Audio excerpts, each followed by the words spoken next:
Welcome back to day 2 of Arena Championship 10. On day 1, we saw 110 players battle it out in the eternal format of Timeless. With some of Magic's most powerful spells at their disposal, players fought relentlessly for their shot at the elimination rounds. Mardu Energy was the deck to beat, representing over 30% of the field, but at the start of day 2, we see the metagame shift to other contenders like Mono Black Necro and Mono Red Prism. Familiar names like Nathan Stoyer, Matt Nass, and Andre Strasky provide tough competition today, with all eyes on the prize. Get hyped for an epic series of matches as we dive into day 2. $250,000 are on the line for Arena's best players, but only one will be champion. Hey everybody, welcome to coverage of Arena Championship 10, Day 2. I'm your host for the weekend, Maria Bertholdi. We started this weekend with 110 players. Now we are down to just 16. We have $250,000 to give away, as well as 2 spots to next year's World Championship, and 16 players who all want that coveted title of champion. We've got a world champion in our field. We have Pro Tour champions in our field. It's set up to be an absolutely fantastic day. So I'm going to welcome with me here to the news desk, Tannen Grace and Paul Cheon. Hey, Paul, what are you most looking forward to on day 2 of competition? Day 1, pretty wild.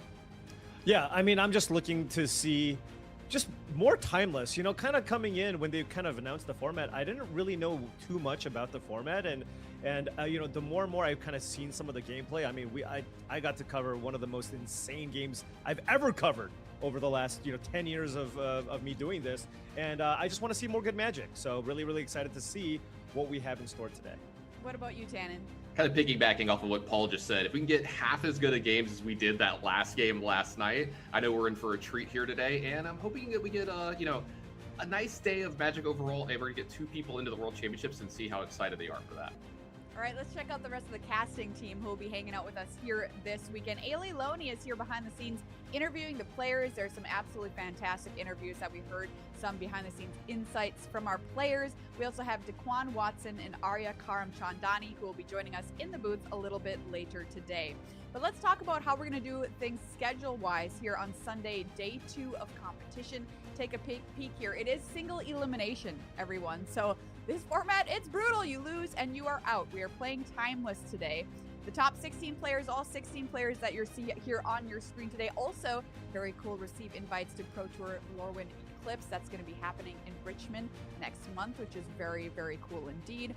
Even cooler than that, both finalists are going to receive invites to World Championship 32, which will be happening at MagicCon Atlanta in 2026. But let's take a peek at the schedule time-wise. Paul, when are things going to happen today?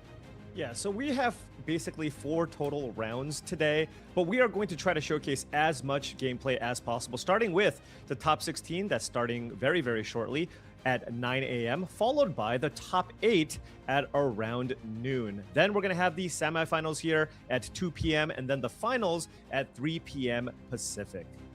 But what are our players playing for? Let's talk about those prizes. I mentioned a $250,000 prize pool. A lot of good money here on the line, Tannen. Yeah, you see, we're at the 16th spot and up here. So everyone playing here today has made at least $5,000 in their pocket. Pretty good day at the office, if you ask me, for playing a little bit of Arena. But for every win they're going to get from this, they're going to be adding more and more money to their pockets. And then you see that they've all got that Pro Tour invite. They're trying to get that second or first place prize, not just for the money, but that World Championship spot. Absolutely. Very coveted a World Championship spot. Let's talk about how the players qualified for this tournament. If you're wondering how you can play in one of these, here is the start of the path. How do they start off, Paul?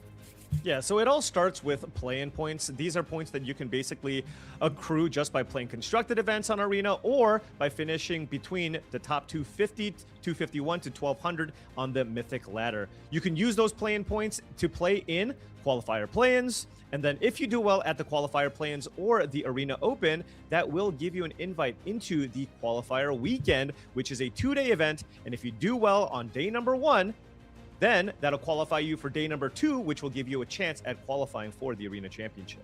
All right, Tannen, what happens on day 2 of a qualifier weekend? Well, if we make it into the day 2 of the qualifier weekend, kind of like the day 2 that we're in here this weekend is today, you're just 4 wins away from making it into an Arena Championship.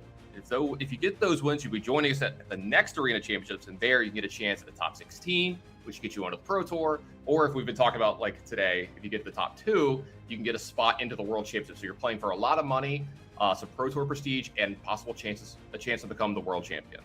And that trophy, by the way, did you see the trophy at the World Championship Unbelievable. just 2 weekends ago? Yeah. I think it's the best trophy in any event ever, any sport. I just think it's the most beautiful one I've ever seen. It's a beautiful blooming black lotus. Anyway, let's talk about 2026 and what's going to happen here with the arena seasons. So we're in Arena Championship 10 this weekend, 11, not too far away. That's going to be happening the weekend of the 21st through the 22nd in February. And we're playing Timeless this weekend. That one is going to be standard. May 23rd through the 24th is going to be AC12, which is going to be the historic format. And then we take a break for a bit, come back in October that weekend, the 24th and 25th. Arena Championship 13, once again, is going to be standard. Now, if you want to qualify for any of these tournaments, you can scan that QR code on your screen to learn how to start your journey here. We just went over with it for you, but if you need it in text and writing, there it is in that QR code. You can't qualify anymore for 11. That one is done. But you can still qualify for Arena Championship 12 or 13 if you like playing historic or standard. And then, of course, there's also the 2026 Arena Limited Championship. You can type !ALC in chat to find out how to qualify for that. I'm very, very excited for that personally. Speaking of limited, let's talk about Arena Direct coming up next weekend, everyone. You can have your chance to win some actual booster packs of Avatar: The Last Airbender by playing in some sealed events on Arena. I know I'm going to be doing this. These are my absolute favorite events to play in on Arena. And the packs get shipped right to your door. I won a collector booster box a couple of weeks ago, so I need some other play booster boxes to go along with it. I think that will just look nice in my collection of Magic cards. Must so that's be some nice. fun stuff. Well, yeah, not Humble just brag. Humble brag. Humble brag. Just so you know. Humble brag. Just so you know, I did win the collector booster box. No big deal. Let's talk about our bracket, though, here today, turning our attention to day 2 here at Arena Championship 10. These are the 16 players who have qualified for day 2 of competition. Single elimination, by the way, all day today, all the way up into our finals. We've got a good mixture of decks and players. Some are extremely experienced. Like I said, we have a world champion in the mix. We have Pro Tour champions in the mix. And we also have players who this is really their biggest and most impressive finish on their Magic resume. So let's take a closer look here at the top half of the bracket. Tannen, what are you looking forward to here? I love some of the matchups that we've got here today. We've got some decks that they're a little different, right? They represent a little smaller bit of the meta. Golgari Depths, one of the decks we haven't seen yet on coverage, at least on our end, and I'm really excited for that. This Golgari mid-range as well is another deck that is really, really cool, has some aspects that aren't, we saw a lot of the Necro deck yesterday. We saw a lot of energy. We saw a lot of Mono Red Prison. So seeing some of these decks like 4-color mid-range from Rope in particular, really cool stuff going on there. And I want to see some of those decks represent all the way to the finals because I'd love to see just a diverse metagame all the way through. All right, there's a look at the top half of the bracket. Let's scoot on down to the bottom half. Paul, what jumps out to you here? Well, there's a lot more Necro, I'm gonna say, in this part of the bracket. So kind of curious to see which version kind of ends up reigning supreme here. One matchup that I'm kind of keeping my eye out for here is the matchup between Nathan Stoyer and Michael Plummer, two of probably the best players in the entire field. Now we know that the Mono Black Necro deck has been having the edge in that matchup, but Michael Plummer just doesn't lose matches recently, so I'm really curious to see how that plays out. And of course, Ray Zhang on Omnitel. I want to see kind of how that deck can compete against the Mono Black Necro deck, because we've seen the Omnitel deck go off, and when it does, I mean, there's not a whole lot the Mono Black deck can do. Welcome back to the booth here. Paul, I want to talk to you a little bit about this Mono Black Necro list, because you kind of had a behind-the-scenes look at how the testing team arrived on this deck, and their win rate yesterday, correct me if I'm wrong, was rather absurd. Yeah, it was in the high 60s. They were kind of talking about just their overall win rate with the deck. I think it was somewhere between 66 to 68%, which is incredible in a field like this. I don't even know if they were accounting for mirror matches necessarily, but I think they absolutely crushed it. Kind of going in with the mindset of trying to do the most powerful things in the format because of the lack of really great disruption, I think ended up working out super well for them. And I mean, they're not the only ones, right? They had great success with the Necro decks, but other teams, other players also identified that Necro was probably the best thing to be doing in the format. So we see a few more Necro decks actually showing up outside of that testing team. What's kind of interesting, too, is the World Championship. We had a team that broke it, more or less with Is It Lessons at the World Championship. Now coming here to Arena Championship 10, once again, maybe more or less identifying the most broken strategy in the field. So props to that team for sure. Let's check out who will be watching first here in our top 16. Andre Strosky will be up against Rope Metza here. This is a mono black necro list in the hands of Andre, who is part of that testing team we just talked about. 4-color mid-range, which I don't think we've seen on camera yet this weekend, in the hands of Rope Mestra. Both have excellent win rates on Arena, with Andre Strosky a few more games under his belt than Rope Mestra. Let's get to meet our players. Andre Strosky rose to prominence during the 2014-2015 Magic season with 2 Pro Tour top 8s. Famously retired a few times, says he is so happy to be back once again. Very happy to qualify for Pro Tour Lorwyn Eclipse coming up, because he actually started playing Magic when Lorwyn originally came out. So happy to see Andre back on the PT. Let's talk about this mono black necro list that's just been a powerhouse here this weekend, Tannen. Yeah, you can see this deck has a lot of combos going for it. What you're going to be doing is you're going to be mulliganing for the really powerful hands that involve Dark Ritual, doing something like Necropotence, Necrodominance, or putting Sorin Impetuous Bloodlord into play, which in turn puts Saint Alanda into play as early as turn 1, and your opponent can't really do anything about it. You've also got the Entomb Reanimate package with that as well, just redundancy after redundancy after redundancy of an extremely powerful deck. Yeah, this deck can do it all. On the other side of things, let's take a look at Rope Metza, the opponent this round here on 4-color mid-range.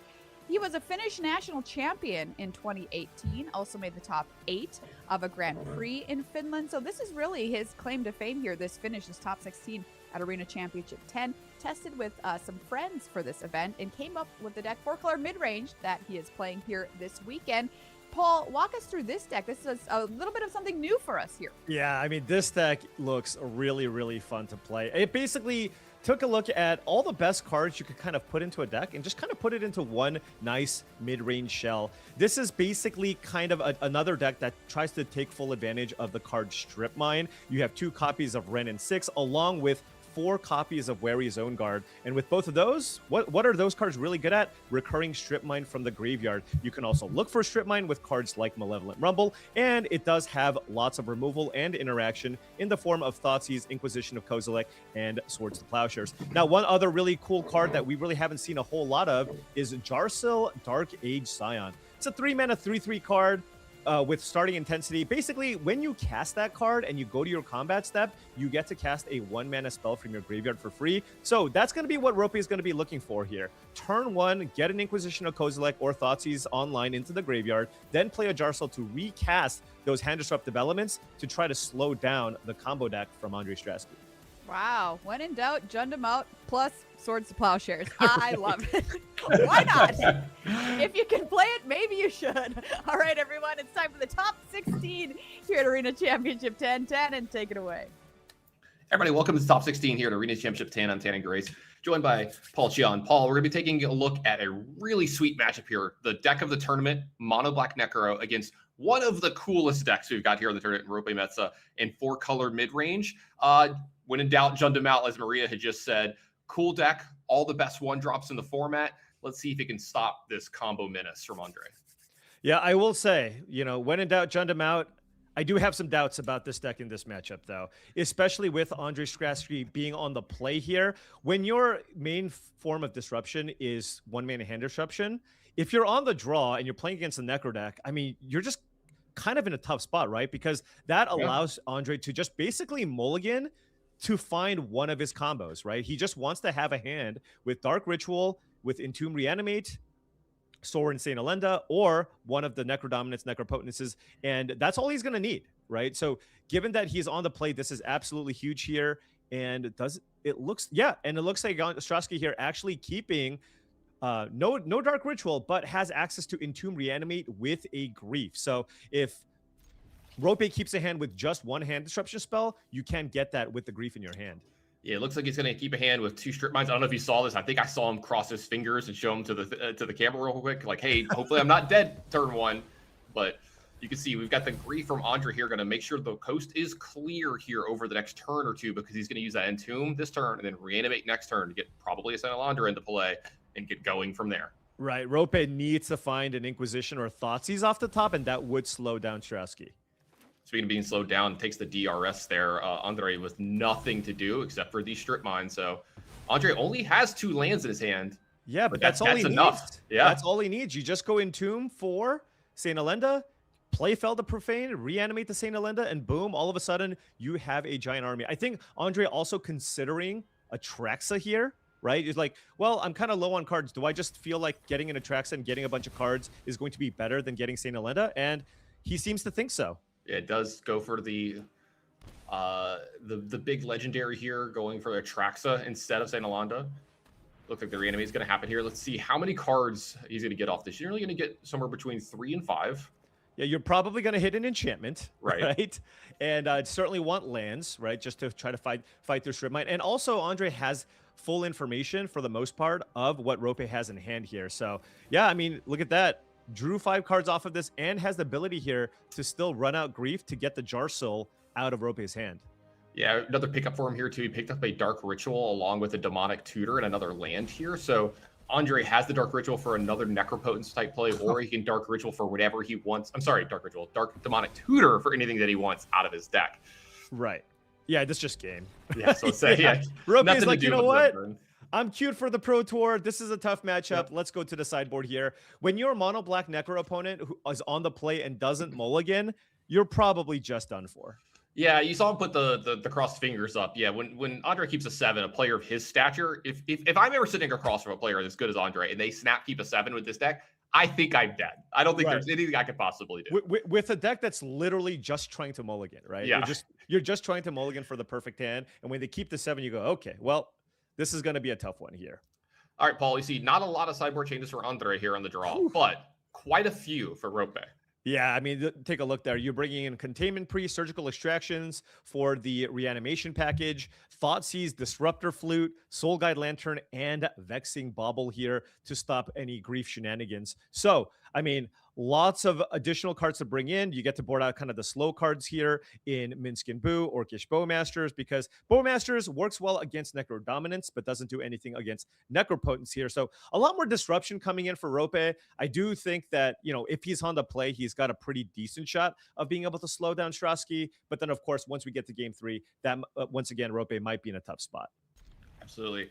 You know, there's part of me that's rooting for Rope here too. His deck is really cool. I mean, I don't know if you've taken a look at his vid cam yet, but he's like vibing out with the holidays. Got the Santa hat on. Yeah, love seeing that. Just having a good time. And Andre once again keeps a 7-card hand here. No lands, but does have Dark Ritual, Entomb, Reanimate, and Sorin St. Elenda. Oh, I think you kind of have to take the Dark Ritual, but if you do, can Andre just... Does he have enough to Chromox both cards? No, he doesn't. Okay. Oh my. Yeah, he doesn't have the. He would need a 4th black card. Right. Because he would have to give up. Because he's gonna have to give up Sorin for Entomb Reanimate here. There is an Inquisition Causal Egg still left over in Rope's hand here, so we're maybe not out of it just yet. No, not at all, especially because you're going to be able to Inquisition either the Entomb or the Reanimate, and it's just a question of whether or not Andre even wants to run out this Chromox, because if he does, he can't imprint one of the white cards, right? He has to imprint, I guess, one of the combo pieces, and then you're kind of in a tough spot here, especially if you think Rope has another hand disruption spell, which is very likely after sideboard. Yeah, I think that's what's taking Andre a little while to make the decision here, right? It's like, if I use a Chromox here, I have to give up one of my color spells. I have to probably give up a black spell if I want to cast Entomb and Reanimate, which means I have to give up Sorin. Do I want to give up Sorin when I have 2 St. Elendas in my hand? It looks like... You can play nothing. You can play nothing. Yeah, I actually I like love this. Yeah, you play nothing, thinking of, if there's a hand disruption spell, that is going to be rough here for Strasky, but there's just no reason to necessarily... make your Chromox vulnerable, get a little more information, knowing that Rope likely has another hand disruption spell here. Yeah, you just, I was supposed to say, this Inquisition has to take this Reanimate, right? Yeah, but so if you take the Reanimate, because you can Chromox one of the St. Elendas because you drew a second copy, right? Now, if Strasky draws a land, you can go Chromox, imprint St. Elenda, imprint Entomb, play a land, then play Sorin and get St. Elenda into play. Yeah, so what are your options? So if you take Sorin... If you take Sorin, Strasky just doesn't have enough black mana to actually get Entomb Reanimate going, right? He has to find another black spell, and even if he does, he can't cast Entomb and Reanimate on the same turn. Yeah, so maybe you take Sorin here? That could be a consideration here. Yeah, this is a rough spot for Rope. Yeah, because Strowski is super likely to draw a land or a black card, right? That's basically 90% Most of his deck, right? Yeah. So it does look like he went ahead and took the Sorin. He's going to follow this up with a Verdant Catacombs, go and get one of his many dual lands here and play a Deathrite Shaman. Yeah. So if he can get this Deathrite Shaman to play and slow him down just a little bit, he can kind of cut off the reanimate. Yeah, he angle. absolutely can. He absolutely can. Yeah. You'll have to leave up a green mana for the rest of the turns. All right. All right. White So card drawn here. That's not good for Andre. Well, he did find a Fragment Reality. He might want to actually fire that off here on the Deathrite Shaman. So it does find a way to get rid of the Deathrite Shaman, right? So the reanimate package could be an actual thing now. Yep, that's what he's doing here. This is another card from Alchemy. Exile target non-token artifact, creature, or enchantment an opponent controls. That player puts a random creature card with lesser mana value. Well, can't do that with when you kill 1-drops. It just gets it free. Malevolent Rumble here, a couple of different options. Disruptor Flute, Marsh Flats, and Deathrite Shaman playing with me just a little bit there. Making my job difficult there. Yeah, so Rope can choose to just try to get the Deathrite Shaman going here again, given that he can't play the Disruptor Flute this turn. And his Strip Mine actually not doing anything because Strowski doesn't have any lands. But Strowski, again, still a little bit away here from putting together what he needs. Needs to find a black source here. But even if he does, the Deathrite Shaman should be able to prevent Strowski from actually casting Entomb and Reanimate on the same turn here. It's a really good point. I think somebody in this matchup heard about my love for Strip Mine and decided to have the double Strip Mine draw go against the no land draw of Andre here. All right. Oh, I spoke too soon. It's a swamp off the top for Andre. That is a swamp, and I imagine Andre has to kind of run it out here. There's only 2 cards left in Rope's hand. Andre actually choosing to play it even more patiently here because he's thinking, you know what? I'm going to just see if I can draw another black card here to perhaps just go, swamp Chromux. I guess also with Deathrite Shaman and play the Entomb angle is not even particularly strong, right? Just because Deathrite Shaman will basically just deal with that. So maybe you want to just save Entombs and Reanimates to hopefully just draw Sorin naturally, imprint Entomb or Reanimate, and then just get Saint Elenda in play. All right, so this Deathrite Shaman is going to not be active during Andre's turn because we're going to Jar Seal here this turn, but this is going to allow Rope to use Thoughtseize yet again. Right, absolutely. And this is kind of what you're looking for here on the play as the 4-color mid-range deck, right? Just fire off all of these hand disruption spells. Oh, interesting. Not casting Thoughtseize here and actually just taking all the Dark Rituals. Okay. I suppose Dark Ritual wasn't out here. Well, no, not. I guess with the Deathrite Shaman not available here,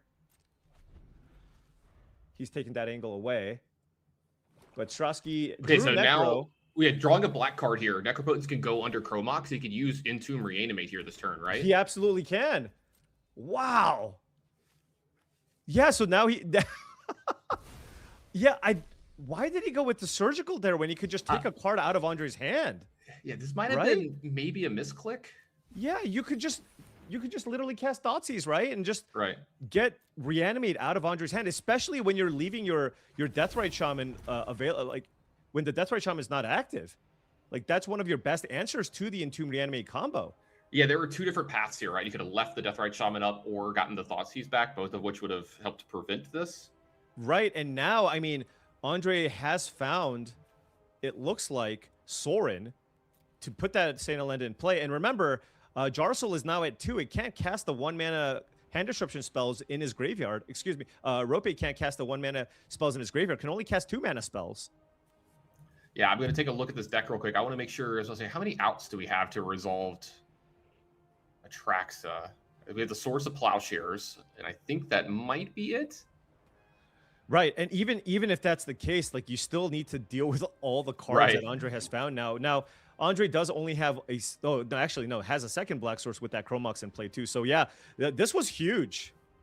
This was really, really big. Like, Strowski has the combo in hand, and you leave the Deathrite Shaman tapped. Yeah, that was a little rough here.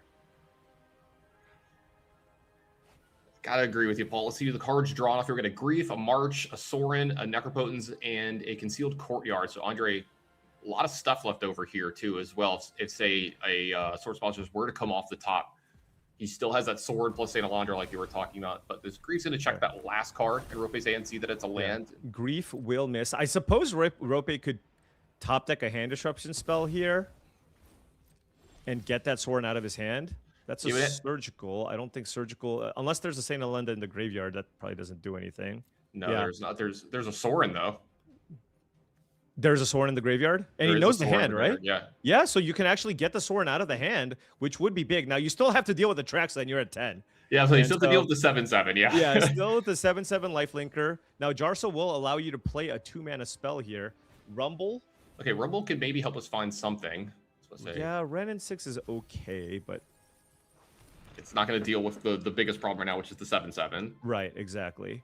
So, I was going to say, even gaining 4 life off the Death Ride over the next 2 turns, he still only goes to 14, Rope would, so that still doesn't get him out of range of getting an extra turn off of getting attacked twice. Yep. All right, so we know that... Strip Mine Bind. Yeah, we're doing the surgical thing. Probably wait for a draw step here is my guess, right? Yeah, it looks like he's going to go ahead and fire it off now, though. Just going to fire it off now to prevent, March of Wretched Sorrow for being more relevant. Sure. There we go. So no more Sorins. You got to get it out of the hand. Yeah. You got to go look at the hand. You're making me nervous. Did Yeah. he already select? So I'm not he sure. might have already selected. He might have already selected. I'm getting nervous with you, by the way. Yeah. Wait. Okay, he did. Okay. I'm like, come on. Okay. Yeah. That being said, we still have an Atraxa that needs to be dealt with here. Yeah, and Andre's going to have a rough time with mana for the rest of the game, but he's going to have to rely on those Chromoxes. None of the lands will be able to stay in play for more than a turn. You can still hardcast March of Wretched Sorrow here, right, for 2. And kill Deathrite Shaman, gain some life. You could do it for 4 if you like to kill Jarsol, although I don't know that there are a lot of 3-mana spells here in Jarsol's graveyard. Yeah, I don't think he has any, actually. Yeah. But, I mean, the whole point of Jarsol is just to recast those 1-mana spells for the most part. Right. Maybe a Malevolent Rumble along the lines. Maybe, Yeah. Now Andre Alsko looking, do I kill the Ren in 6 or do I just try to kill you over 2 turns, right? Because if I get you to 3, even with 2 Deathrite activations, and there's only 1 available, I feel like you just want to go to the face here and just say, look, if you top deck a Swords to Plowshares, you top deck a Swords to Plowshares. Yeah, let's say I agree going upstairs here because of the fact that both cards in hand. He would have fired off Rope would have fired off Swords to Plowshares if he had it. So you're giving him 1 draw step here and making this. Yeah. So, yep, it does look like Andre agrees with us there, goes to the face of 7, puts him back up to 20.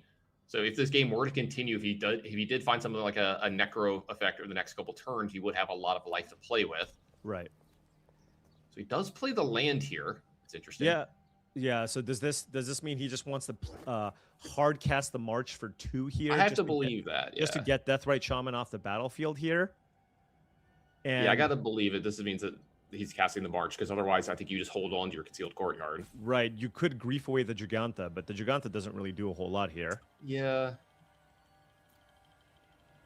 Well, say if you die, you just die, right? Like you're just gonna have nothing, and yeah. I mean, there's taking over the game. Rope simply just doesn't have enough damage to close this game out, or has the means to gain enough life here. So, like I said, I mean, he's basically just on Swords to Plowshares here, right? All right. Well, that's a redraw. Sure. All right, so it's not over just yet. All right, there's no way to like thin his deck or anything here either, right? Like he can't. He could return a fetch land maybe. All right, sacrificing the spawn here to try to find a way to kill Atraxa. Needs to find a removal spell here. Needs to find Swords to Plowshares and Swords to Plowshares only, I believe. Don't want to tap the white source. Oh, here you go. Good job. Is it a Swords to Plowshares? Okay. There is a line that you mentioned. You could have gotten a fetch land back out of the graveyard from Ren and 6 to get maybe a Surveil land. Right. And then Soul Guide Lantern. I'd have to check the list to see if he has options of that. But I don't know if there was a Surveil land in the graveyard either. So it's possible. Or a fetch land in the graveyard. I don't know if a 4-color deck can afford to play one, but it seems like it would be decent here. Yeah, I just took a look. He has 1, if I remember right. He has a Lush Portico. All right, so the March in response. For 4. As I say, is that going to be deals damage to planeswalkers as well. So Rope didn't actually have a chance there. And all right, Malevolent Rumble. I don't think that's going to do it here. Is there a creature that kills? Let's see. Rexa? I don't think so. I don't know if there's a permanent that gets him out of this. I'm taking a look real quick. There's Containment Priest. That doesn't do it. Bowmasters, Wary Zone Guard. I just don't see anything here. And that's it. Yeah, that looks like it's going to be it for Rope here in this tournament. Wow. I mean, he had the perfect hand here in game number 2, but I think he might have let this one slip away with that surgical extraction. Yeah, I got to agree with you, Paul, here. What a crazy game, too. This is a game where Andre didn't play anything for the first few turns of the game. Look at the smile on Strasky's face. It's almost like he got away with something. I think he knows he got away with something here. I feel like he feels like he knows that he probably shouldn't have won this game, and he's a little bit shocked that he is now moving on to the top 8 of Arena Championship 10. I mean, we've all been there, right? We've all been in situations on both sides of the table where, we've made a small mistake somewhere and it's cost us a game. Or we've been on the other side where our opponent's made a small mistake and it's given us a game, and we have to kind of be gracious in that moment. You don't want to like harp on it too much or say anything too bad about the player because like they feel awful, obviously. Of course. Yeah. I mean, it is what it is. It's just, given the information that you have at that point, you literally know the cards in Andre's hand, right? So you have to think about what combination of draws he can find from that point. And it's, okay, if you surgical the Dark Ritual, then, okay, sure, he doesn't draw Dark Ritual. If he draws a black card, then he can play the Chromox and then get that combo going. So that's a little rough. I mean, again, I think this was a kind of a tough matchup overall for Rope.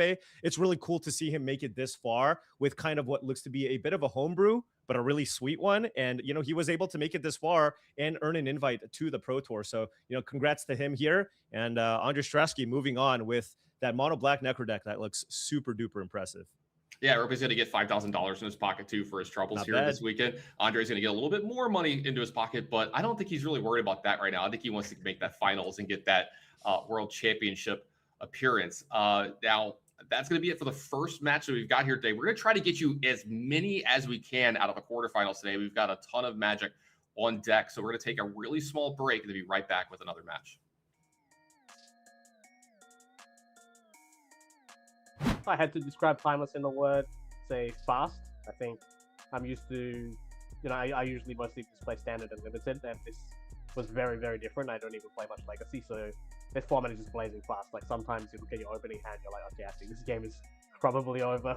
It's fast because you can die on turn 1, and that doesn't really get much faster than that. The slower decks of the format can kill on turn 3 pretty easily.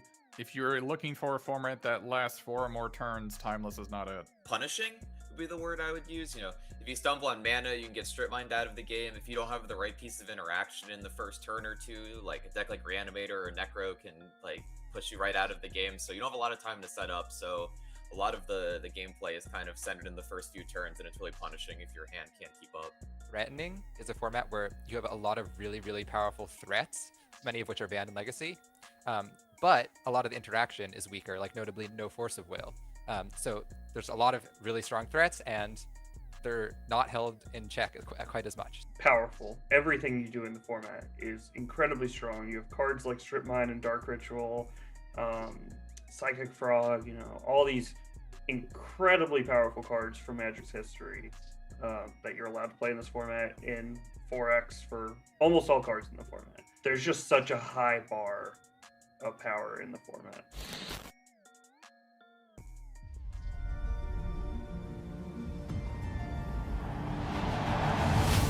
I've been waiting for this.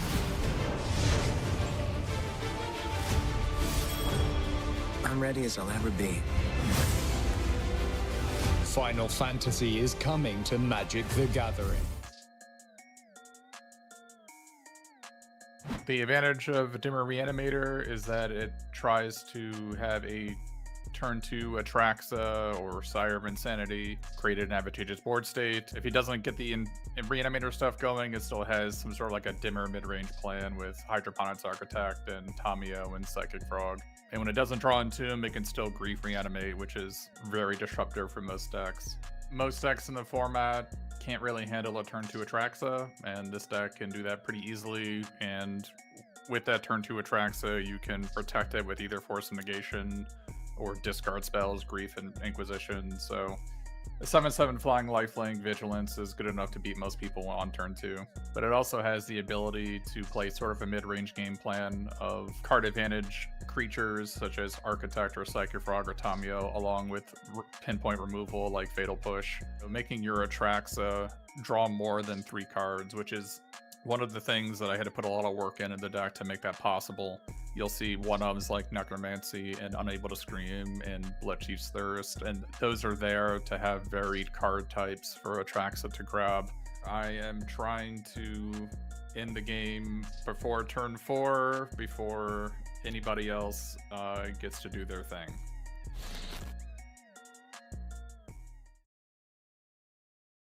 What's up, Andre Strasky? Nice quick 2-0 there to start your tournament today. Tell us a little bit about that matchup. Yeah, I think this is basically as good as it gets for me, especially if you're winning the die roll, which you are, because whoever's highest after a Swiss gets to go first, and I think going first is extremely important in matchups like these where your opponent can't really interact on your own turn. Like there's no Force of Negation, so I can just on turn 1 do my thing, and everything went according to the plan. And then in the second game, on the draw it's kind of harder because they have some of the discard spells, and it was a kind of interesting game where I got slightly unlucky, but by drawing a white card in my first draw step, so I couldn't combo off. But then I managed to sneak in the Reanimate and Tomb, and from that point it was a smooth sailing. Atraxa will get games won for you. I have at least come to understand that about the big Phyrexian. Talk about your next matchup then. You're either facing off against Mono-Red Prison or Mardu Energy. Any preference there, or you'll take whichever one comes first? I slightly prefer the Mono-Red deck. We did some playtesting today, and I think that matchup is quite good. Mardu is also a fine matchup. Again, I think it's going to be a nice advantage that I get to go first, which I believe is true. And yeah, I would prefer the Mono-Red, which I think is also favored against Mardu, so I think that might be just how it is. I'm mostly scared of playing the mirror matches against my teammates. I think that's probably the worst matchup for our deck. Yeah, you guys are going to have a fun time dodging each other, because there's a lot of you in day 2. So, yeah, we had a Andre, great team for this one, so... You absolutely did. You guys called it, and you continue to crush it. So best of luck for your next matchup, and hopefully see you again here soon. Yeah, thank you very much. Thanks for the great interview, Haley. Paul, great match to start off the day. Andre Strasky on into the next round of the tournament. Good chance at him winning just a few more, making the World Championships. But we've got a lot more timeless action for you here today. I don't know how excited you are, but I couldn't wait to get back to day 2 here today. Yeah. I mean, we have another great matchup coming up, and I'm super excited to see kind of how that shakes out. Format's been pretty great here, as you can see here. Alfonso Concha going up against Matt Nass in, different flavors of Necro, right? We have, of course, the mono black kind of all-in version that Matt Nass and his team is playing. And then we have kind of the more mid-range version that Alfonso's playing that's also playing kind of the Dollmaker Overlord of the Baelmer combo as well. Yeah, this kind of has a feel of like those decks we've had in Modern over the last few years with like the flicker-like effects of like Overlords and stuff like that. Right. So we take a look at this matchup and some of the cards in these decks. Very similar builds between the two, as you can see. Yeah. I mean, both decks are playing kind of the Dark Ritual into Necro package with Grief and just basically it's Alfonso's deck is choosing not to go with the kind of the Entomb Reanimation combo. Excuse me. What are the... Okay, I don't think these are the lists. Wait. Yeah, no, because that's excuse me. Those are not the right list I'm looking at. Sure. But Alfonso's list does not have Entomb in his deck and is looking to play more of a mid-range game, whereas Matt Nass's list is kind of playing the reanimation package with the Sorin and the Saint Alenda. So it's really interesting. I think Matt Nass probably has a little bit of an edge in the first game because he's more all in on the combo. But one really important card that we're probably going to see in Alfonso's sideboard is Leyline of Sanctity. He's got 4 copies of that card, and that is a card that I believe Matt Nass's team was kind of wishing that they had. Given how the metagame shook out, there's a lot more black decks, there's a lot more Necro decks that utilize a lot of hand disruption. They were concerned about the Force of Negation decks, which are basically nowhere in sight. But, in these mono black mirrors, it's all about getting Leyline on board. basically bricking all of your opponent's hand disruption spells. If you have that in play, you're the one with the edge to kind of execute your combo without having to worry about what your opponents can do. Yeah, this tournament was a lot more Thoughtseize Duress than Spell Pierce Force of Negation than we expected. Like a lot more one-to-one side. So we've kind of set up this match. Let's go ahead and head on down to the feature match area and see how it plays out. See, all right, we're jumping right in here. How many? Alfonso has 2 cards left, so that was a big mulligan, I'm assuming? No, I think it was a pitch a black card to Grief and a Reanimate. Oh, okay. So, but Matt still has a bunch of action. Yeah, Matt must have kept a 7-card hand here and gotten completely picked apart by this Grief here. And this is going to be a dedicated Dollmaker as well on this Grief. Did Alfonso just rip Dollmaker here? Looks like he possibly did, but there is a March of Wretched Sorrow here for Matt to kind of break up this combo just a little bit here. Now, what cards to get rid of? He's got a Dark Ritual, he's got an Entomb, he's got a Sorin. It's tricky, because if you exile the Entomb and then you draw a Reanimate, that's kind of rough, right? Right. So it looks like he's going for the Sorin here and keeping Ritual and Entomb. Okay, so now it's just a dedicated Dollmaker, and I mean, it's just a very, very kind of close situation here, right? Where, you know, Matt Ness is basically a Reanimate away from being able to, a Reanimate or a Necro away from being able to kind of execute what he wants to do here. And a pair of dedicated Dollmakers putting a little bit of pressure on, but Matt's got a couple of turns here to draw something. And there we go. Necro Dominance right off the top for Matt here. And now the math has to start. We know we're going to Dark Ritual. We know we're going to Necro Dominance. How many cards we draw on? 1 March of Wretched Sorrow is already gone, but you're going to have 3 more left in the deck. You're going to have a Black Source up. So you can see Matt already in the tank here thinking about how many cards he's going to draw off this. All right, he's going to go ahead and Entomb ahead of time. Yeah. So the issue is with the Entomb is if you have a Necro Dominance, you have to cast Entomb first. Right. Because with Necro Dominance, it basically says if a card goes into your graveyard from anywhere, you exile it. So if you want to give yourself outs to draw Reanimate, you need to Entomb right away. It looks like he's going to go ahead and put the Atraxa in the yard. Right, and now you can Dark Ritual into Necro Dominance. You can probably hold this Dark Ritual, right? And just try to use that for a future turn. You're only taking 4 damage here, so this is big. Let's see what these 4 cards are. Oh, he's going to go with 5. Okay. That's a common thing that we've seen from Necro Dominance. Yeah, I'm starting to think of the max. Yeah, to put him down to 12. We've got 4 power in play on Alfonso's side. Look at this. Finds Unburial Rites. So he can actually do it here. Dark Ritual Unburial Rites on Atraxa would get it done. And he's got Grief plus Fel to Profane because Alfonso actually found Sorin plus Saint Elenda here. Yeah, it looks like he's going to... Is this going to be a hard cast Grief and not Unburial Rites here? I'll say. No way. Yeah. This is an evoked one, and Alfonso will not be happy about this, as this will take the Sorin out of Alfonso's hand. You know, when we were looking at this format coming in, I didn't have on my bingo card Dark Ritual until Unburial Rites. Yeah, it's a fun one of that some members of the team are playing to basically have as an Entomb target. You can Entomb Unburial Rites if you already have your big thing in the graveyard. Yeah, and then, you know, Dark Ritual plus any other land makes it flashbackable. Yeah. This is kind of interesting. I'm wondering if Matt's even going to choose to draw off of Necro Dominance because he's going to get so many cards here off of the Atraxa. Might just want to save his life total a little bit here. Right. Yeah. All right, so we're going to get 6 cards here this time. Nice. So we're going to get another copy of Necro Dominance. One of the creatures here in Grief for Saint Laundry does get a Fel to Profane, a land, and some of the stuff behind this. Right. See what this hand looks like when he's done. He's going to get the Grief here, maybe Grief the last card. Yeah, there's no... Did he find a Sorin? Okay, so you could go with Sorin Saint Elenda, right? That is... Maybe he's going to go Sorin pitch to Grief. But nah, he's going to go Sorin Saint Elenda. Okay. Yeah. Got to go for the combo there. Yeah, set up the powerful deck search. Because we know there's only 1 card in Alfonso's hand, so it can't be land plus... He can't do land plus Sorin to get the Saint Elenda to play. Yeah. Look at this. 0. Confirmed 0. 0. I will get rid of this... Probably Necro Dominance would be my guess. That one's a little extra, so. Right. Yeah, and this is a tough spot here. And yeah, Polluted Delta not going to be enough here. Now Matt Ness has all the life to work with here with Sorin Saint Elenda combo online.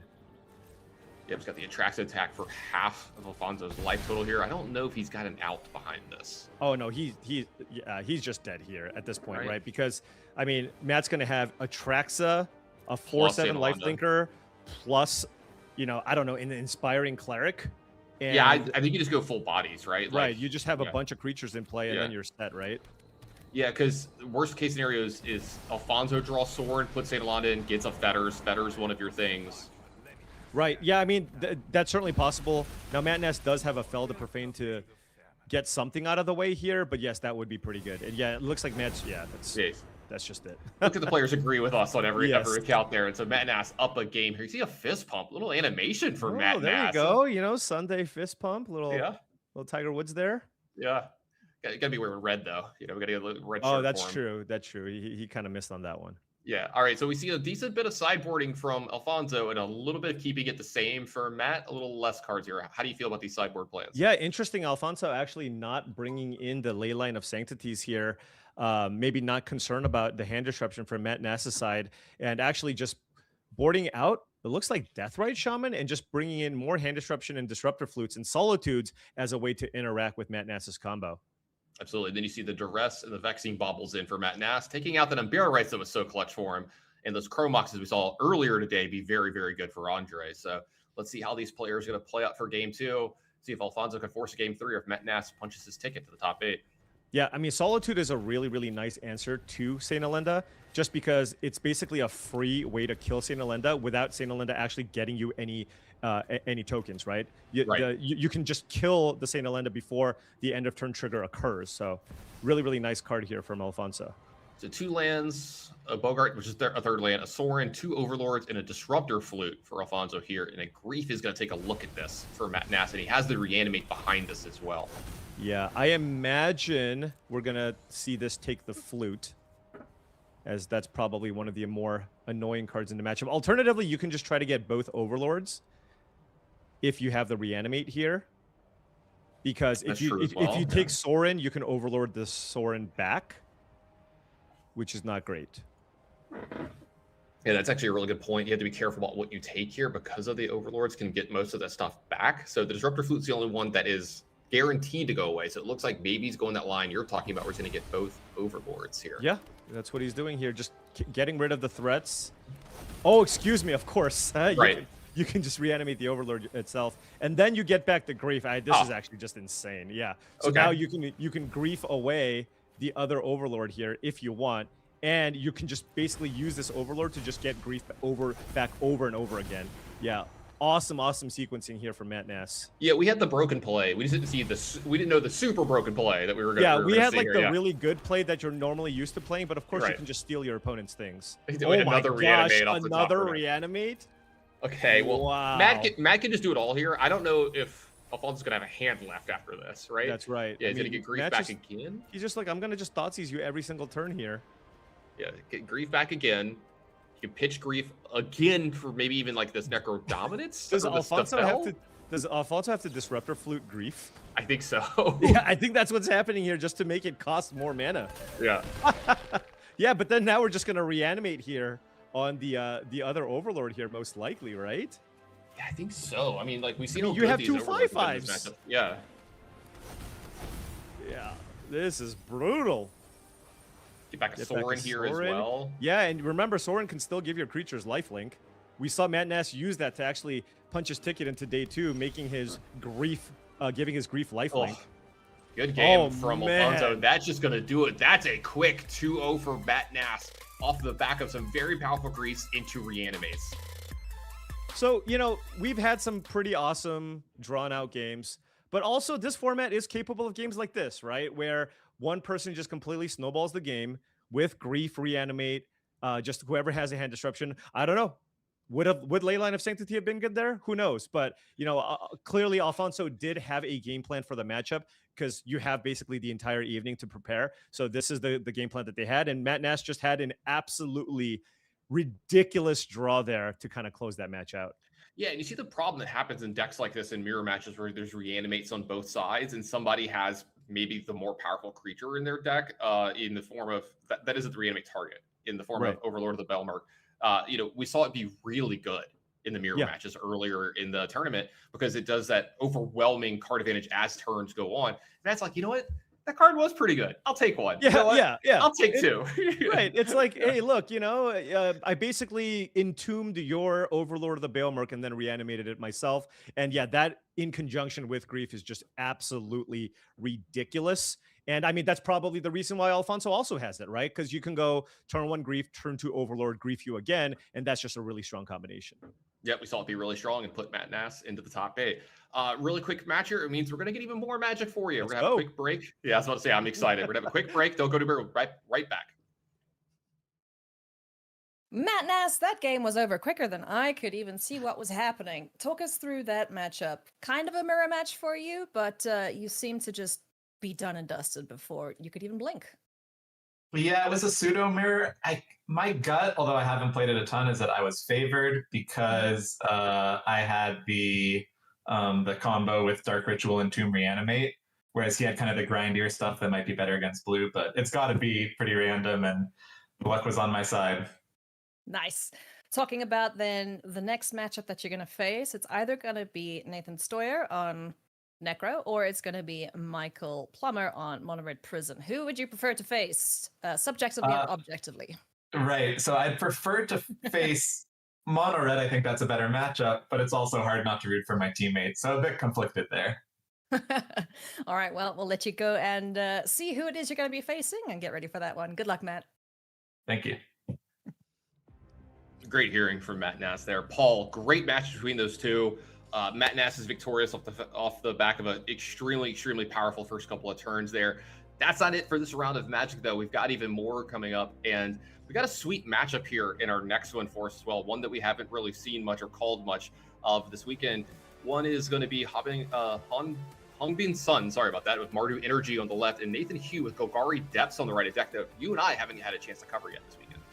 Yeah, this is going to be really interesting to see just kind of how this matchup plays out. We, of course, have seen Mardu Energy plenty of times trying to get to the board, trying to be aggressive, utilize Strip Mines to slow your opponents down. But when you're playing against a Golgari Depths deck, Strip Mine probably is generally not going to be as effective because the Golgari Depths deck does play lots of lands and ways to kind of get lands back out of the graveyard. So, you know, if Hongbin can't get off to a quick enough start, we might see Nathan Hu come out on top here by, you know, establishing his combo, or perhaps strip mining Hongbin to oblivion with, you know, Ice Till Explorers and strip mines. Yeah, something I'm looking forward to personally. You know, I want to see the strip mines get going here. So let's head on down to that feature match area and see how this one plays out. Take a look at these decks here, like you were talking about. Sorry about that. Go ahead, Paul. Yeah, I mean, this is the ultimate strip mine deck. We already kind of know what the Mardu Energy deck is capable of, but taking a look at Nathan Hu's deck, I mean, it is literally built to basically either strip mine you down to oblivion or get the Thespian Stage Dark Depths combo going here. So, I mean, we're looking at a deck that's got 4 copies of Crop Rotation and Elvish Reclaimer to give you more redundancy in finding what you need. And then that with Ice Till Explorer basically means you can just strip mine forever. You have 4 copies of the very powerful One Ring, and you even have some ramp here in 4 copies of Exploration. So I'm really, really excited to see what Nathan Hu's deck can do in the face of an aggressive deck like the Mardu Energy deck. Yeah, this is really sweet. So if you're a fan of Modern, this is very much the Modern energy deck with, you know, the updates on it, right? You know, we've got Swords of Plowshares, we've got Strip Mine, we got those cards. And if you're a fan of Legacy, this is Lands or Turbo Depths, whatever, you know, whichever one of the names that you like there. This is the version of that deck into this format. So we're covering a lot of different formats in the history of Magic for Magic fans at home. But Hongbin Sun is going to be on the play here in this matchup. Is that as impactful in this matchup as we saw in some of the earlier ones? Yeah, I mean, this is simply just a format where being on the play might be the most important, but we do get to see a fun card here. Yeah, Burgeoning. A one of Burgeoning. Whenever this an opponent plays a land, you may put a land card from your hand onto the battlefield. So it's kind of the 5th exploration effect. You play this, so when your opponent plays a land, then all of a sudden you get to kind of ramp in a kind of enact your game plan here. And Nathan even has crop rotation here too. So you can put a land into play here, crop rotate, and either kind of go for the strip mine engine here, or possibly go for, you know, get the strip mine engine rolling. Yeah, this is a fun one too. That's a Marsh Flats on the other side, Paul. That's an interesting one against Burgeoning. Right. All right, so the Bajuka Bog is going to go ahead and come out here. Okay. Not too worried about getting the graveyard in this matchup. Right. No Flage, if I remember right, in this one. Yeah. But there's Guide of Souls and Ocelot Pride going here. Now, this is going to be a decent turn for Nathan. You can actually just play out 2 creatures and you can play out the Elvish Reclaimer and the Deathrite Shaman here and still have access to crop rotation. So if the Reclaimer lives, which it won't, given that we do see the Galvanic Discharge here in Hongbin's hand, Nathan would be set up here to go for the Golgari Depths combo. Let's see exactly how that's going to work out. Looks like we've got to stop in the upkeep here as well. So here, the Martial Arts is going to trigger. This is going to trigger the Burgeoning when the land comes into play, though. So right. Nathan's going to have all of his lands into play over here for the next turn or two. Oh, it looks like it's a play effect, not a... okay, sure. When you play it from hand. Yeah. Okay. But Galvanic Discharge here will take care of the Elvish Reclaimer. Now, we are still a card short here, right? If you want to do the Dark Depths thing, because you have the crop rotation, and this is a pretty decent board here from Hongbin. Yeah, I'm assuming he's not going to play any more lands here because, like, the Strip Mine, if there's a land in Nathan's hand, doesn't really accomplish what you're trying to. Though, if you play the Strip Mine, you can leave Strip Mine up and not activate it, and it could stop the Golgari Depths combo. Yeah, let's see what the Amped Raptor here hits. It's a Ragavan, which is okay on this board. You have access to tons of energy now. He's at 6, right? You can't give Ocelot Pride flying here by attacking. So good board, but only 3 damage coming in. So there is a little bit of time here for Nathan here. Now, the thing that you want to do here is actually play permanence, just so you can get the City's Blessing and get more tokens out of the Ocelot Pride. I think this is going to be the 9th permanent here, right? Yeah, so one more permanent, right? Okay. I still explore. All right. All right. So you can basically strip mine Hongbin out, but is Hongbin's board just good enough to straight up win here? Because you have a 3/3 flying lifelinker that's generating you 2 cats every turn, and then you can give something else flying too, right? With the Guide of Souls that's in play. So there's no removal here for Nathan Hu, so you can't get rid of those problematic creatures that's currently in play. Actually, you probably want to give the Ragavan flying, and then all of a sudden you have basically, Ragavan actually attacking and triggering here as well. Yeah, I was going to say, I think this might be a turn late on the Ice Hill Explorer here because, like you said, if you could use crop rotation to find a strip mine, play the Ice Hill Explorer, you could strip mine all the lands and set up to possibly go for the Dark Depths combo. If you could find that, but then if you use your crop rotation, you can't find the combo as much. Yeah, I think Nathan is like 1 turn or 1 card short. Let's see how this plays out, though. All right, so here comes the Explorer. All right, so it's going to mill 1 since he played a land. I suppose he could hit a land. Yeah, so you do that. So crop rotation is going to allow him to replay this land if he wants to, or anything from his graveyard, plus whatever he gets. Yeah, because whatever land enters, you get to basically replay. What will he choose to get? He's a little far away from Field of the Dead. Yeah, so Field of the Dead's not going to get him there just yet. I was looking for that mine, okay. It's a 1 ring. 1 ring, a card that actually... Well, hold on. Yeah. So he can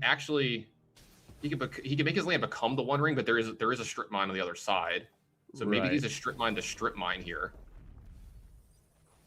Ancient Tomb add to the hand. Then you don't get the protection effect, right? It's only when you cast the 1 ring. Right, you have to cast it from your hand. Okay. So you can use it to draw a card. But this is a very, very big board here from Hongbin. But at this point, Hongbin knows, all right, I just need to win with what I have here. But that's still very, very good, right? Like, you're going to get a treasure here off the Ragavan. You have Ocelot Pride getting in. This is 7 damage coming in. And if you have the City's Blessing and you make 2 more tokens, that's 2 more energies, which means you would be set up for a potential lethal attack next turn. Yeah, he is incentivized to leave up Strip Mine to help stop the combo from Nathan, but Nathan does have a Strip Mine of his own to take care of that Strip Mine if he wants to, but I think we're a little... I was going to say, we don't have any of the pieces for this just yet, right? Right. Like, there's no Dark Depths or Thespian stage anywhere, and no way to actually search them out. Or crop rotation, right? I mean, you could mill them over with Ice Hill Explorer. There's always that. Yeah. You always get lucky. But I mean, he's facing down practical lethal next turn. Yeah, this is effectively lethal. Let's see. We have... I mean, this should be... Okay. Burgeoning doesn't play land? Did he not choose? Oh, no, those are lands in graveyard. That's not his hand. Right. Okay. Yeah, and so Hongbin will have the City's Blessing here. We'll make a pair of cats, which will then trigger Guide of Souls twice, which would then give him 2 more energy, which is just enough energy here to give another creature flying for a potential lethal attack. Now, there is a Deathrite Shaman in play that will allow Nathan to gain 2 life. So that would put him at 11, which would mean Hongbin might be 1 damage short of a potential lethal attack here, depending on how things go. So yeah, I was going to say, if you attack with everything, give something else. Give, like, the Raptor flying. Is this That's 11 damage. Right, Okay. There's a Terra Sunder. That is a Terra Sunder here. So now you can use that to kill one of the flyers. I see a shrug from Nathan here. He's like, okay, let's do the Look, stuff. I mean, look, this is all I can do, right? Mhm. Let's just go for it here. Taking a look at the graveyard, sees that there's a One Ring. Does have access to that with the Woodlands. Yeah, I mean, look, this at least means that Nathan's not dead this turn, right? Right, we milled over another Strip Mine. Okay. So if Nathan wants, he can take out all the lands from Humbing. Yeah, he can definitely do that. But Hungbin also has 2 treasures in play, so still can play a decent spell if he finds it. Another Ancient Tomb milled here. Okay.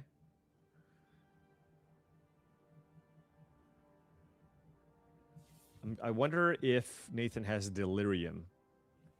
So I see Artifact, Instant, Creature, Land. Okay, Yeah. so he does have Delirium, so Shifting Woodland can copy something. Yeah. So do you copy the Reclaimer to try to get the combo going? Well, he's keeping it up. All right, we'll see. All right, Raptor off the top for Sun. All right, you're going to play that out here, see what this hits. Now, if you hit like another Guide of Souls or something, that could also be game, right? Because you get 2 energy. You get enough triggers to do multiple times. Yeah. Yeah. He hit Guide of Souls. Oh my gosh. Okay. That might just do it here because now we're looking at 6 energy here. We can give 2 things flying. Right. So you give the Raptor that's not summoning 6 flying. You have, I guess, one of the cats or Guide of Souls itself. Right. I mean, do you have to just kill a Guide of Souls here ahead of time? You could just kill, or just kill one of the creatures that has flying. Maybe just kill the Ocelot Pride here, and then you can still gain 2 life off of the Deathrite Shaman. But Hungbin going for lethal here, actually just attacking with everything. Yeah, I was gonna say, because the cats, you can kind of throw those away for extra damage here. I was gonna say, can you stop enough here? So you gain 2, technically, you're up to 13, right? You have a removal spell if you want in Terra Sunder that would cost 4 more mana. Can you do this without tapping Ancient Tomb? I think you can, right? So, and then you block 2 things. Yeah, I mean, this is not lethal. Like, you have a Terra Sunder here, so you can just Terra Sunder like a 4-power creature if you want. Right, yeah. Block 2 ground creatures, and then you can gain 2 life off of the Deathrite Shaman. So I think Nathan would survive, but obviously he would still be in an extremely tough spot from here, right? Yeah, I don't think he has Delirium anymore if he does that, because I believe the only creature is a creature in his yard, which is his 4th type. So he won't have Delirium anymore for the Woodlands. Because he would take, what, 12 damage total here? So yeah, he has to kill one of the 4-power creatures. Yeah. Okay, so no green mana up now. Well, there's right? a Yavimaya in play. Oh, there's a Yavimaya. Okay, yeah. Yeah. So you can just tap one of those lands. Yeah, but he would lose the Elvish Reclaimer. But hey, you got to do what you got to do to survive, right? Yep. So he's going to go down to, I think, 1 here. Yeah. Yeah, but 1 with 2 more cats, 6 energy, and I don't think there's a sweeper here in the Golgari deck. So I guess you can just top deck One Ring. Yeah, so you can top deck One Ring, and give yourself the best chances here. But then you would die to One Ring in your upkeep. Yeah, you would have to mill another creature and then gain life off the Deathrite Shaman. Right. All right, so let's see what happens. Iso Explorer is going to mill a Dark Depths. Okay, we're a little far off from all that going. A Dark Depths to play. That's going to mill an Elvish Reclaimer. Yeah, that's just not enough. Not enough. So game 1. All right. For Mr. Sun. Yeah, right, and that's just like a typical Mardu start, right? I played some creatures. Can you deal with it? And Nathan really just couldn't. Yeah, I would say 1 turn a little late on some of the stuff that I still explored. Didn't get going fast enough for Nathan here. Didn't get enough lands into play to really get going in. Didn't get lucky on some of the mills there as well. I think if we milled 1 or 2 different lands, we could have maybe seen a different game completely. Yeah, but Nathan does have an extremely powerful card here in the sideboard here for the matchup in Culling Ritual. He has 4 copies of that. So recognizing that this might be a little bit of a tough matchup here, and try to use that Culling Ritual to basically just completely reset the board here. But Hungbin will have the answer, as he's got, what, 3 Juggernaut Peddlers and a Thoughtseize in his hand.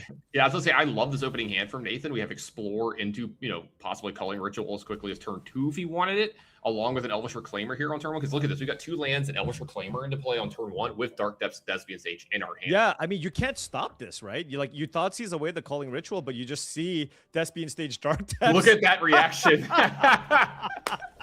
He's like, really? Yeah, those eyes got really big, really fast. All right, there you go. As I say, we could do it now, right? Is this Like, just turn 2 right here? Yeah. I mean, what are you concerned about? I guess the thing is, you're not really in a position to play around a Swords to Plowshares. Yeah. Right. This is not why you play this deck, right? No. You run this out, Shove. play around Strip Mine, boom, make a 20/20, and also smack for 3. Hey, you do get the 3/4 out of this. So all right, and that's no it. Swords to Plowshares. Right, and on to game 3. Turn 2 win. Oh, he's gonna hit it with a good game. Yeah, I love it. You know, we talked about this. You've got those long draw-out games like game 1 where we're playing 5, 6, 7, 8 turns, lots of attacks are going on. And then you have games like this where you cast a Thoughtseize, well, you're dead. Like, you actually interacted with me, too bad. That is the nature of the format, and that's hilarious. Hongbane's hand was as disruptive as you possibly could get, right? Literally, it was 4 hand disruption spells in his hand. But if you naturally draw the combo, not much you can do. Not much you can do.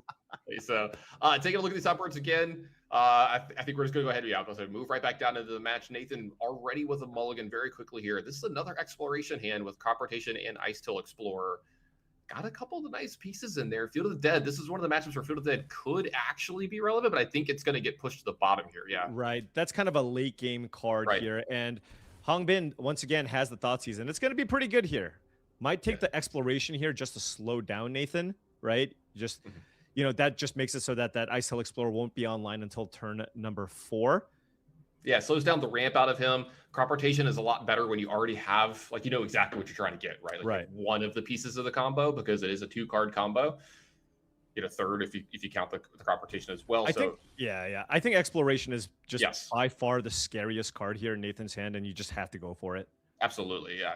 Exploration out of the land stack is like one of their best cards. It's kind of the glue that holds the whole thing together. It allows them to kind of combo out of nowhere in certain turns when they don't have a piece in play, and all of a sudden they're like, well, here's both.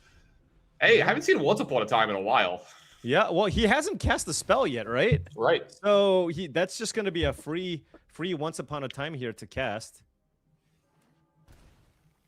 It looks like we're going to have a Juggernaut Peddler from Hongbin here as well. I can't wait to, man, I hope we have a game get decided by Juggernauts. I really do.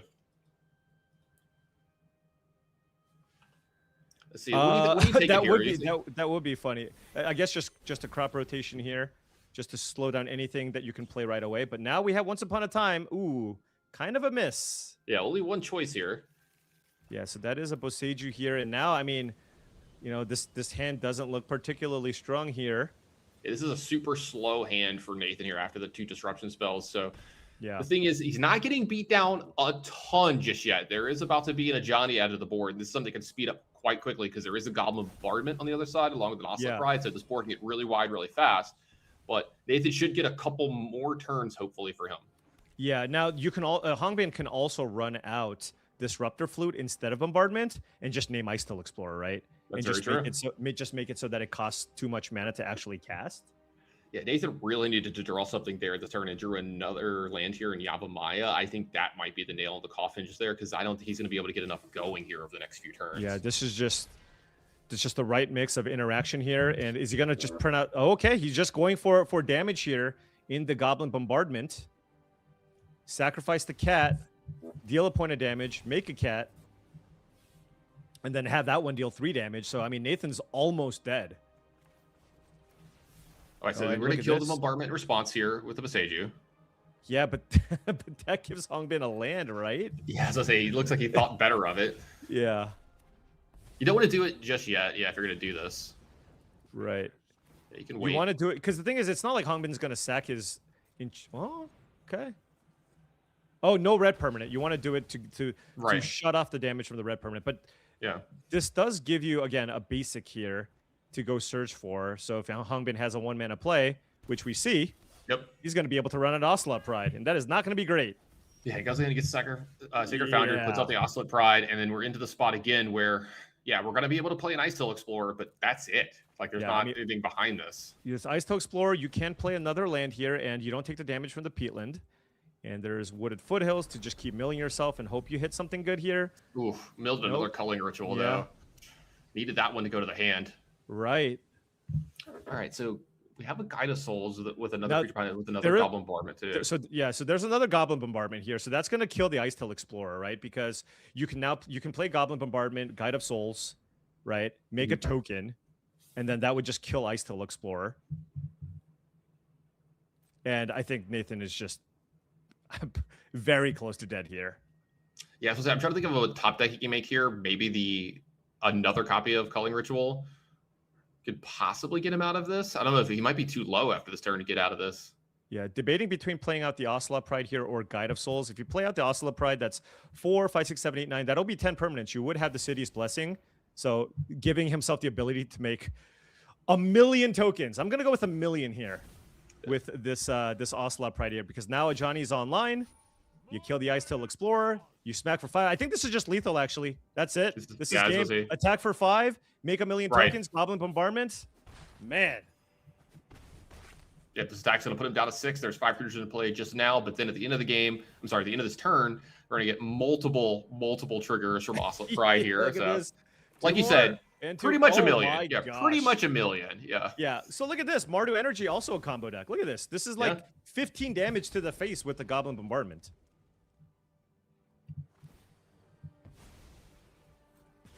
So this is gonna eliminate Nathan Hugh from the tournament and move Hungbin Sun into the next round here, with Mardu Energy coming through, our #1 seed here as well. Yeah. While just not losing this weekend. Right. And so far, we've seen some of these cooler decks, little off the radar decks, make it into the second day. But as far as what's actually winning, we got Mardu Energy and a bunch of mono black Necro decks. Right. Exactly. Great showing from Hongman. Love seeing the emotion out of him there too with that win. One more win closer to getting a spot at the World Championships. $5,000 and a nice Pro Tour invite for him as well there as he's exiting our tournament. So good weekend for both players here, but man, I love that land stack. I think it's really good. It just felt like it was a turn slow every game. That disruption, just enough. I mean, this feels like, you could tell based on the fact that there were 4 Culling Rituals in Nathan's sideboard. This is a bad matchup for him, right? He wants to play against other mid-range decks. He wants to play against, the blue Force of Negation decks, maybe other various 4-color value decks, because those are the matchups where you can really get Strip Mine going and win the game that way. Here, it's like if your opponent's just like play a Thoughtseize and a couple of creatures, like he has no line of defense. Yeah. It's like, I hope I get to resolve an Ice Tail Explorer, right? Oh, you Thoughtseize my exploration, I'm dead. Yeah, right? That's basically what happened. Because if he gets that exploration going, then all of a sudden that's like your unfair card, and then you get to kind of get the ball rolling. But if you don't have that turn 1 exploration on the draw against Mardu, I feel like you have almost no chance in that matchup. No, wholeheartedly agree. That's not it. I know we've covered a lot of Magic here in the first round of today, but we've got a little bit more. So we have a quick interview with y'all, and then we'll be right back with some more Magic right after that. Hungbin Sun, congratulations on picking up a win here in the top 16. You have locked up a top 8 spot. How are you feeling? Well, that is never expect before the Arena Championship, because last time I just get like rank 34 out of like 48 or 49 players, and I never expect that I could. No, I think this is my first top finish of all the tournament, so I'm extremely excited. That is so cool, man. Congratulations on an excellent finish here. You're playing the deck that everyone was afraid of this weekend. So how are you feeling up against the rest of the top 16 of the decks that you've seen? So if you can see my past matches, I have like 3 mono black Necro and 1 Ozoth Necro. So it's in my opinion that if your opponent isn't like have a very busted turn 1 start, especially since I'm the Swiss rank 1, I have to be on the play. So at least my 3 Thoughtseize actually can do a lot of work. So I'm not very afraid of these kind of like mono black Necro deck. I think these are like slightly advanced against my deck, but I have full preparation. So the rest of the thing is just about how is your opening hand. That's it. Yeah. How is absolutely. Well, it has been working well for you so far. You remain undefeated. So let's see if you can keep that streak going all the way to the finals. Best of luck in top 8. Thank you so much. Great stuff from Hongman there, Paul, talking about how just for the rest of the day, all that matters is, hey, how's my opening hand? Because I'm on the play for the rest of the tournament. You know, that's pretty important. I didn't really think about that. He gets to go first in all of his matches for the tournament. And if his opening hands have a creature and a disruption spell, I mean, he's ready to go. Yeah, no, absolutely. And we've seen kind of, what the Necro decks kind of have to do. You just have to mulligan aggressively to kind of find your pieces, and if you don't, then you're just you're just not doing a whole lot, right? And when you're playing against a deck that has 3 Thoughtseize in the main deck and more disruption, and they're on the play for the rest of the tournament, he's in a pretty good spot, right? He said he's 3-0 against the Necro decks. The Necro decks can fizzle out. Sometimes you play a bunch of creatures and they play a Necro a little too slow and they take a bunch of damage and they just die as well. So, maybe the matchup is not as lopsided as it appears to be, especially when you're on the play. Yeah, I definitely agree with you. The more I watch, the more I'm like, hey, maybe we got this one, a few percentage points wrong. Right. That's not it for today, though. We do have one more match. It's one of the ones that you highlighted here in the pre-show. We're going to have Mono Black Necro against Omnitel here coming up. And we're going to have Ray Zhang on the left, Fyodor Savinsky on the right playing the Mono Black Necro deck. How do you feel about this matchup, Paul? I mean, I feel like a lot of it kind of comes down to a racing situation. Now, I will say Ray Zhang's list doesn't have any Force of Negations in the main, has actually almost 0 disruption. Oh, excuse me, but does have access to 4 copies of Thoughtseize. So they're going to be leaning heavily on the Thoughtseizes to slow Pyotr down. Meanwhile, on Pyotr's side, of course, he also has kind of his combo of getting Necro online and trying to win. Well, I will note, and I think Arya mentioned this as well, the Mono Black Necro deck is great at finding what it needs, but it doesn't necessarily win super quickly. So the Show and Tell deck can possibly win through the fact that your opponent did get a Saint Elenda in play with an extra creature, right? If your opponent does the Sorin thing and you do the Show and Tell thing, I'm pretty sure the Show and Tell thing can just go over the top of what the Mono Black decks can do. Yeah, that's a really great point. Let's go ahead and head on down to the feature match area and get this match started and see if we can move on. Another player into our top 8, but here's those deck lists that you were talking about. Like you said, I see those 4 Thoughtseizes. You see a little bit of disruption in Ray Zhang's deck, so hopefully they get it for themselves. We see a ton of disruption in Pyotr's deck, and they're going to be going first this match as well.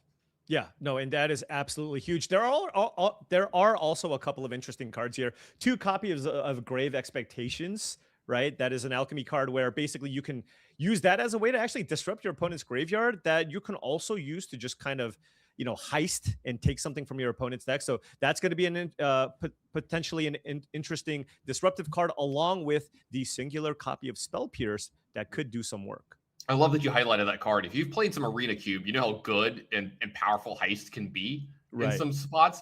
I want to see a spot where there is Omniscience to play and we have to heist our opponent's deck to try to win from there. I would love to see a game get crafted to that spot. So that would be an ideal spot for me. I would absolutely love that. But let's head on down to this match. And I see a pretty keepable game 1 hand here for me. I see a turn 1 Necro. On the play as well. Yeah, turn 1 Necro on the play. That's going to be a tough one here to beat here from Ray.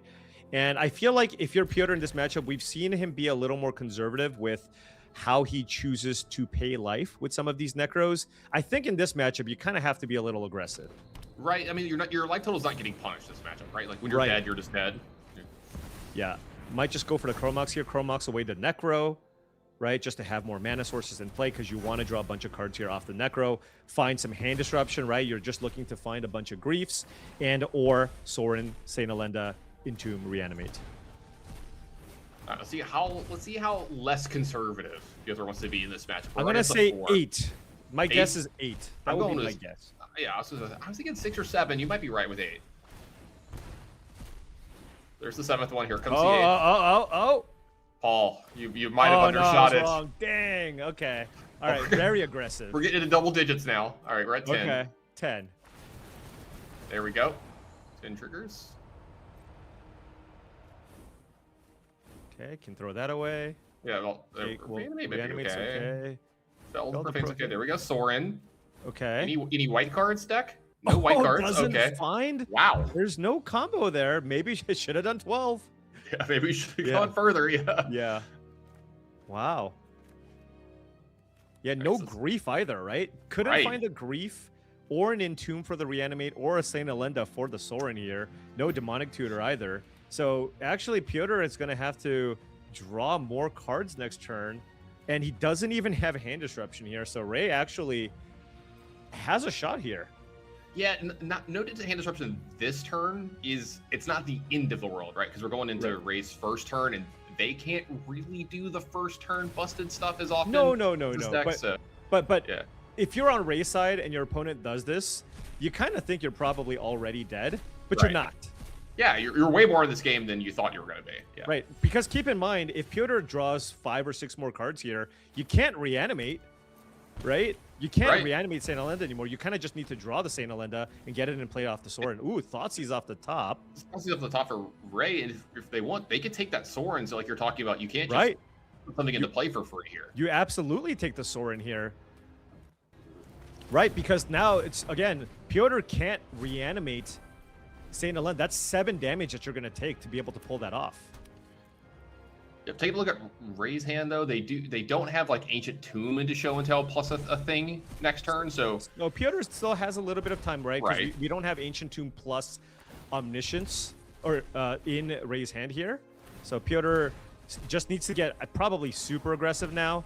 Just like draw as many cards as you can here to find some combination of Grief plus Reanimate. Maybe go down to... Oh, okay, never mind. I was thinking maybe you can go down to 5 so that if you Grief, you can reanimate the Grief. But Pyotr going, you know what? I am all in on trying to find Sorin plus St. Alenda here. Yeah, so say maybe staying at 3 to be able to like cast a Thoughtseize or crack a couple fetches, maybe. All right, so Felder Profane, Swamp. There's a Sorin. Okay, there's a there St. it Alenda. is. Okay. There it is. Okay. He did find it down to 3 life here. So at least has that for next turn. Now needs to pitch a ton of cards. Yeah, we got a couple extra cards we don't need here, maybe. A few extras. Yeah. So, see if you have to removing cards over to the right here. That's the cards I think he wants to be keeping in his hand. Yeah. I think, of course, it just starts with Sorin plus St. Alenda, and then how much disruption you actually want to kind of keep. And as you can see, he's kind of lining up the cards probably that he wants to keep on the right side here. Yeah, this is going to go back to Ray. Ray needs to either top deck another Thoughtseize here or be able to ponder into one. So Ray has a little bit of counterplay, but they're going to have to find it. Yeah, I wonder if there's a world where you can try to hard cast St. Alenda if things go wrong. But you have the double ritual. Yeah, but you don't have enough white sources is the issue. Yet. Yeah. Yet, right. We saw that yesterday come up. All right, so Fatal Push off the top. That's not the disruption that Ray needed, so Scalding Tarn's going to get a land out of the deck. Thin it up just a little. Going for a untapped land Ponder into trying to find another Thoughtseize here would be my guess. Yep, I think that's one of your only outs if you're Ray. Yeah, because Spell Pierce is not going to do it because you already know about the Dark Rituals in Pyotr's hand. And I but wonder a Thoughtseize on Sorin would be kind of brutal. Yeah, it would almost be game, I think, right? It'd be very close. Yeah. You can play out Boggart Trawler. I was going to say, it might be Boggart Trawler beatdown time, yeah. Yeah, I don't know if that's going to be enough. In these formats, every now and then, Paul, you get some real weird things happening, but... Right. So it looks like the Ponder, we're still contemplating on this Ponder. Yeah, Show and Tell Omniscience. I mean, you can't just keep the Omniscience here, right? And then okay, so just because even if you go Sorin St. Alenda, you don't win on the spot. Right, no, you want to, you want to protect the Omniscience, right? Through Grief. So I like this, keeping the Omniscience on top here, and Ray going, look, if you go Sorin St. Alenda, what are you gonna do? Go up to 4 life? Then I can Show and Tell, Omniscience, cast a couple of dig through times, and try to win the game. Yeah, so say Grief still would hit Show and Tell. So you're right. You're absolutely correct. You're absolutely correct. Yeah, it still stop there, but I love leading on Dark Ritual here too to play around the Spell Pierce just a little bit here. But yeah, like you said, this isn't over when the Sorin happens, so we're still playing a game here at this point. Yeah, I mean, I feel like you mentioned before, it's really hard to miss here, right? Like with Show and Tell Omniscience, it's just super tough to miss. You're looking at 14 cards here with a ton of card draw spells in your deck. Yeah, go ahead and put some more bodies into play here. Get the Cleric. Gain 4 life. This is going to put Pyotr back up to 7. This is going to make a token and allow Pyotr to get a couple more cards in their hand if they want. Yeah, goes up to 7, makes a 4/4. We'll have a really, really nice board here and has the ability now to draw a few more cards. Yeah, maybe they have to he has to just avoid the Emrakul out of Ray's deck. We might see a Dark Ritual Boggart Trawler. Yeah, just, sure. Yeah, sure. That does mean that you have a lethal attack next turn, right? Because you have 4, 8, 11. No, you have 14 damage coming in, and then you can use the Sorin to finish off the opponent. So this is giving Ray basically exactly 1 turn here to try to win the game. Yep. All right. Looks like we're gonna draw a few more cards here. Okay, probably gonna go pretty low here again. Yeah, go low, try to find some hand disruption, but of course, if Ray goes for it, they're gonna go for it next turn, right? And if Ray doesn't go for it next turn, you probably just have the win. Going to 1? Yeah, it looks like I think we're gonna be going to 1 here.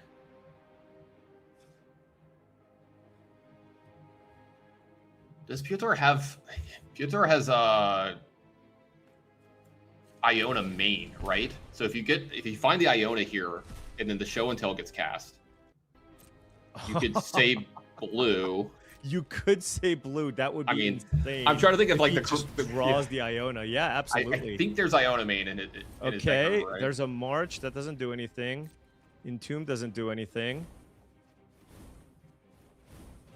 Grief. Okay. So with the show and tell, you can hit Grief, but keep in mind you can cast all those dig through times in response. Right.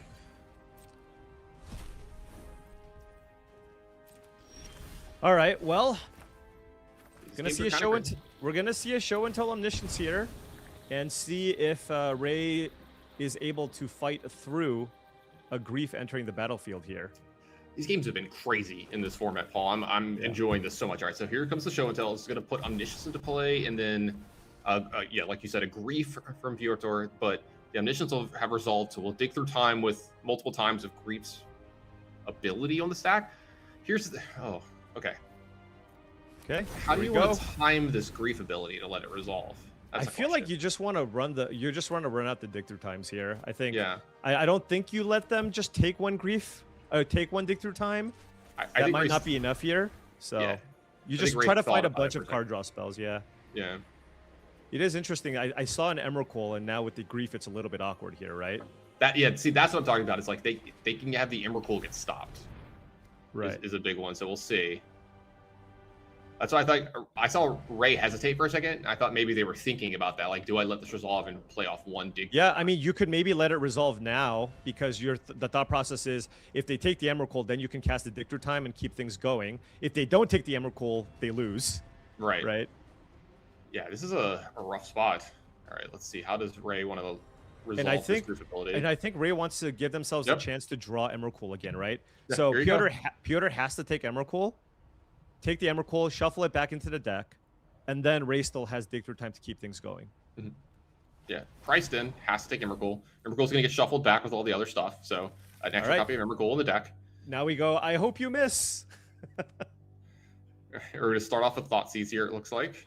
Yeah, just get maximum information here. Can maybe name the March, can maybe take the March just to prevent a bunch of life gain here, if we think that's a consideration. So the Thoughtseize makes Ray go down to where Fatal Push doesn't stop lethal anymore now, though. So Fatal Push could have killed the 4/4, but now they'll still take lethal off of the stuff in play.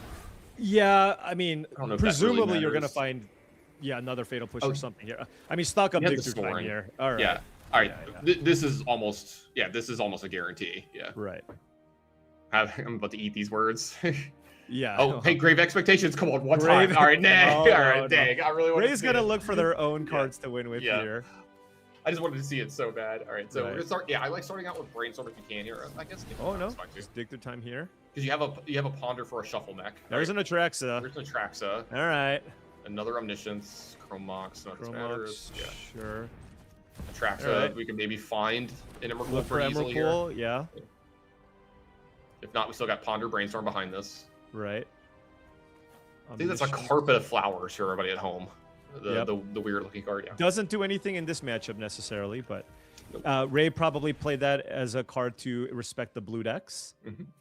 All right, more stock ups and Atraxa. Yeah, I mean at this point, Ray's just going to find the Emrakul here. Yep. So this Atraxa will trigger yet again. Rays are getting low on cards. Going through this whole deck multiple times. Let's see, Yeah, there's well, the there it Emrakul. is. All right, so You doesn't can really take need to keep clicking Sink anymore. into Stupor as Yeah. extra disruption Yeah, if you just like. in case. Yeah. Yeah, and that's game.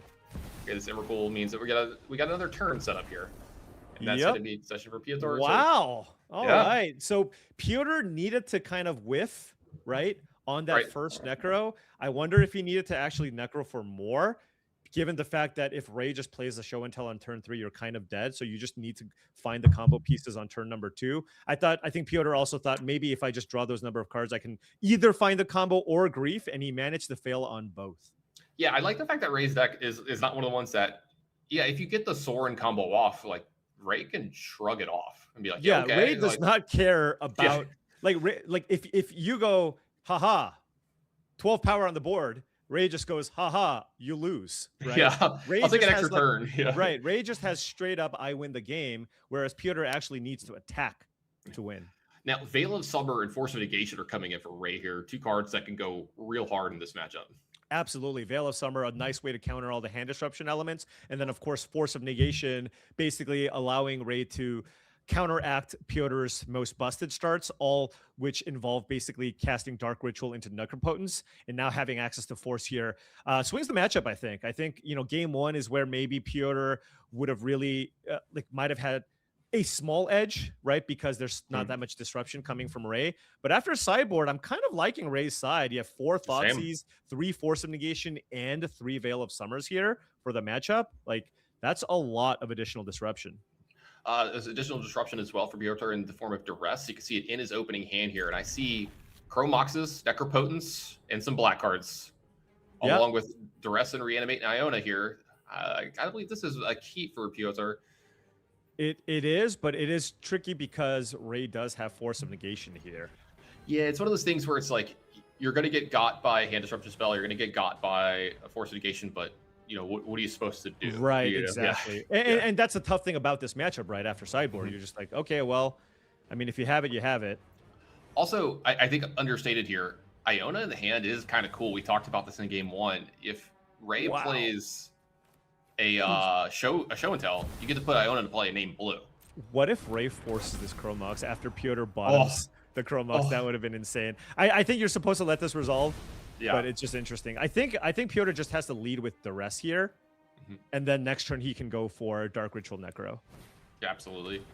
I wonder if Ray forces this or just lets it resolve. Yeah, they're just going to lets it resolve, right? Just because. Yeah.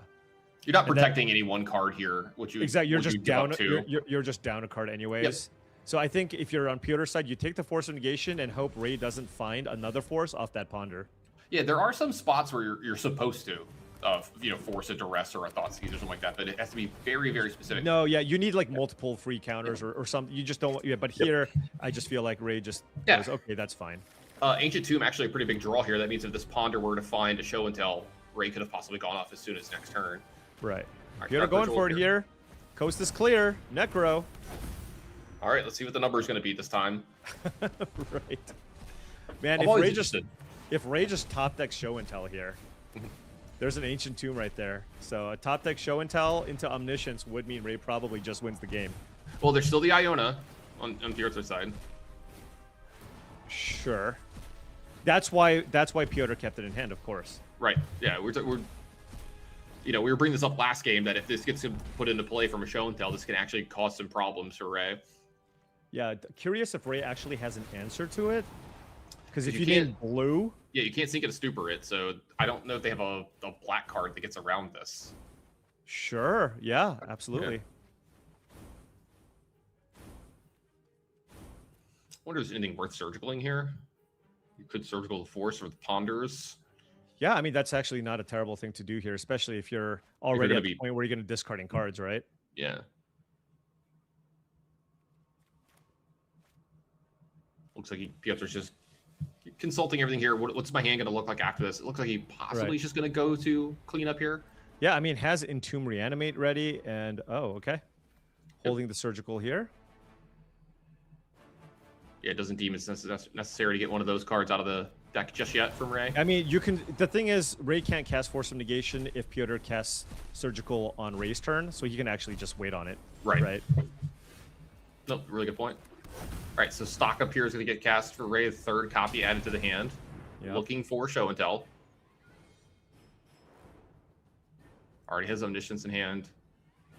And I imagine Surgical will be cast now, right? So, yeah, there's a possibility. I wonder if Ray does find show and tell, if they're just supposed to put Atraxa into play and not put Omniscience because of the corner case of Iona. But like, how does Atraxa? Do you mean just having Atraxa in play as just a big creature? Yeah, like just play like classic show and tell, like not Omnitel. Like just put the creature into play and have it be good enough. I wonder if there's a spot where they're supposed to just do that instead. Yeah, I mean, they are both 7/7s. But it's a one of, right? You can't just expect them to have it. I feel like you probably need to just kind of go for the win instead. Yeah, you're probably just right. Yeah. Double checking. That is a one of Thoughtseize, so that's one way to make sure the coast is clear here too. That's actually a huge get for Ray. Yeah. They do have a black source too here, so they're still in the same spot where they top deck show and tell. They can Thoughtseize into show and tell here. Right. All right. So if you're on Piotr's side, does have access to Entomb plus Reanimate here. It looks like that's possibly what he's going for. It looks like he might pay. Yes, okay, he's going to make sure Surgical and Force Negation happens here first before he starts trying to go off here this turn. Yeah, I'm just wondering why he didn't do it at the end of Ray's turn. Right? Like, nothing's changed, right? Did he have mana up? Well, you can just take damage, right? No, because he would have gone down to 8 and Iona. Oh, absolutely. Yeah. Absolutely. Yeah. No. Well, he's not doing the Iona thing, right? He's entombing for Elinda, which is a 7-drop, and that would put you down to 1. Yeah. Yeah. Because for some reason in my mind, I'm just seeing the Iona. I'm like focused on that. Like, yeah. In the weird case that Ray somehow drew all 3 of their Force of Negations, right? Right. And just manages to force this and then force the other thing you're trying to go for. That's a good point. But I suppose you get to save 2 life this way, right? Because you get to cast it. All right, Dark Ritual is going to lead to Entomb. Entomb's going to put a Salamandra into the yard and Reanimate. And like we saw in game 1, this isn't as game over for some decks as it is. Right, but Ray doesn't have the show and tell here. All right, so we have a repeat of game 1. Just Inspiring Cleric's going to get into play, puts as many bodies as they possibly can. It's going to go back up to 7 as well. So Piotr can refill the hand here. Yep. Right. So if Ray just naturally finds or draws show and tell, you can go Thoughtseize, Thoughtseize Iona, and then show and tell Omniscience, right? So that would be, the ideal draw, of course, for the show and tell deck. Yeah. Let's say Ray has to draw show and tell, I think, here. Right. Probably does Ray die on the spot here? No, right? Takes 11 damage. 8, 9, 10, but 11, of course, Piotr will have a full grip of cards. And they'll also be backing it up with Grief and some other stuff here, it looks like, as well, on the next couple turns. So, yeah, I think this is a 1-turn window for Ray. Elder Profane's going to get pitched here. All right. Back over. Is it a show and tell? That's a Veil of Summer. Okay. That does mean that the Grief won't affect. Yeah. Yeah. Maybe an extra turn. Actually, hold on. So it's 4, 5, 6, 7, 8, 9, 10, 11. So it's 11 plus the 3 from Soren. So we're still short, right? Okay. Yeah, because you also have hexproof from blue or black effects, right? So you can't go to the face with Soren. Correct. Yeah. So if they tap Ancient Tomb, they're down to 14. Right. Then they take 11, go down to 3. But but the thing is, if you're Ray, you kind of have to cast stock up here, right? Yeah, but if you cast stock up, you have to do it off Florida Delta and an island, though, because you have to leave up the green for the Veil. If you want to do that doesn't. So then that makes Thoughtseizing away the Iona kind of tough. Yeah, you're not even gonna have a black source, so you can't Thoughtseize the Iona. So, now you're down to 13. You go down to 2 here, but you do have Veil of Summer available. Yeah, you still stop the Soren kill. Yep. Yeah. Another Veil of Summer found along with the Brainstorm. Won't be able to use the Ancient Tomb next turn. Right. So yeah, this is a really tough spot for Ray. I think this is just going to be a little bit too much to handle. And this is kind of the draw that Piotr was hoping for in the first game off of that Necro. Yeah, absolutely. And like you said, that 1-turn window for Ray didn't look like it came home. So looks like Piotr's going to be able to lock this one up. But we've seen crazy stuff happen. Let's not 100% just yet. But it's looking really good. Yeah, if you Veil of Summer into Chrome Mox land You know what I mean? I'm just trying to figure out the combination of cards here. Yeah, they're gonna Veil of Summer here.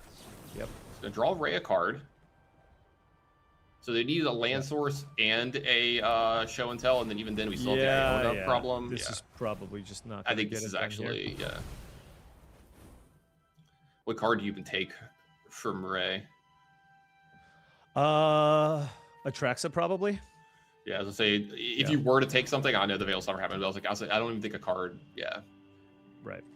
Because you're going to get Iona in play, right? If Ray goes for the show and tell on the Omniscience. Yeah, and then if it even matters, Yeah, put a counter on one of your little vampires. Yeah.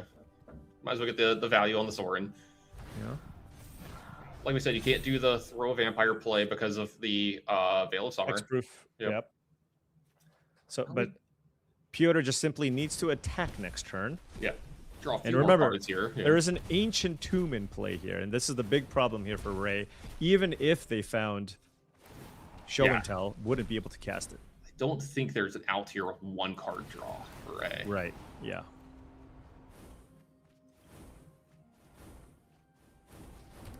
All right, Necro Partners resolving, get a couple extra cards there. Thanks for the extra life there, Saint Alondra. So Brainstorm.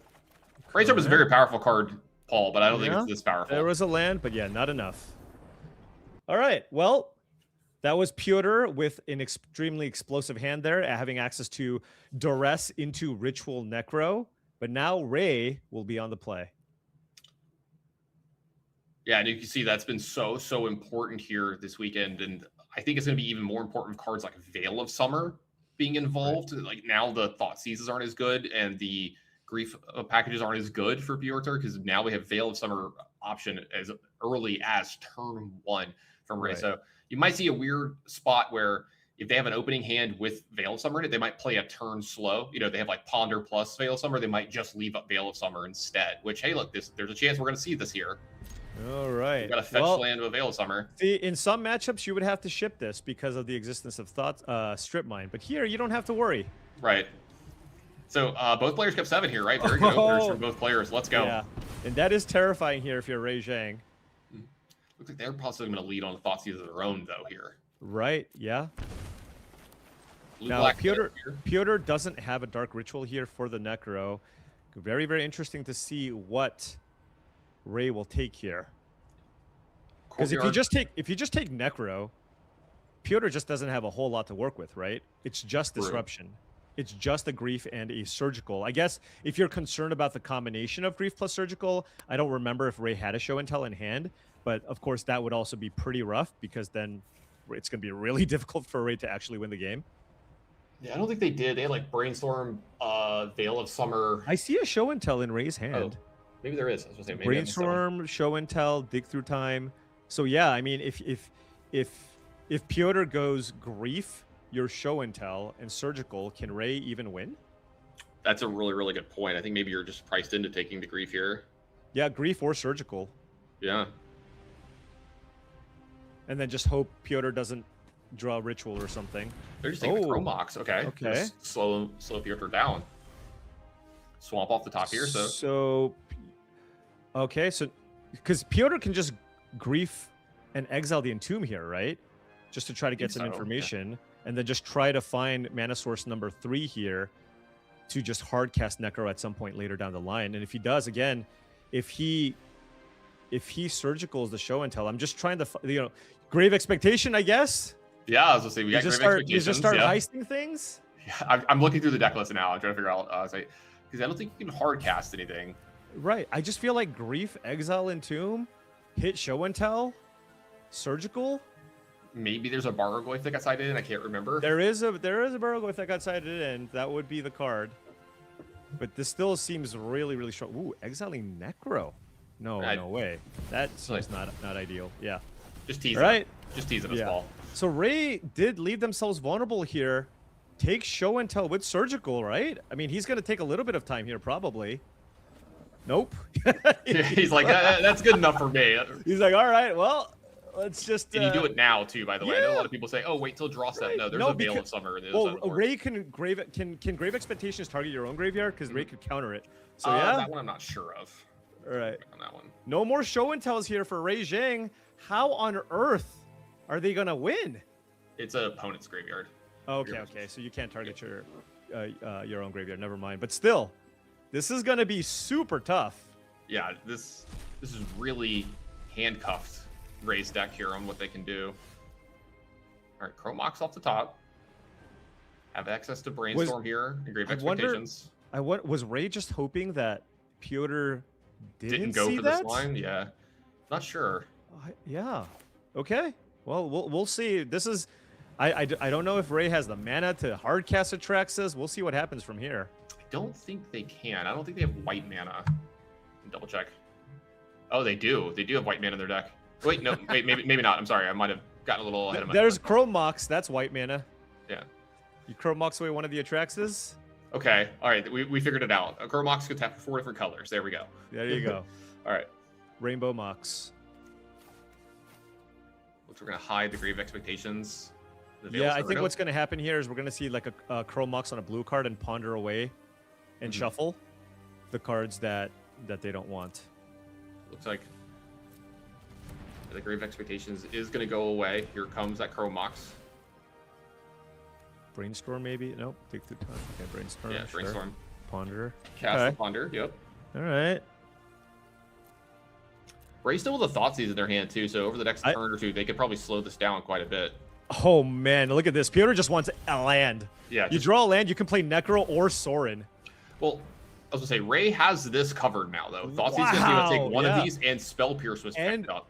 I think drew the Spell Pierce, right? Right, yeah. Spell Pierce was just picked up, so that's gonna be able to stop whichever one they don't. Okay. Take. So Ray's got time, but I feel like Piotr's got inevitability. Oh, for sure.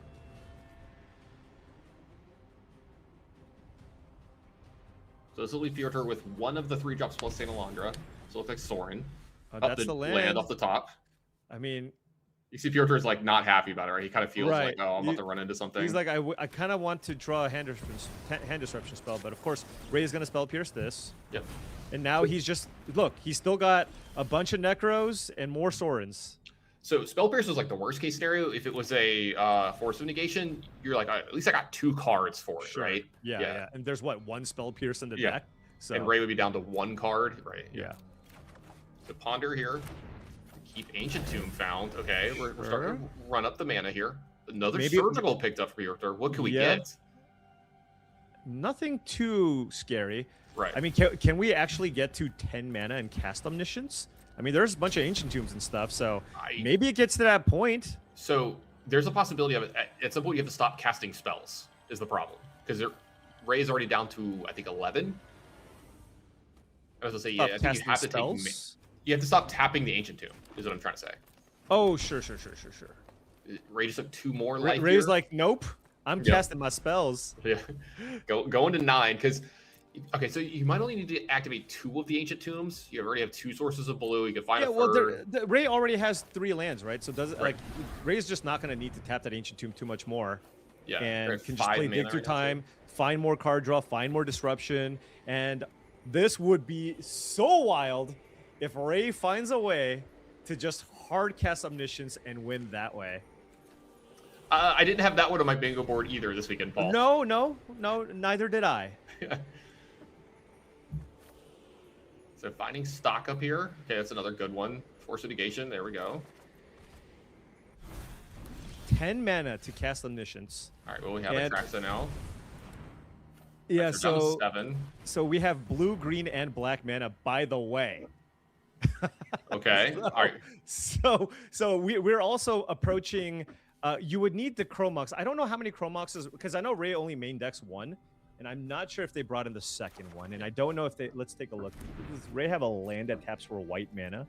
I don't think they have a land that taps for mana. I think the Moxes were the only way. Yeah, and there's only 1 Chromox in the main and 1 in the sideboard. So... Is there any way for the... Do they have... Does Seeking Super target your own stuff? Like, can you bounce your own Chromox? Like, we're getting real creative here, by the way. Right. Yeah. And at the same time, Ray has to still construct a hand that doesn't just...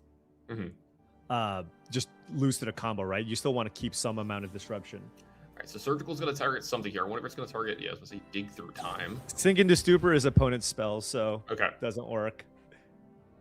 Okay, Dig Through Time.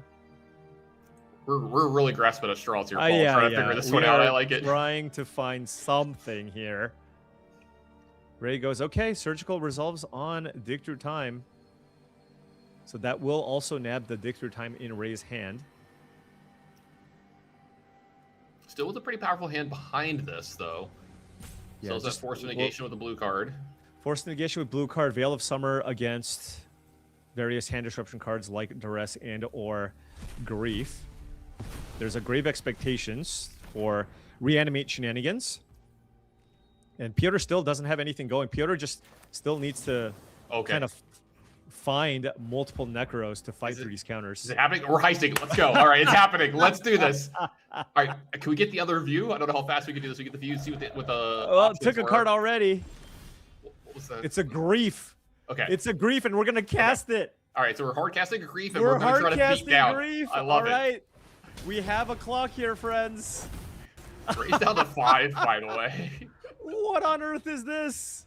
All right, so take Reanimate. 6 or 7 attacks. That's all we need. 7-turn clock. Yeah. Yeah, Veil of Summer to protect the Grief.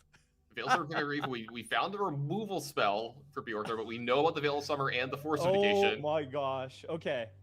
We are in the trenches, Paul. Look, this is still Piotr still has a lot of time here. Yeah. A lot of time. The thing is, he's gonna have to slog through this hand. That Right. Ray has You have to fight through Force of Negation, right? So that's number one. Thoughtseize picked up for Ray here. All right, we're getting to the point where we may need to consider not playing certain things. yeah. We just avoid playing out that Ancient Tomb if possible. Yeah. And don't want Emrakul. Another Grave Hey, Expectation, Paul. second win condition acquired. I'm in, Paul. I'm in.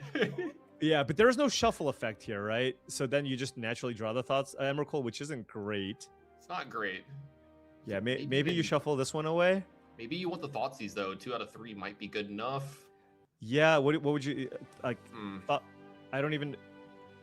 It's hard because I'm not sure exactly what Ray is thinking the win condition is, and I think they think Grave Expectation might be it. Right. But like maybe the other 2 are just so bad that you might have to shuffle this away. Right. Or if you think, if I get this Grave Expectations, I still have the Force of Negation, I still have the Veil of Summer to protect, it might be enough. And that's what they've decided. It is enough. All right. Okay.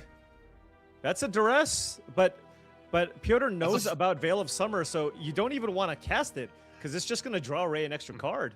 Agreed. It is a start though, because like eventually you have to play into some of this stuff. Like you're I mean, Piotr's probably waiting to sculpt the right hand.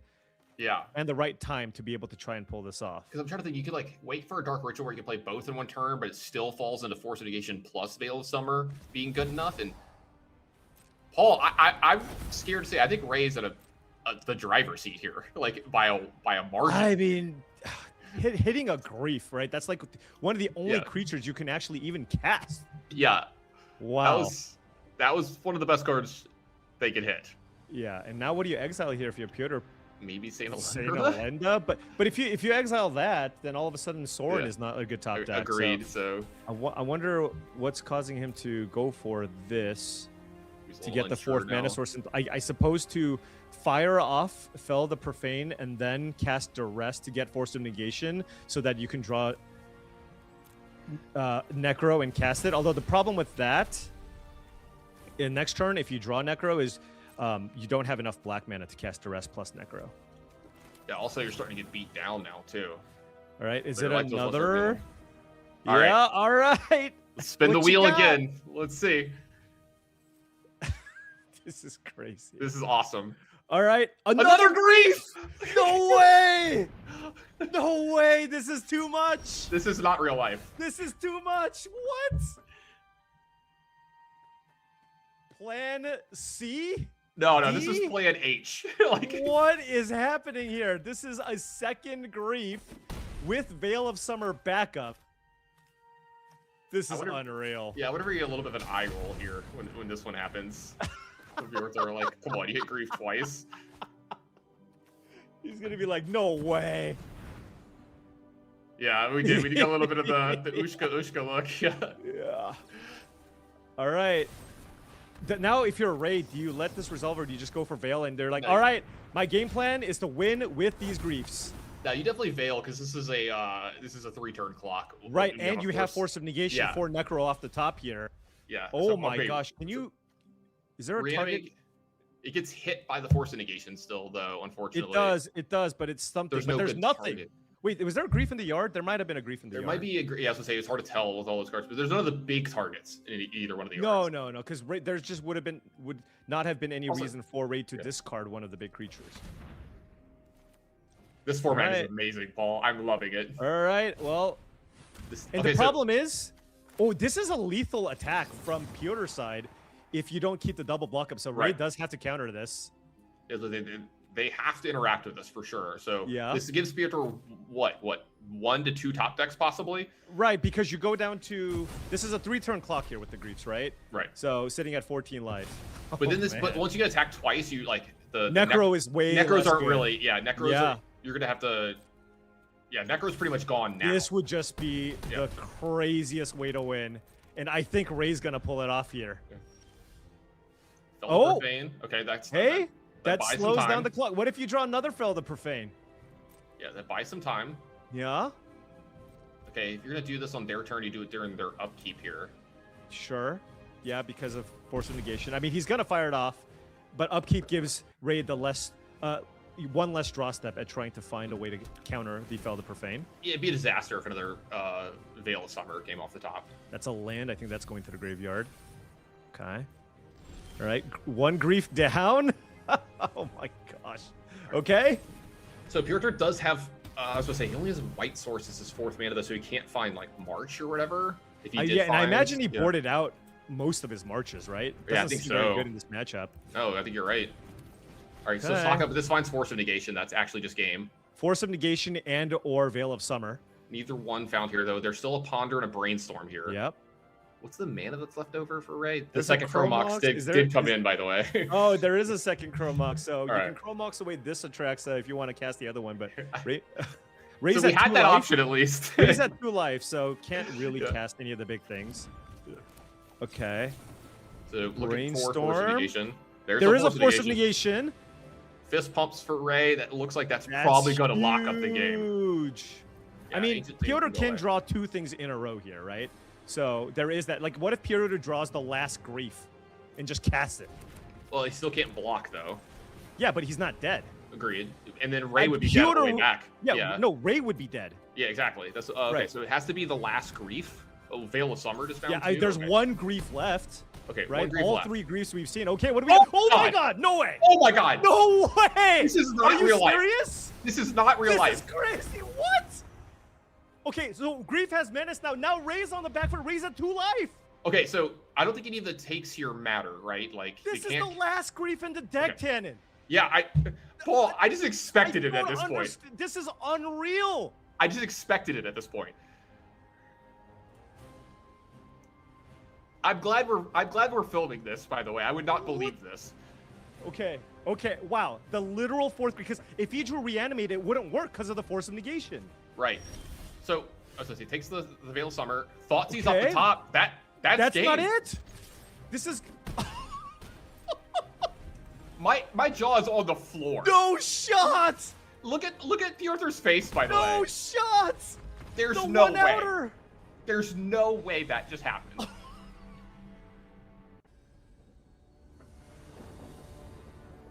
I don't have words for that. I do not have words for that. That is right. crazy. Okay, I mean, I feel like we get into these matches where we're like, well, there's just no way we can go over the top of what we saw. But I mean, this is literally a game where it looked like Ray had no shot of winning the game because they had their show and tell surgical extraction. Ray finds the line of stealing Piotr's own griefs off of Grave Expectation. Had to get Looks lucky like to they're hit the gonna win. griefs, right? Literally has Force of Negation to counter anything other than the last copy of Grief in Piotr's deck. It was an actual 1-outer, and he got there. What a game! What a match! Okay, is this your new favorite? Is this your new best game you've Well, ever yeah, I mean, cast? yes, this is now number 1, I guess. Look, when somebody top decks a 1-outer in the deciding match, we're gonna probably give it to that one. Yeah, especially in this kind of spot, right? From moving to the top 16 to the top 8, and if Piotr like parlays this into say like a world championships or another, pay and prize pool. Like, how much money was that top deck just worth? How many spots in Pro Tours and World Championships is that possibly worth? So if Fielder goes further in this tournament, that might be like the greatest top deck of his life, bar none. Like all of them combined. I mean, that's just going to go down as the grief game, right? That was just literally the grief game. I think it's going to go down as one of the greatest games I've ever seen, one of the greatest games I've ever played, the greatest top decks back and forth, the best grave expectations I've ever seen. Start the list and just go all the way down. It just had everything. I mean, but it all kind of started too from that turn one play from Ray, right? When Ray went for the Thoughtseize and didn't.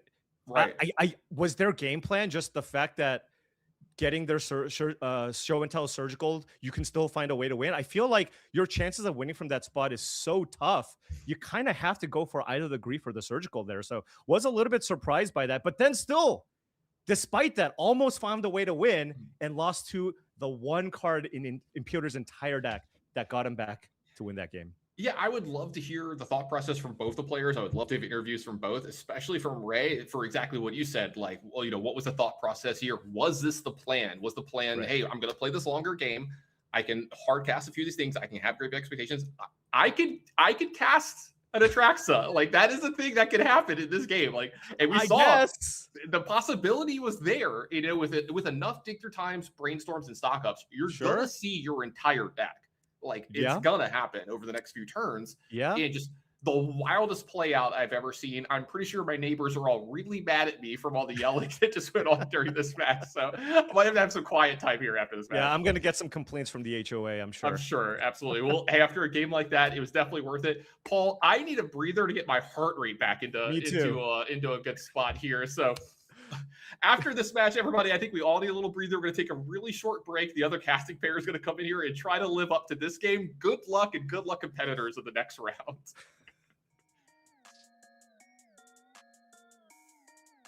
In particular, using Strip Mine with Blood Moon effects, because a very common counterplay to Blood Moon is you fetch basics proactively, or you like hold up a fetch land. And Strip Mine allows you to maneuver around that to like totally lock them out with a Blood Moon effect. But now, the threats that we play to go with those prison elements are way more powerful, and that's what makes this deck so much more exciting, quite a bit more pushed. So cards like Ragavan, Fable of the Mirrorbreaker, Broadside Bombardiers are really good at closing games quickly, while you've made your opponent not able to play the game. So the deck is really solid at just locking your opponent out of the game. Cards like Chalice of the Void, you can power them out quickly with cards like Ancient Tomb and Chromox, and you could also kind of fight against their mana base, their basics, that kind of stuff with Strip Mine as well to play even more into a prison element. There's lots of broken 1-mana spells in Timeless, and that makes Chalice of the Void even more broken. So how do we build a deck that uses Chalice of the Void very well? I like that this deck has like a plan for every matchup. So you have like between Chalice and Magus, you cover most of the unfair matchups, and Fury and Pyrogoyf cover most of the fair matchups. So you kind of cover all your bases there. This deck has just a very powerful engine to actually close out games while locking your opponent out. It made me continue working on the deck and gave me a lot of faith in it going forward into the later stages of testing.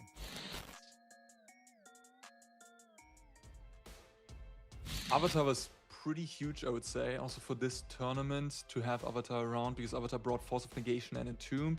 Yeah, you could not do this sort of strategy without it. Because Reanimate was mainly a card you cast on Grief before, and now it's a card you mainly cast on Artraxa. Just the free spells added with the very high quality 1-drop spells really changed the format in a crazy way. I think it specifically weakened Show and Tell, because that deck doesn't play very well against free counter spells, and it was sort of like a front runner and like a dominant deck. I think in previous versions of Timeless, that was always sort of like the deck that was on top, but really got weakened here. I mean, the Avatar bonus sheet basically changed the entirety of Timeless. So, and I mean, it's also like, this is also like the first big tournament, the first time a lot of people have really like poured a lot of resources in. Broken. That's what I would describe it with. Welcome back to coverage of Arena Championship 10 here on day 2, and I can only just say 2 words, and those are good grief. What a game that was here in our top 16. Welcome along, everybody. We're working our way through our top 16 to find our top 8 here on day 2 of competition. Yesterday we had 110 players. Today 16 came back to battle for their share of a $250,000 prize pool. We got 2 spots to next year's World Championship to give out as well. Welcome to the booth. We've got Daquan and Arya joining me here for the rest of our top 16. What a match, you two. Thoughts, Daquan? You know, we sit here and worry about Soren getting a big vampire into play, or even your Entomb Reanimate combo. And this whole time, you could just attack with 1 grief, and that wins you the game. So who knew, right? Just, we don't know what we're going to see this weekend. I know. It's just wonderful. This format is the Wild West, I think it has been described as a few times. And that game was certainly some fireworks for us. Let's check out our bracket and find out what's happened so far in our top 16 here this morning. You can see the games. We've already had a decider on there. Hongbin Sun advancing on to the quarterfinals along with Andre Strosky. If we take a peek there at the upper half of the bracket, Matt Nass and Pyotr Shazinski also advancing to the quarterfinals. So we have some more matches to get through here. Arya, what are you most looking forward to here as we round out our top 16? Well, so far we've mostly seen our villains, so to speak, the Mono Black Necro deck, crush the matches in top 16.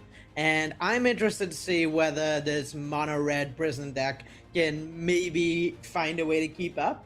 Going into today, the Mono Red deck had really struggled against the Mono Black deck yesterday, but I know they jammed a bunch of games last night prepping for this. Hopefully have good plans. I think they have a decent chance on the play, and I'm wondering whether they can sort of unseat Necro as the deck to beat after how well it performed yesterday and early in top 8.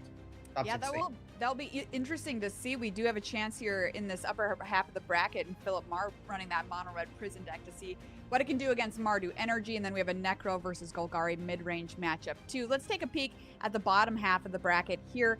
Daquan, we've got a couple of good matches for you coming up here, including one between a Pro Tour champ and a World champ. Yeah, I think that's the one everybody kind of had their eyes on going into today, so that should be pretty fun. And again, we get to see some Mono Red Prison. That was a deck everybody was kind of excited to see in action. So we get to see that again. And again, I want to kind of see if they figured out how to get through this whole Necro menace. Otherwise, we are in a situation where we could have a really kind of overwhelming presence of Necro going into our top 8. So we're kind of pulling for the heroes in these matchups, if you will. All right, yeah, we do have 2 Necro decks already in the quarterfinals here, so we'll see what can go up against them as we work our way through the rest of our top 16. Let's preview our first feature match that we're going to have you all show here in the top 16 as we work our way through and get ever closer towards our top 8. The first match we're going to be watching here is Alex Friedrichsen up against Pasquale Ruggiero. This is Mono Black Necro up against Golgari mid-range. Let's get to meet our players. Alex Friedrichsen is up first, 60.7% overall win rate on Arena. A bit fewer games clocked on Arena than a lot of our field with a little more than 5,000. Running this Mono Black Necro deck, had a top 8 at Pro Tour Murders at Karlov Manor, came in 18th at World Championship 31 just a couple of weekends ago, and tested with the team that brought this deck, including Nathan Stoyer, Matt Nass, Arne Huschenbett, etc. Let's take a peek at this Mono Black Necro list. This team had an incredible win rate with this on day 1 of competition, Daquan. Yeah, and we've seen throughout the weekend that this is just such a solid deck because it's just hard to stop, right? Like, even if you do get an opening hand, say Thoughtseize or something, you don't even have great targets to take, right? Because it's just, as long as they have one part of the combo, they're just waiting on the other. Or in some cases, if it's, Reanimate with an Entomb, can go find the other half. So it's a really tough deck to beat, and it doesn't need a lot in its opening hand to get its wins. Let's take a peek at the other side of things in this matchup. Pasquale Ruggiero here with more than 9,000 games played on Arena to a 61.5% win rate. Running Golgari mid-range here this weekend from Canada. 2 Grand Prix top 8s to Pasquale's name.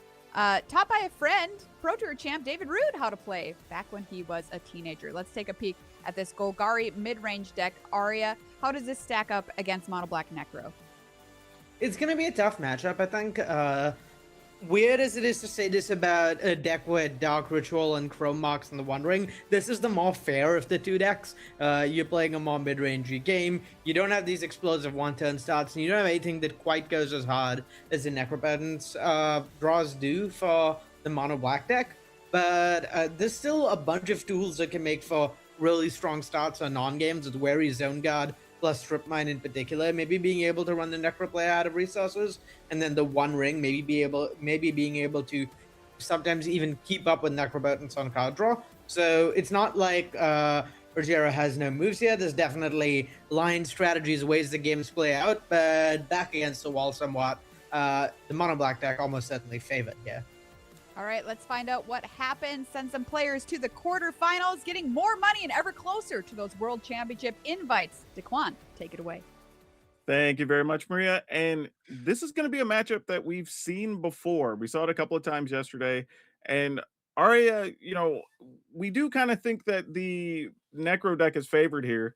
But what is Rogero's kind of real line here that you want to take in the early turns to just not lose?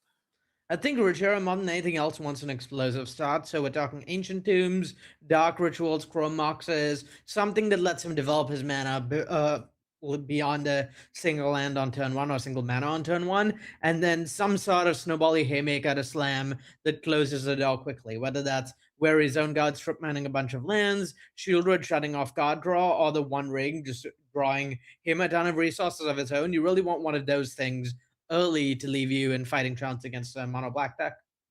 Yeah, we did see some times yesterday where the Shieldred really does cause a bit of a math problem if you're trying to draw some cards on the Necro and the Necro Dominance. Yeah, you're really hoping that your opponent has a Necro Dominance draw and not a Necropotence draw with this deck, given there's both Orcish Bowmasters and Shieldred to punish the literal action of drawing cards. Right, where it looks like Rogero's going to keep this hand here.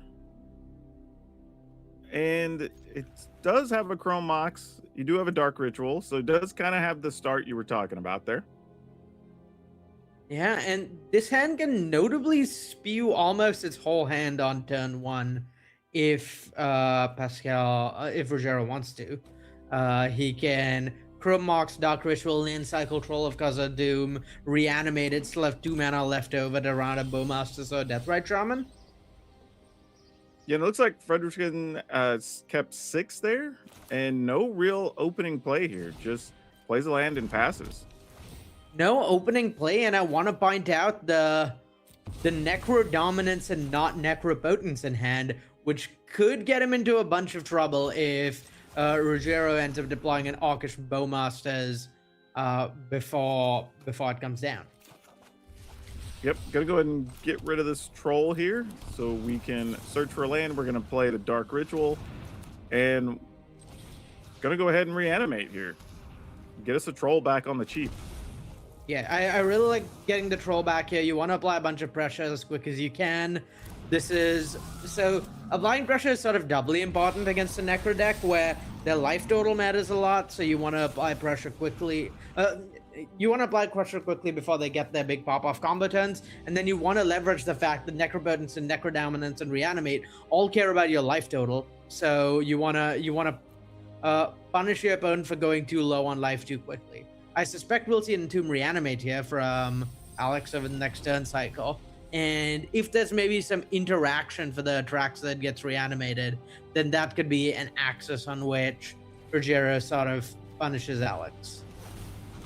Yeah, and this is exactly it. You're just with 1 mana able to Entomb, reanimate the Atraxa, taking a little bit of damage there, but not too much. You are at 12, and that's going to kind of set up the hand here because you get your pick of the litter as far as loading up and being ready for the next turn.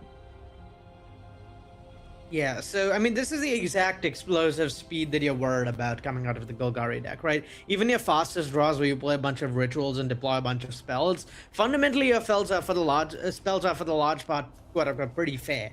I mean, sure, 2 mana to get a 6/5, not fair by modern day standards, but pretty fair by the standards of this format, and it's really hard to keep up with stuff like Entomb Reanimate or Dark Ritual Necropotence. So I think for Rogero here, it's all about whether there's some way to answer that Atraxa, some way to not let Frederickson gain a bunch of life, and then you're in decent shape. Otherwise, this game's looking pretty bleak. Yeah, and one of those cards Frederickson took was a Necropotence as well, so he would have access to that if he wants it next turn. Gonna go ahead and duress, make sure the path is cleared, not gonna lose your Atraxa. And we've been over this before a couple times this weekend, but unfortunately for Rogero, Necrobodens does not technically draw cards, so stuff like Archive Bowmaster and Shieldred is not going to be saving him here. Yeah, and unfortunately, I don't think that just this little old Deathrite Shaman is going to do enough here. But, you know, even if Fredrickson does go ahead and play this Necro out, there's no extra mana or anything here. Okay, you did get one there, so we can turn that into a land. So there's a chance he could draw March, use March, get a little extra life, and not really be at risk of anything. Yeah, I kind of wonder whether you even ignore playing the Necrobotans here just to fell the Profane the Troll and play it safe. Like, I think one of the ways that Fredrickson loses this game is a top-decked One Ring from Rogero to prevent the life gain from Atraxa for a turn. So yeah, if you just answer the Troll, you're much safer than if you go for it here. Yeah, and it looks like he agrees with you, left all his mana up, and probably will be killing this troll during the attack step. And yeah, I think the One Ring specifically could have done something there, but without that, Rogero doesn't have any options, I think, that save him. Yeah, I think he sees the writing on the wall. Says, yeah, I'm not beating that, unfortunately. Let's just get to the next game. Yeah, that's tough, right? Because that was a pretty good start for Rogero. Maybe not the best start, but, you know, upper percentage draw that he wanted. Yeah, it's awkward for Rogero that once a creature gets reanimated, it's actually really hard for him to answer it. There's one Shieldred's Edict in the main deck, and then beyond that, none of the removal actually interacts with something as big as Atraxa. Fatal Push doesn't do anything. So you end up in a spot where if your opponent puts an Atraxa in against you, you kind of have no moves. You can't really race it, and you can't remove it. So it's mostly just winning as a 7/7 flying lifelink vigilance creature. The like 5 or 6 cards it draws on ETB, that's pure gravy. That isn't even necessary to win the game for the mono black deck a lot of the time. Yeah, we are going to bring in the Terra Sunder, which somewhat helps with that. And, you know, like you mentioned, the Fatal Pushes don't really have any quality targets. So those are all being sided out here. Yeah, it's broadly just much better. The matchup is broadly just much better for Pascal Rogero after game one. Having all those dead guards and the Fatal Pushes and the Bowmasters pretty awkward. Having more interaction for your opponent's various combos really, really helps the post-spot matchup. Yeah, and Rogero's hand he's keeping here is a full 7, and it looks like he has a little bit of disruption with the Grief, a Dark Ritual, and he does have a matching set there of Shieldreds, but are they going to be too slow here? It's close. The Dark Ritual means the Shieldreds at least does something. So I would expect to see, yeah, turn 1 Grief, get rid of the Necrobotans from Fredrickson, followed by a turn 2 Shieldred with the hope of just applying a fast enough clock that your opponent doesn't get much time to draw out of it. Yeah, and he's putting some thought into this, but I think I'm with you. Probably just take the Necro. I guess there's an argument on what Dark Ritual does, but they could just top deck another Ritual, and then you're kind of in trouble. Yeah, Necrobotans and Dark Ritual are the two considerations. I think I would take the Necro, but it's pretty close. The main appeal to taking the Necrobotans is the opponent needs to draw another threat. The hand doesn't do anything. The main appeal to taking the Dark Ritual is if you take the Necrobotans, then any threat, but whether it's Elendra or another Necrobotans or Necrodominance, does leave Fredrickson's pretty good shape. Whereas if you take the Dark Ritual, your opponent is eventually going to have the Necrobotans. So you do need to apply pressure quickly, but they're not going to be able to deploy it next turn unless there's another Dark Ritual drawn. It's going to be until turn 3 till it gets deployed, and so not as much to fear. It's a pretty close decision. It really depends on what Rogero thinks the game is going to be about. Whether it's going to be about making sure trading off resources a bunch, and then your opponent eventually slowly getting to the Necrobotans, or whether it's going to be about trying to race and a turn 3 Necrobotans is not quick enough. Yeah, that makes plenty of sense. And, you know, to Fredrickson's credit here, he did draw access to a 3rd land still, so he will be able to play either of those on turn 3 when he wants. Yeah, the nice thing for Rogero about this, and the reason probably the reason we saw him take Dark Ritual, is it's gonna take a while for Fredrickson to hit his 3rd mana with that Strip Mine in play.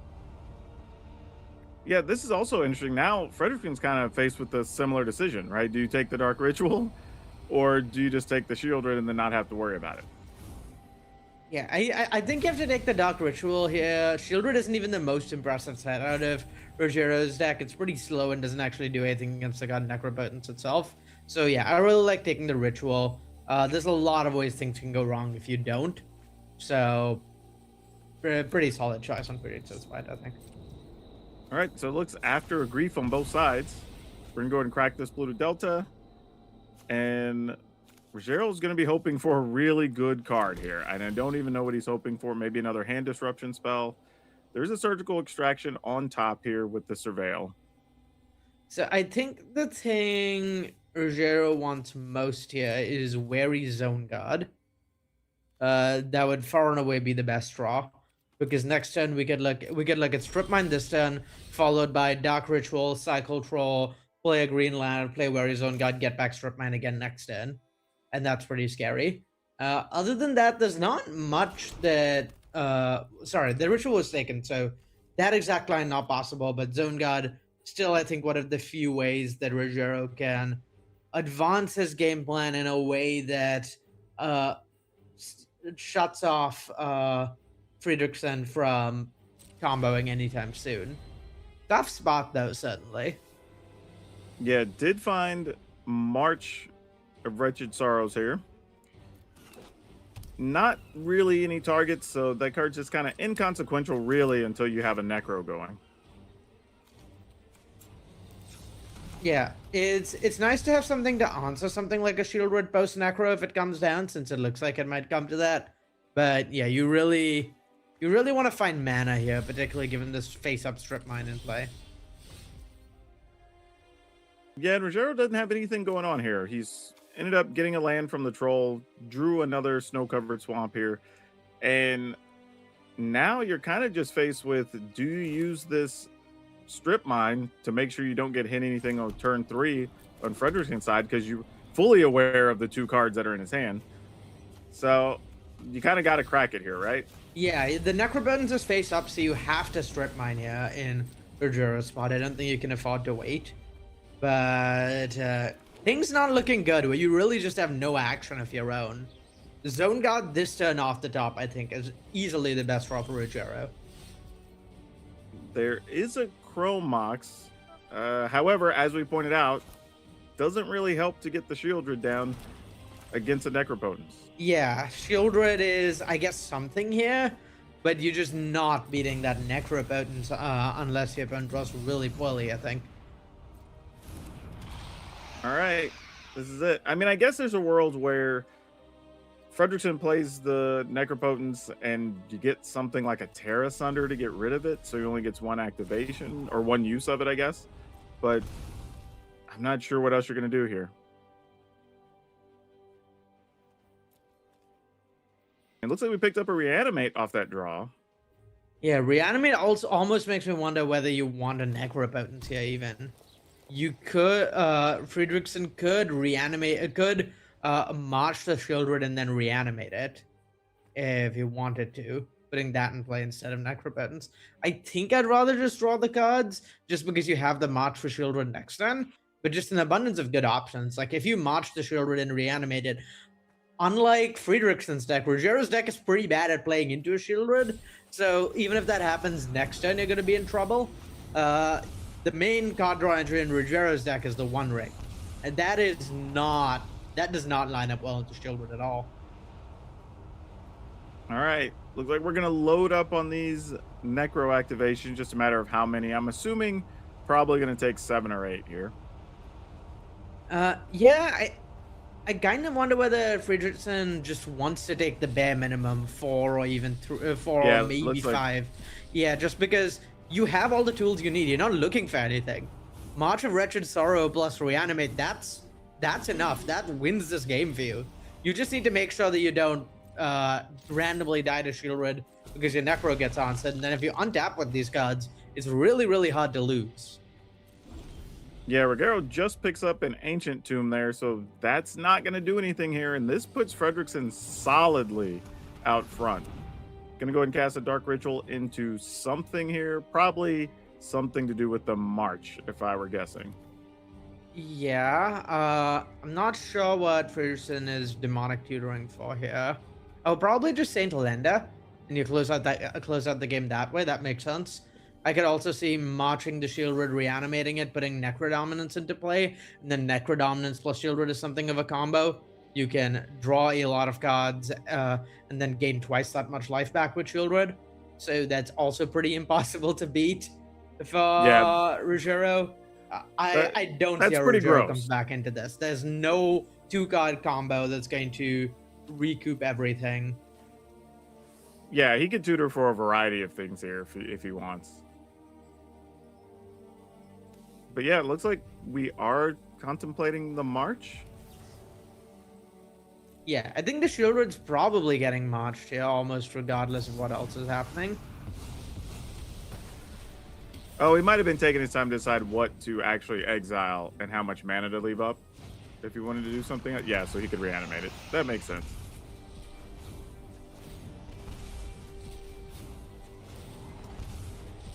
All right, just exiling 3, 4 with Necropotence here, 5. It really doesn't matter if for Rookson which of the many winning lines he takes here. The game looks pretty over. Yeah, now he has everything. You have Sandalendra to go with the shield or with the Sorin. You have a Grief to just check what's in hand. You have another Entomb. Yeah, every piece of combo action he wants is there. And yeah, game looks pretty much done. That's just how the Necro deck works sometimes. It's pretty hard for these decks that don't have free interaction, extremely efficient interaction, and don't have their own explosive powerful starts to beat these Necro decks. There's just so many A plus B combos for the Necromancy decks for the Necrobetons decks that even if you interact a little bit early, like we saw that game, you have like one-hand attack spell or whatever, unless you're backing that up with your own explosive combo to apply pressure, you sort of fall behind. You just sort of fall behind to them just making land drops and eventually playing Necropotence or some other haymaker that you can't keep up with. Yeah, and imagine if you were playing the Necro deck, and correct me if I'm wrong here, that's the matchup they want, right? The Golgari mid-range deck that just doesn't have easy ways to get rid of the enchantments. It doesn't have that many free spells outside of Grief. And once you get rolling, there's really no way for them to come back. There's no mass sweepers. There's really nothing to be concerned about really after like turn 2. Yeah, it's definitely kind of exactly how you want your games to play, kind of what the genre of deck you want to play against most. Like you said, just a non-blue deck that has plenty of creature targets for your march and doesn't apply pressure particularly quickly, unlike maybe mono red or energy, is just sort of perfect for the Necro deck. So pretty tough matchup for Ruggiero there. Yeah, that's tough. And like I said, in that first game we saw, it kind of looked like that was a good draw for Ruggiero and how you want to start, right? You ritual out, you get your troll, you reanimate it, you have your orcs, and then it just kind of all fell apart. Like I don't know if there's too many better draws than that. So if that's the case, I don't know if you can win that matchup. Maybe 10-15% of the time is probably you're not favored, unfortunately. But credit to Fredrickson, he does advance to the round of 8, and we're gonna have more action right after this break. Alex Fredrickson, congratulations. Nice 2-0 there to start your day. Thank you. How was that matchup for you? Up against Golgari midrange? Not something you expected too much of this weekend? No, definitely not. However, it took me down twice in the Swiss yesterday. So you got your revenge. I got my revenge, yeah.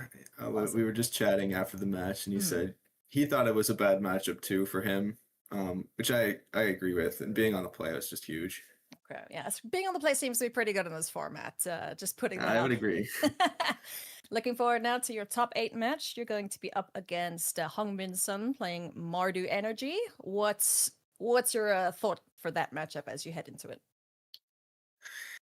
Hongbin was the seed number 1, so I'm going to be on the draw. But overall, I think Mardu is a pretty good matchup.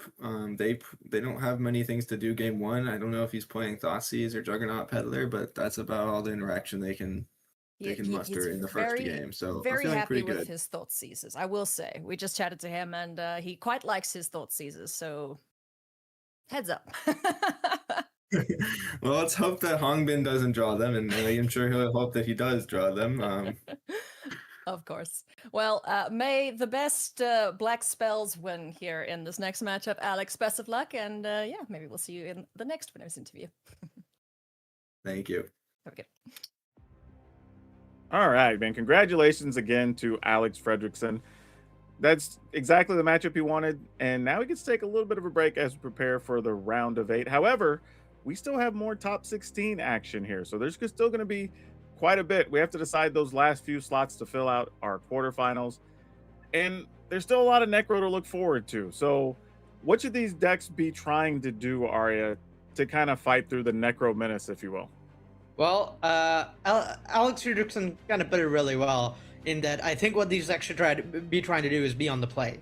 The play is really important in this matchup, particularly if you're looking to apply, either interact before the Necro deck gets to take their first turn, in case they have one of their more broken hands with Dark Ritual and the powerful 3-drop. And so you either want to be interacting before they do that, or just going low to the ground as possible, applying pressure and sort of putting the Necro decks on the back foot so they can't pay too much life. So any of these decks, particularly the mono red ones, the energy ones that apply a lot of pressure to your opponent and or have like a few pieces of interaction, like Thoughtseize or a key lock piece, for those decks, the matchup is drastically different on the play versus on the draw. Where on the draw, I think they're pretty far behind, but on the play, they have a fighting chance. So my recommendation is to have won a lot yesterday, say a top seed, and at least for Hongbin, that's going to be true. So kind of interested to see whether other decks can sort of pull it off using, hopefully, on the play advantage to kind of put these Necro decks on the back foot. So would you say if somebody's trying to build a deck for the format, because there's a lot of people still tuning in saying, I've never really seen Timeless, but there's a lot of Necro. Like, is this all the format is? Or should I be building something with maybe some early disruption or a lot of quick damage? And that's how we're going to be able to shape the format. I think the Necro deck is far from the only deck in the format. The deck that's sort of been the most underrepresented, the archetype of deck that's been sort of the most underrepresented in this format, but we've seen look really good against Necro, are the blue decks.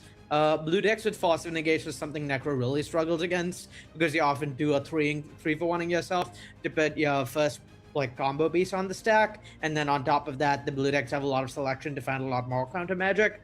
So we saw Ray Zhang's show and tell deck in top 16, and while they unfortunately lost the games, it looked like they had to get pretty unlucky to do so. I think the matchup is pretty favorable for decks like that, and that's exactly what you want to be running if you expect a lot of Necro on ladder. And as you said, decks with a lot of early aggression, decks with early disruption, also stand a chance. So if you don't feel like playing counter magic, if that's on your wheelhouse, a deck that applies pressure early is always going to have at least a fighting chance against Necro. Yeah, and it looks like we do have another matchup ready to go here, and this is going to be a fun one, Arya, because we get to see the mono red prison deck played by Michael Plummer here to go up against the Necro deck played by Nathan Stoyer, and these are two guys with some credentials. So this should be a well-played match on both sides. We expect nothing but high-level play. We will be getting into the third game here. It looks like they've each won a game apiece, obviously.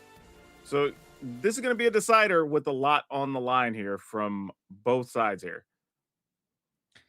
Yeah, it's a tough matchup for the mono red deck. They know this coming in, but yeah, hopefully if you can get a Chalice down on turn 1 on the play, if you can get a Magus and your opponent has too many dual lands, stuff like that really does let you scam out wins. And then the card to focus on, the card that's going to matter most for the mono red decks, I think, is Broadside Bombardiers. That card applies pressure like nothing else, and that's really what you want to be leaning on in this matchup.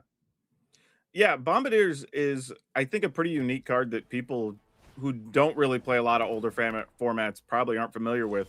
But that just being able to fling an artifact, especially if it's something like a One Ring, is huge. Okay, and this hand lines up so well for Michael. So this is for those joining in, this is game 3, I believe, right? And Michael's on the play. Vexing Bobble shutting down Chrome Mox and Double Grief in Nathan's hand, and then turn 2 Chalice on 1 to shut down Entomb, Reanimate, Dark Ritual. That's going to be kind of the perfect start for Michael. I I like his spot a lot here. Yeah, for people unfamiliar with this mono red prison deck, while you're used to seeing mono red, and there are things like the giant that you see in his hand, and we're talking about bombardiers being able to fling and create extra damage, it is in some ways a prison deck, right? Playing these type of effects like the chalice or the flute or some of these other cards that just stop your opponent from doing things in the format while you're doing that incremental damage. Yeah. First, I think the more conservative play here from Plumber, which makes sense. You know your opponent doesn't have Dark Ritual into 3-drop because they just sort of played that. So I like that Hurst plays around sort of Entomb plus maybe some interaction to followed by Reanimate. Like I think that's one of the ways things go badly, like some sort of reanimation spell for Nathan here. But yeah, it's starting to look like this is the whole deck locked out. Yeah, that's an interesting thing you mentioned there. Like if your opponent, your Necro opponent doesn't play Dark Ritual turn 1, do we just assume he doesn't have it every time? Yeah, I think it's pretty safe to assume your opponent does not have Dark Ritual if they don't play it turn 1 on the play, because with that high number of cards in hand. If Nathan and Mulligan a bunch, then it might be a different story. You might have Dark Ritual but no payoff. But if you're keeping a 7 like Nathan did, there's got to be something powerful Necrobitance in that hand, and that means you're not keeping a hand with Dark Ritual, nothing to do with it on 7 in this deck basically ever. So you can sort of leverage that knowledge of how much you have on Mulligan, given how heavily this deck mulligans, to know whether or not they have a ritual in hand if they didn't play it turn 1. So here it looks like we're playing a Ragavan, but we're paying the extra cost to dash it. Yeah, I think Michael really wants to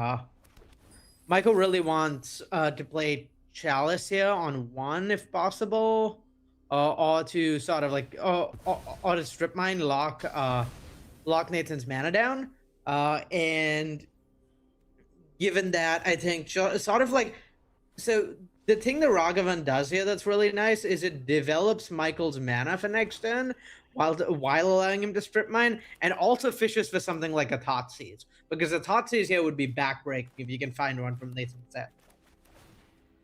Yeah, Nathan's kind of here. You see him just sliding and shuffling cards in his hand because right now you can't cast any of the 3s, and the smaller stuff you just can't play. Yeah, and really interesting here to see Michael just opt not to cast that Chalice on 1, and it seems really strange, right, at first glance, not to cast a spell that locks it, not to prioritize casting the spell that locks out your opponent, until you think a little bit about what the cards it actually locks out are. Well, the cards you're locking out are mostly Dark Ritual, Entomb, Reanimate. Dark Ritual we can pretty safely assume isn't in hand for Nathan, so you just need to lock it down at some point, but there's no big rush. And then Entomb, Reanimate does nothing into Hearst. So despite it looking like a sort of slow play on like developing this Chalice, and I was admittedly slightly confused initially myself, I didn't really see what was happening. It makes a lot of sense to run out a little slower because your opponent just doesn't actually have 1 mana cards they could play that would affect the board here. All right, ended up getting in there for 1 point with the Hearst, but makes sense. Every little bit of damage is important. And then if you're in Stoyer's seat here, what are you hoping to draw? I mean, I would guess just draw a land and stick a Necro or something. But yeah, you kind of want to, I believe, yeah, there's no other land. You really want to draw land for Necro, but things are looking really bad for Nathan here, honestly. Because even if you do stick a Necro at this point, the Bombardier is just applying a ton of pressure really quickly. Yeah, and speaking of which, here comes the Bombardiers. So that's going to be 4 you get to attack with here. Still could shoot the opponent because you do have a treasure there if you want to do that as well with the giant, the adventure half. Yep, I wouldn't be all that surprised to see the unlicensed Hearst sacrifice to Bombardiers here as well, just for more damage, getting Nathan down to 9. Reducing this deck to as low a life total as possible. We've been over this time and time again. Really, really valuable because it lets you, because it means they can't pay life for Reanimate, can't pay life for Necropotence. You really just want to deal a lot of damage as quickly as possible in this mono red deck seat. Yeah, this is a big deal here, right? Because if you fling the hearse, that's 4. So Nathan goes down to 9. You could still shoot him for 2. He goes to 7. Even if he were to get the Necro, he has a very limited number of cards he could do anything with. Yeah, just hard casting a Bone Crusher here too. Also a similar effect in terms of like representing a bunch of damage. And yeah, this is well over lethal next turn, I believe, with going to 9 off the stomp at end of turn. Or, well, stomp after untap, there's no reason to cast at end of turn. And then, yeah, you sacrifice the Bone Crusher. That puts your opponent to, that should be lethal. This gets Nathan to 7. Stomp gets Nathan to 5.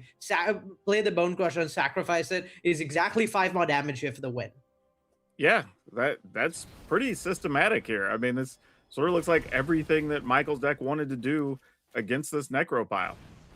Yeah, and this is what we talked about, right? Life total matters. Being on the play matters a lot for this deck. So yeah, be on the play against Necro, have a few early disruption pieces, and apply a lot of pressure early. Exactly what you want to be doing in this deck, and really worked out for Michael. Yeah, that's tough. For as powerful as the Necro deck looked, Michael Plummer gets to advance to the next round and really just shut the deck out entirely. I don't even know, did we even see Nathan cast a spell there? Like, that was tough. Now that you say it, I don't think we did. Yeah. I think we saw Dark Ritual casting to Chalice on the last turn, probably so that Nathan could achieve his cast Black Spells quest on his arena dailies, surely. And other than that, I think there was 0 spells cast by Nathan that game, because at no point did he have a chance to play a spell that did anything. Yeah, would you say that he dominated the Necro deck instead of getting Necro dominated as we've been seeing? Because I think that's as clean as we've seen a deck play against the Necro deck. And it's also why we call it Mono Red Prison, right? You lock your opponent out a lot of those small spells while you're just cleaning up with the damage after that. That's so crazy. Impressive showing by the Mono Red deck. Well played by Michael, really recognizing what the matchup is about. Being on the play game 3, really important, and just applying pressure as quickly as possible, not slowing down to deploy unnecessary hate pieces when you could be pressing damage a little bit, and then when the time came, really turning the corner quickly at Broadside Bombardiers and closing out the game. Yeah, and that's actually really crazy, because if you looked at Nathan's hand, it wasn't that bad. Right? Like, I mean, if he'd have drawn his land, would have just went and did his thing and just never got a chance. So yeah, we're going to take a break here, but we will be back with more round of 16 action so we can qualify more people for the top 8. Michael Plummer, congratulations on picking up a win there against Nathan Stoyer. 2-1 now. You are running absolutely hot the last couple months. Tell us about that matchup against Nathan. That has to be my nightmare matchup. I can kind of try to scam wins on the play with Chalice of the Void and whatnot, but on the draw, game 1, it was last night when I was getting ready to prep the matchup. Probably was what's the point of playing game 1? Is guy just gotta have a Dark Ritual Necro, or he's gonna mulligan to Oblivion. And thankfully in game 1 he mulliganed a lot, and I was able to get him with the Pyrokinesis. I think that was that game. Which drops them off. It was quite a lengthy match for sure, so if you get a little things mixed up, no problem there. I saw game 2, Nathan did do the whole Dark Ritual Necro turn 1, so picking up that one. And then game 3, how did that one end? I missed the end of that one. Yeah, I kept a hand that could either Chalice of the Void on turn 1, or Void Mirror, not Void Mirror, Vexing Bauble, and it was I Chalice on one, then I can't play a Bauble, so I just had to hope he didn't keep a Dark Ritual. I think he kept 7, which is pretty scary, but it's I'm gonna go for the Vexing Bauble. Then he went land go. It's okay. Most of his draw, I don't think he can turn 2 or 3 drop now because I turned off Chrome Marks. So he can play the Hearse, turn off his Reanimate plan, and I slowly set up the lock, and he didn't really do anything.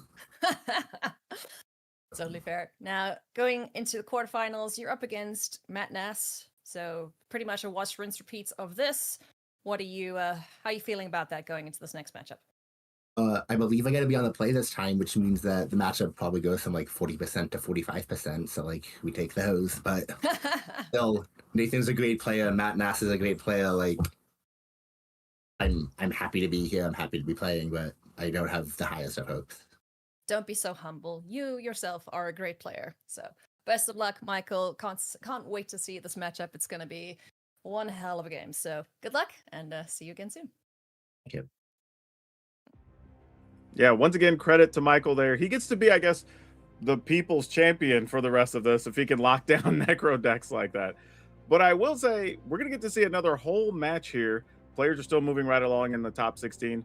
And this is another interesting one with a necro matchup against what we're going to call our Orzhov Vampires deck. So we got to see this once yesterday. So let's take a look at these players and what they've got coming into this one, because this is going to be a pretty interesting matchup, but still lots of necro going on here. But yeah, Greg Dyer here with his 60% win rate on Arena up against Marcus Vosner with his 69%. And again, you know, some high credential players here, but we've seen this matchup before. How do you expect this to play out, Arya? So we've seen versions of this matchup before, but never quite decked exactly like these. So Marcus is playing the Orzhov Necro deck that we've seen a bunch of, the one that has the dedicated doll maker over a lot of the Bailmuffs combos, so to speak. He's playing like a more grindy game, but less explosive. No Entombs to go with the Reanimates. No Marches. So I think definitely unfavored game one in particular, and unfavored in terms of being less explosive. But if the game goes long, has a much, much better chance. Meanwhile, Greg Dyer's version of the deck is somehow even more all-in than all the versions we've seen before. There are 4 copies of Beseech the Mirror, is even more copies of your combo pieces. Well, let's see how it plays out, because it sounds like our players are ready. And yeah, these decks do look slightly different than some of the others we've seen throughout the weekend. So it should make for some very fun interactions here. And again, to remind everybody, all of our viewers, these players are already qualified for the Pro Tour. We are now trying to qualify them for the top 8, so they get to play for their share of some cash and some Worlds invite slots. Yeah, in Marcus's spot, particularly for game one, Greg's list is like really the last thing you want to see as far as necro decks go.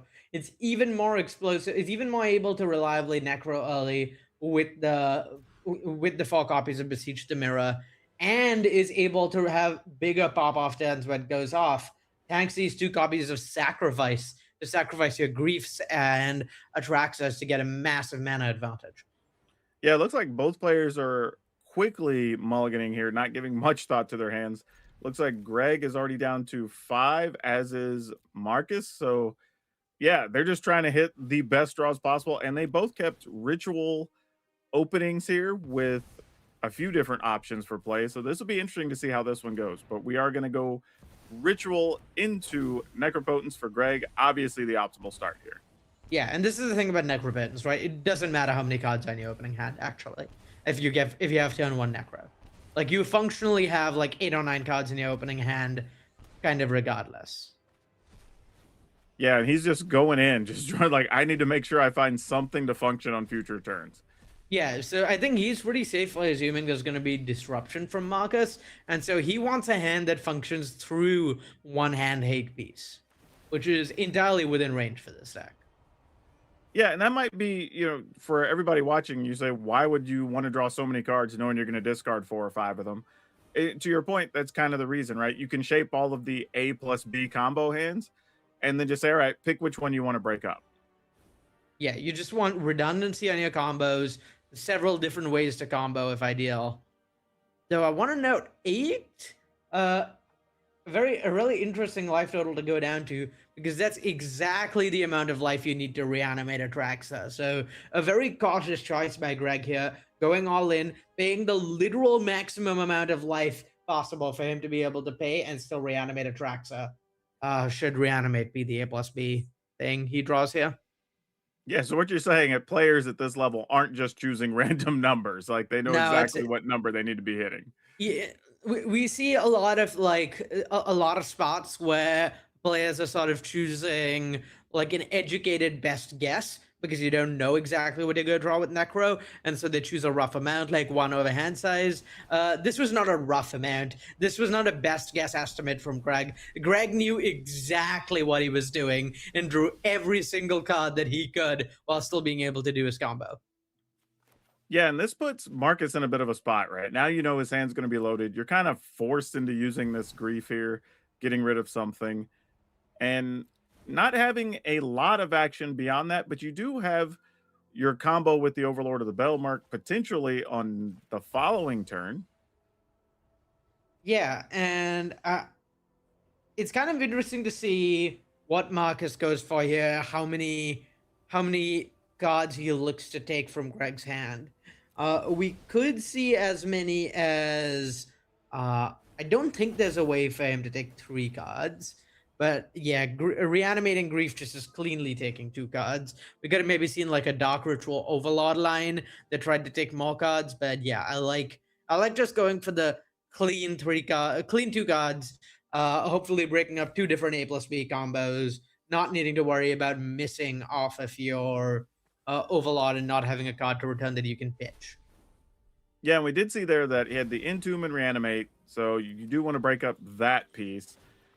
But what do you get now with this other Reanimated Grief? I think it's probably Demonic Tutor or Sorin. The Sorin doesn't do anything on its own, so it's probably the Demonic Tutor here. It's worth noting, Greg being at 8 life is really scary against this 3-2 Menace. Yeah, that's true. Because he can't draw any more cards without paying more life.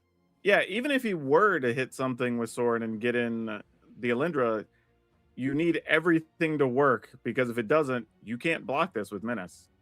Yeah, I think the plan now for Greg is to try and put Sorin Alenda into play next turn, and that probably means drawing like 4 cards, going to 1 against the Grief, and then Alenda can make a 3-2 blocker plus another token, so at that point you can pretty safely double block the Grief. You just need to get up to enough life to be able to do it. Or get up to the right cards in hand and pay enough life to be able to draw the Alenda. Oh, this is interesting. We're just going straight to activating Necro first. Yeah, I think Greg has decided it does not matter at all what Marcus has in hand. All cards are functionally interchangeable. So instead of Grief pitching my Entomb, what I'm going to do is I'm going to Entomb so that I have 1 fewer dead draw off of this Necromant. Oh, wait. Hold on. No, this is actually an insane play from Greg. What he's doing is he's activating Necropotence first, then Entombing to know exactly the 4 cards he's going to draw, because he gets to search his library. And so he can plan smart. around that.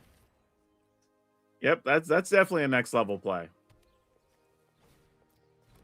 And so he can figure out whether he's sort of like safe to run out Sorin here or not. Or safe to pitch to Sorin. If he knows he's drawing another Sorin plus Alenda, for example, he could have pitched a Sorin to Grief and cast it. And if he's not, then he can just hold the Sorin and wait. Yeah, and this is the other downside for Marcus here, getting rid of that Dark Ritual earlier. Unfortunately, you now can't cast anything. Yeah, no spells able to be cast, and Saint Alenda is... That card does not give you much time to mess around, let me tell you. Yeah, you get Saint Alenda here, probably gonna face Fetters, get rid of the Grief. Yeah, Fate's Fetters makes a lot of sense here. And then they get you 4 more life as well, so it puts you to 5. Yep, and Sorin's good. Saint Alenda has lifelink. The 4/4 token that she makes can be given lifelink with Sorin. So the game is quickly slipping out of Marcus's grasp, I think. Yeah, this is about to get real tough, because now you're going to be facing down 8+ damage the next couple turns. And really, right now, even if you draw a land, I mean, I guess the best play would be copying a Grief, which isn't great. Yeah, I don't really think there's outs anymore, actually, for Marcus. The game looks pretty over. Yeah, an attack for 8 here is huge. Actually, I guess it could be for Yeah, it'd be 8, and then you gain 8 life off of that, if you want to. Yeah, the game looks pretty done. Once there's that much life gained, I think it's over. There's a Beseech in hand, so Greg has literally any spell in his deck that he wants. Yeah, hard to imagine coming back from this spot. Yeah, and 8 life just gives him way too much runway to draw with the Necro as well. Yep. Literally any spell he wants, can draw whatever he wants with a Necro, has access to infinite mana should he choose to sacrifice his Saint Elenda to sacrifice. So, yeah, I think this game's pretty done. Actually, is that... Oh, no, because I was thinking you can attack for 8, and then... Oh, you can't minus yet to fling. Yeah, what we might see here, or what we can see here rather, is sacrifice the Saint Elenda to sacrifice, then reanimate it, giving you with all the life you gained. I guess there wasn't enough life gain. Yeah, okay. So Greg's at 9. He can reanimate the Saint Elenda if he wants, gain even more life, put another blocker in play, just be all kinds of safe, and just have infinite lethal threats for next turn. Gonna beseech away one of the Chrome Moxes. Yeah, I think you just get Grief here to check, make extra sure. Your opponent doesn't have anything of relevance, probably take the Sorin. Is that Tendrils in his deck? I was just wondering, I'm like, we're beseeching into another Beseech the Mirror? I mean... Did we miss a Tendrils in his deck? That would do it here. That would just end the game. There's one copy of Tendrils of Agony for the 4x Beseech chain that you can do to just deal 10 damage. Hey, you talked about this being all in. Yeah. That's a way to finish this. For those unfamiliar with the Tendrils chain, the way it works is after you cast a bunch of spells, if you have enough artifacts and enchantments in play, you can just Beseech, sack an enchantment, get another Beseech, sack an enchantment artifact, do that a few times. A bunch of the lands, artifacts, and enchantments, Chrome Mox is an artifact, Necropresence, Necrodominance are enchantments. So if you get your opponent down to 10, you can just kill them with Beseech Tendrils. And that's actually pretty valuable in this field. In a game where, in a format where everyone's sort of going over the top of each other and often playing a lot of life, I really like this Beseech Tendrils list as sort of the mirror killer for the Necro decks, where you can punish your opponent for drawing 8 cards and going down to 10 life or similar plays. Yeah, Beseech also serves as an interesting way to get rid of your Necros or whatever. If you think you need to just get some free draws or get out of a lock of some situation. So it's actually kind of a neat inclusion in this list. Yeah, I really like this different angle of attack, because at the end of the day, most of what the rest of your deck does doesn't really matter as long as you play a turn 1 Necropotence and Necrodominance. And the Beseeches do a good job giving you some redundancy on that anyway. So yeah, I really like the way Greg's list is set up for this meta. Yeah, that's a tough situation for Marcus too, because his hand started out really strong and just never drew any more mana to allow him to function after that opening turn.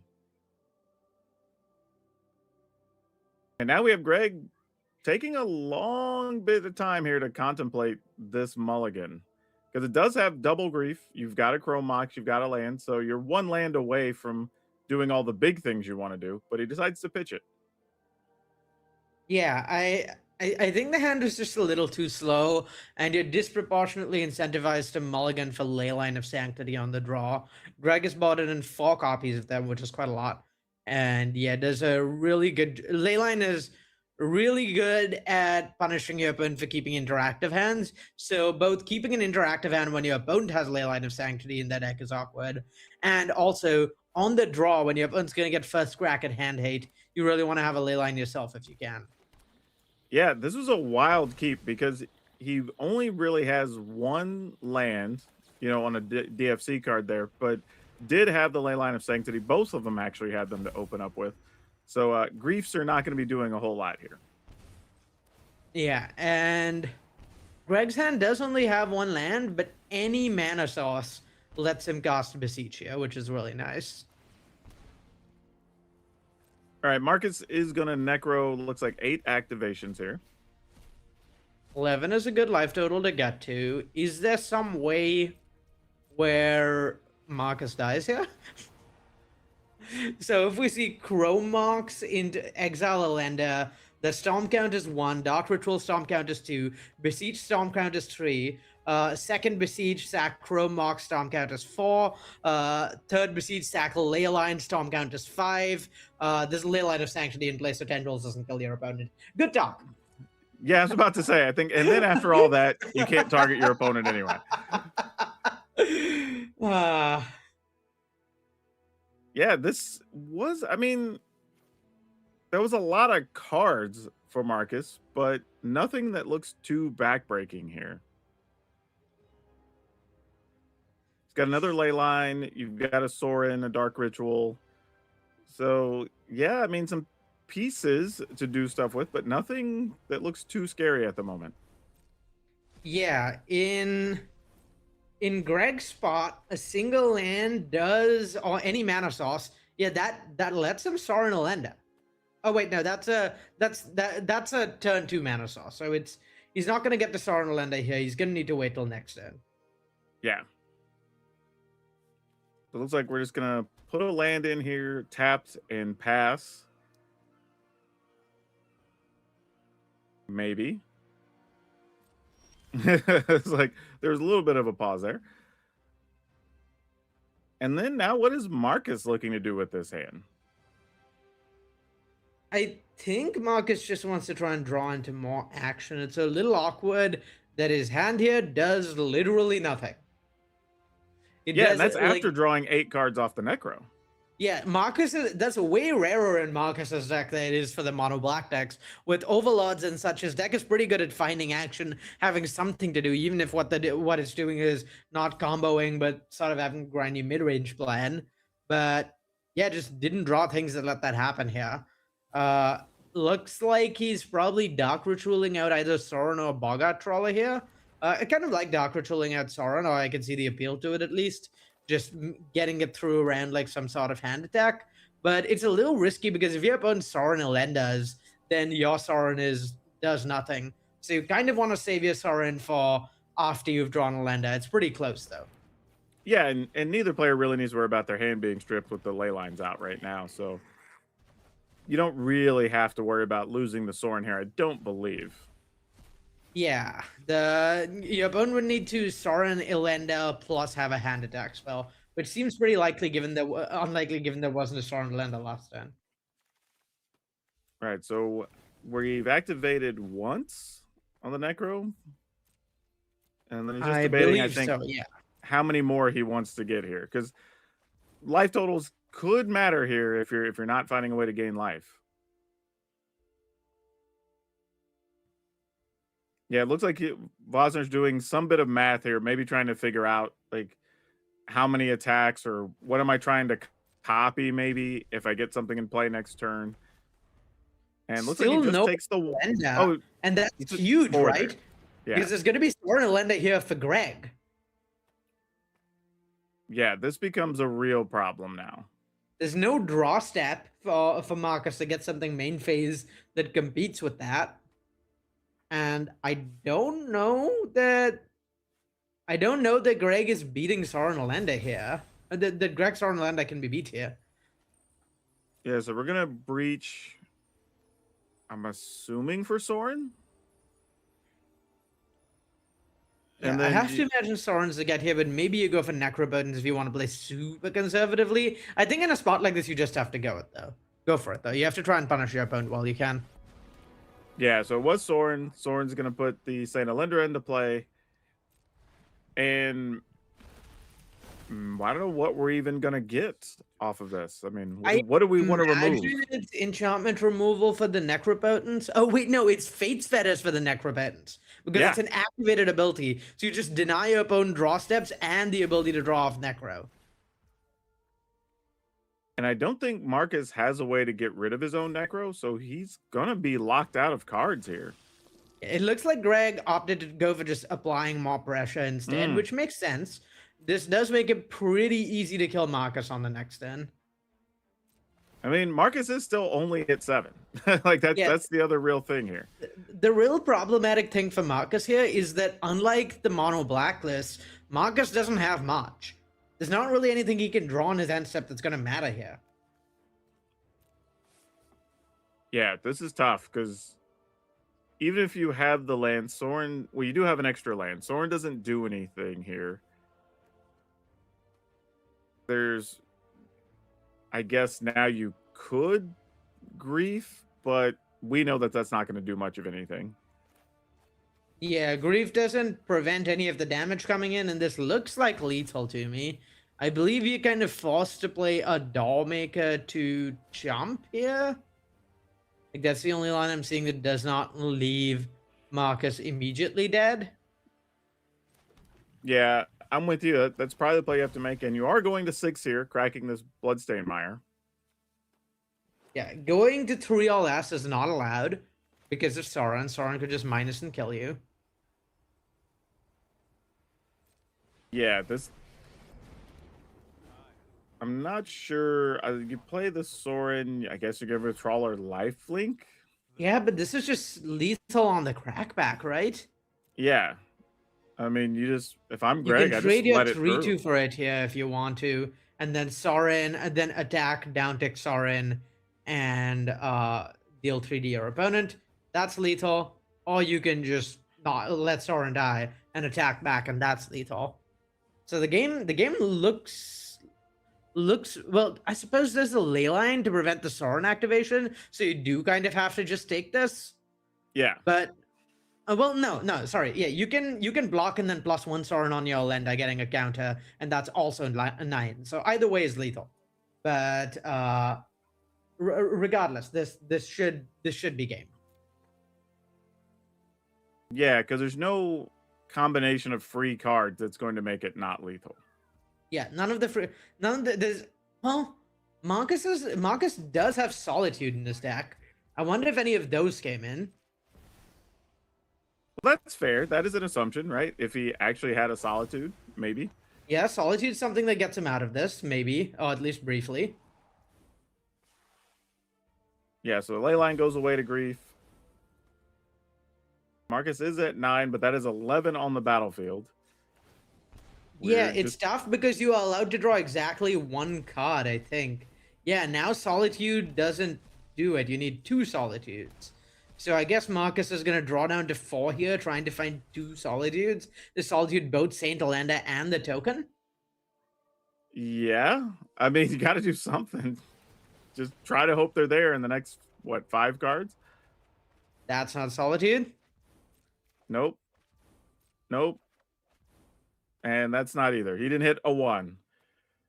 Good play, though, to go for it. And could stay alive there. But, yeah, just not enough. Wow. That's a tough way to go on that one.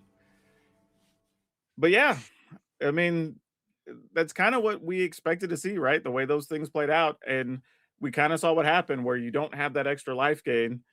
You kind of got low early, and when he drew his 8, there was just nothing there to do. I mean, it's rare you're going to see somebody draw 8 cards off Necro and then just not have a play, but that's what happened. Yeah, and it's not the risk of these like more mid-rangey necromancy decks. They're better at grinding, fighting through things like the blue deck. But when it comes to the mirrors, when it comes to matchups where you need to go as fast as possible, they're both less explosive and more prone to like a fail rate where you just draw 7 cards and have like a mid-rangey have like a mopey mid-range mid-game because you can't actually kill your opponent. You can't actually gain a bunch of life with something like March of Wretched Sorrow to draw a bunch of cards to keep going. You have these fail cases that the sort of all-in combo decks have less of in terms of drawing cards with Necro. And yeah, definitely leaves you behind in the mirror, like we saw that. Yeah, and what about the Beseech tech that we saw there, right? Like as a way to get yourself out of a bad situation, but also just to let you combo with Tendrils. Yeah, that Besiege tech looked really, really strong there. I mean, it won game 1, but the game 1 was already won, so that part not as important. Notably, though, we talked about how the Besiege would have won the game on turn 1 or turn 2 in that matchup if there was not a ley line in play. Most of the mono blacklists in this top 8 don't have a pile of ley lines in the sideboard. They have maybe 1, maybe none. And so going into top 8, I really, really like Greg's chances with that Besieged General stack. I think we might see it come up a couple of times. Yeah, I feel like that's one of the things we really haven't seen this weekend out of the various Necro decks. And that's a really interesting line to end up on because as those games draw out, we see a lot of these games where there's a Chrome Mox sitting there, like, you've got a Necro or whatever, and just like, man, if I could just find a couple more points, we could just end this. That might be a way we see him march to the finals, which could be very cool. So, yeah, hopefully we get to see more of that because I think that's a cool change of pace. But we're going to take a break here and we'll be right back with more Magic in your round of 16. Congratulations, Greg Dyer, locking up a top 8 spot here. Got to feel pretty good about that. Yeah, feeling great. Thank you. Oh, question: what is on your lap? And may we meet them? Who's that? Yes, this is Wayne. Hi, Wayne. Are you emotional support pup for Dad this weekend? Yes. Yes. Very lucky dog. Good dog. Good dog. Okay, thank you for distracting me with the dog. Now back to the second most important thing, which is of course the Magic. You just finished a pseudo mirror of sorts, both playing Necro Dominance. Pretty clean 2-0. Any difficulties there in that matchup for you? Yeah, I actually made a pretty big mistake in the first game. I could have griefed pitching Entomb, but I forgot that I was low enough life that I couldn't Entomb reanimate. So I cast Entomb to see what cards I had drawn off of my Necro to make a decision about whether to imprint on my Mox, and I noticed that I drew the card I needed, which was Saint Alinda, so the mistake did not matter, and I got lucky. And then, yeah, game 2, my opponent just, I think, got pretty unlucky with their Necro draws, which happens sometimes. So, yeah, very grateful to have won that one. Well, them's the beats. Now you look forward to the next matchup, which is your quarterfinals up against Piotr, also on Mono Black Necro. So what is your mindset, your game plan going into this match? Yeah, I'm actually not sure if I have the player draw, but hopefully I have the play. Probably not. They probably won on the play. That's pretty important. But really, yeah, I mean, it's a surprisingly tricky mirror. The games can get grindy or they can end on turn 1. So, we'll see how it goes. Just hope to get lucky and play well. All right, well, luck, skill, victory. Let's see if those 3 things can occur for you today. Because I just want to see Wayne again, so that's not selfish at all. Best of luck, Greg. Bye, puppy. Thank you very much. Arya, I was thinking during the break there that while we've seen these different Necro decks, and we kind of thought, oh, we've seen everything we're going to see out of these decks, it's still kind of cool that here we are in the round of 16 and got to see something completely new out of the decks that I don't even think we were prepared for was going to happen there. So that was kind of cool to see. I mean, is there any more evolution for these decks to be able to do?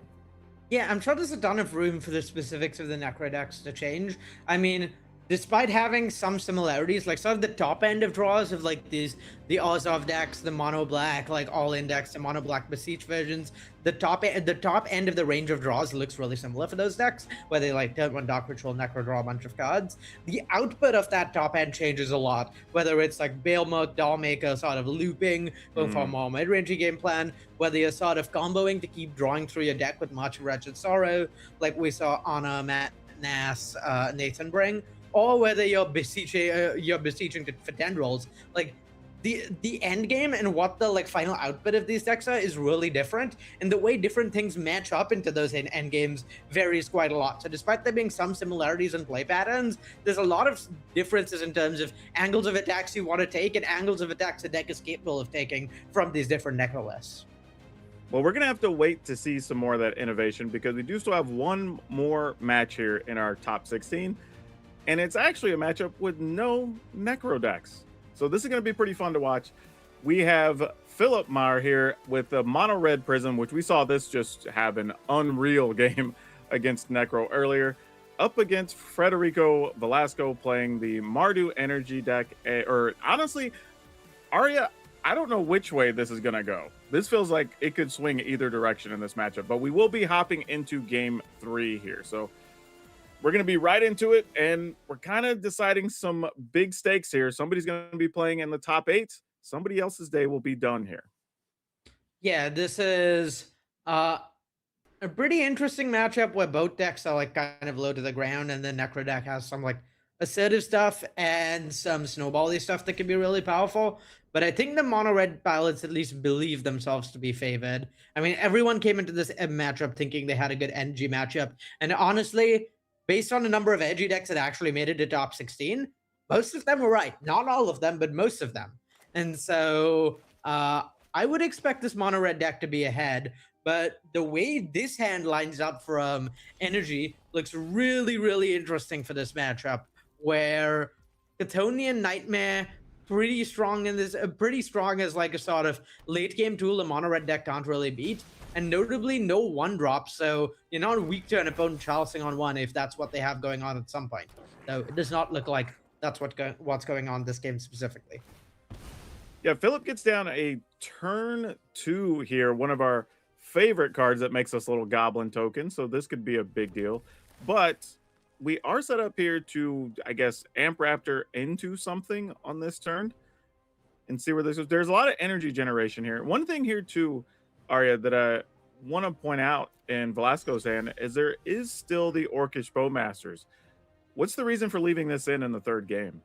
Well, something like Fable of the Mirror Breaker, for example, is pretty obnoxious to play against Bowmasters with. But also, if you're on this double Chthonian Nightmare plan that we've seen, then Bowmasters is just 2 bodies, which is really nice and pretty useful for developing that, as well as pretty good at like punishing things like the One Ring out of the mono red deck and just sniping things like Ragavan. So I think Bowmasters has enough different angles where it matters, has enough value that I would expect it to stay on from the energy side. I think good call on Federico's spot, leaving it in despite it generally looking like not the sort of card you want to play against mono red.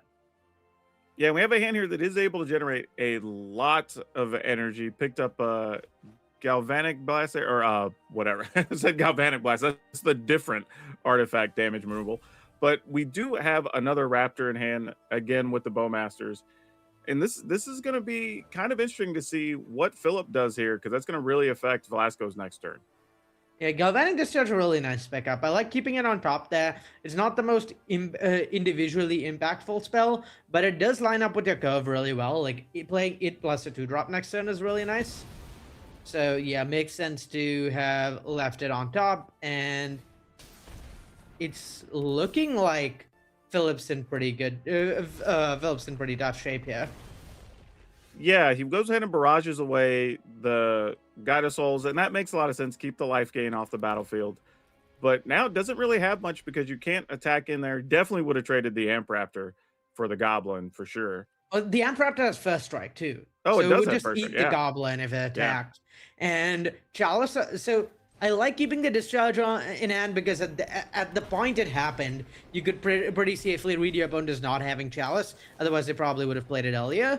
But at this point, so at the time it makes sense to keep. But at this point, even though there is a Chalice in play, these 1-drops are surprisingly relevant from Federico, where something like Ocelot Pride doesn't really do anything at the moment, except you can just dump it into your graveyard through Chalice by like get countered, and then play Chthonian Nightmare to recur it. So this Guide of Souls Ocelot Pride late game that's so powerful in these creature mirrors is still going to be very relevant this game. Yeah, that's something we could see potentially next turn. Looks like we are going to cast a Fury the hard way here. Yeah, this is insane. Fury killing all 4 of Federico's creatures is backbreaking. And then that paired with Reflection of Kiki-Jiki to copy the Fury next turn. If Federico doesn't find something, this is just going to be lights out. That's not really beatable. Yeah, that was a huge hit. So what Federico needs here, I think, is exactly untap land off the top. And so what untap land off the top lets him do is Orcish Bowmasters, ping the Reflection, and then sacrifice the Orc Army token, get back your other Bowmasters in your graveyard, ping the Reflection again, and that gives you the ability to kill the Reflection. Otherwise, you're just done. The 1-mana removal spells can't be cast through Chalice, and yeah, looks like this game is over. Yeah, his hand's basically locked out. Yeah, that's tough. I think you're right. That was kind of the only play. He needed to be able to cast 2 of the 2-mana spells here and just not able to do it. Yep. And as it stands, not only is like the lockout very real here, he's also just dead. Like, this is also just 14 damage. So he has to be chump blocking. And once you're chump blocking, it gets much harder to do something like kill the Fable. Yeah, this is just it. Yeah, you can see Velasco is kind of going through, right? What can I do here? This goes to the graveyard. You know, like trying to figure out if there's any line at all to buy one more turn. Reflection plus Fury, huge here. There really needed to be interaction. Otherwise, Federico's Chthonian Night Mansion was going to take over the game. But I mean, perfectly timed Fury, extremely powerful. And yeah, wow. Okay, Bombardier's on top of that. That is gotta be lethal. Philip has some insult to injury, as we call that. So here comes some Bombardiers with the haste. Going to be able to fling something if you feel it's necessary, but probably won't be here. I believe the technical term for Federico's situation in this game is extremely dead. Yeah. Yeah, not much else to be said here. Like, just get in there the red zone, let everybody do their damage, create some treasure. Looks like we're going to go ahead and flash in some Bowmasters just as a last-second attempt here. You can chump block the Fury and the 2/2, but you take 4 off of the Bombardiers. One of the Bombardiers sacrifices Fury for 7 more. The other Bombardier sacrifices the other Bombardiers for 5 more. And so that's well over lethal in the spot. Yeah, you can see Velasquez going like, I mean, I guess. You know, I've been in these spots, man. These are tough. Yeah, there's Bombardiers absolutely murders you, and Fury is a hell of a card against creature decks like this. A large part, I think, of why these energy lists felt like they were favored. And Chalice did a lot in this game, right? Like stopping a removal spell and stopping the Ocelot Pride from hitting the battlefield. Like both of those cards could have made a difference here, and just doesn't matter. Yep. Chalice definitely backbreaking here. And yeah, I don't think getting that Bombardier is going to do anything. This is just extremely lethal several ways around. There's no blocks that save Federico. There's no blocks that even leave Philip the ability to mess up somehow. Yeah, exactly. I think that's what Velasco was looking at. Like, is there any way I could block here and just maybe not die? But like, no, all damage is coming from so many sources here. Yeah, like maybe you try and make blocks that give your opponent room to make a mistake, except those blocks don't exist, so you're dead. Yeah, so it looks like here we're going to activate the token Bombardiers to fling the Fury. And then we'll use the actual Bombardiers to get rid of the other token Bombardiers. And that's going to do it. So yeah, there you go. Congratulations to Philip Marr punching his ticket into the top 8 here. Oh man, that's something. Yep. I mean, kind of what the mono red deck expected to do in this matchup. Felt like they were favored, and Philip Marr, not Philip de Benedetto Plummer, really well played, piloted pretty tactically and like cleanly through that game. Knew what his deck was about, knew what lined up well into what his opponent was doing, and just an absolutely backbreaking mid-game Fury there for the win. Yeah, that was one of those things too, right? You get through the first, well, I guess it was 3 turns, and you kind of go, oh man, this is starting to look bad for Philip. And then Fury shows up, and he goes like, oh, never mind. We're just going to wipe out the whole board. And now you've got Velasco on the back foot, and there's just no recovery there, especially with being locked out by the Chalice, I think was the real problem. Like you just never catch up after that. And then he missed a 4th land drop, and everything kind of just snowballed the wrong direction. You know, still Velasco is still qualified for the Pro Tour, so not all bad, you know, and he gets a couple $1,000, so also fantastic. But, you know, playing for the world slot, you know, that is something that hurts when you're eliminated there. So like, yeah, this was a tough one, but this now means that we get to see one of the decks you were talking about that you like to see, the mono red prison deck, play some more Magic today. Yeah, I mean, there were 2 decks in top 16. They both made it into top 8. I'm excited to see how far they go from here. Yeah, I would even say, to the credit of both pilots, we got to see those decks function against completely different matchups, right? The Mardu energy deck that's trying to go as fast as possible, and then the Necro deck that's trying to combo you out. And it held up pretty well. I don't even say pretty well, decisively well against both of them on camera. So I think that gives the viewers a lot to look forward to when we're in a field full of Necro stuff. Yeah, very much so. I mean, We've talked about this before. Timeless has a lot of different decks that win very quickly, but they win very quickly in different ways and leveraging different parts of the game engine. Some are comboing, some are drawing a ton of cards, some are locking your opponent out, some are engaging creature combat. So even though they're all these like really fast win decks, the games are interesting and there's some really, really important decisions in the early turns. And we see a wide variety of games in this format. So this is that's made for me personally casting the tournament an absolute blast because there's just so many different types of games and so many different angles to look for. So yeah, all right. I have to ask, now that we've gotten through our top 16, are there any particular decks or cards that you expected to see this weekend and we're kind of surprised that we didn't see them?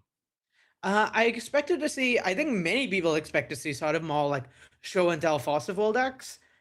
Those decks are pretty good into the other combo decks, but struggle against low to the ground stuff, struggle against stuff with like a lot of early aggression paired with some disruption. So I think people probably correctly left it off because I mean we saw the amount of energy. Anyone bringing a deck that struggles against aggro with disruption probably would have struggled into energy, but or probably would have struggled into really any of the assertive decks with disruption. But yeah, I think the blue decks, the faster negation decks, the one big absence this weekend, much less of them than we'd have expected, and that definitely worked out to the benefits of all our Necroburdens players, since that's far and away the worst matchup for the Necroburdens decks. Yeah, yeah, that is a good point, right? As we in paper, especially when we're playing older formats, blue is one of the big concerns, right? And it's partly because of Force of Will existing in Legacy and Vintage, so you don't have that. But the next best thing is Force of Negation in this format, and a lot of the players kind of did stray away from it. And I think to your point, when we saw 30% of the field was Mardu energy, it kind of makes sense not to bring that, right? But the other side of that is now that you got to the round or top 8, we're gonna have like half of them be necro decks. So probably if you could have gotten through the qualification rounds, maybe it would have been a good choice, right? So I think all of this stands to say that Timeless still has a lot of flexibility. It still has a lot of room, and I don't think we've explored a lot of it because this is still the first real major tournament we've had where Timeless has kind of been the focus. Yeah, I would expect to see a lot of change in Churn and Timeless still in the time to come. I think the format is far from settled. Yeah, I agree with that for sure. But we're going to come back with our top 8 matches so we can settle who's going to be the winner of this tournament right after this. All right.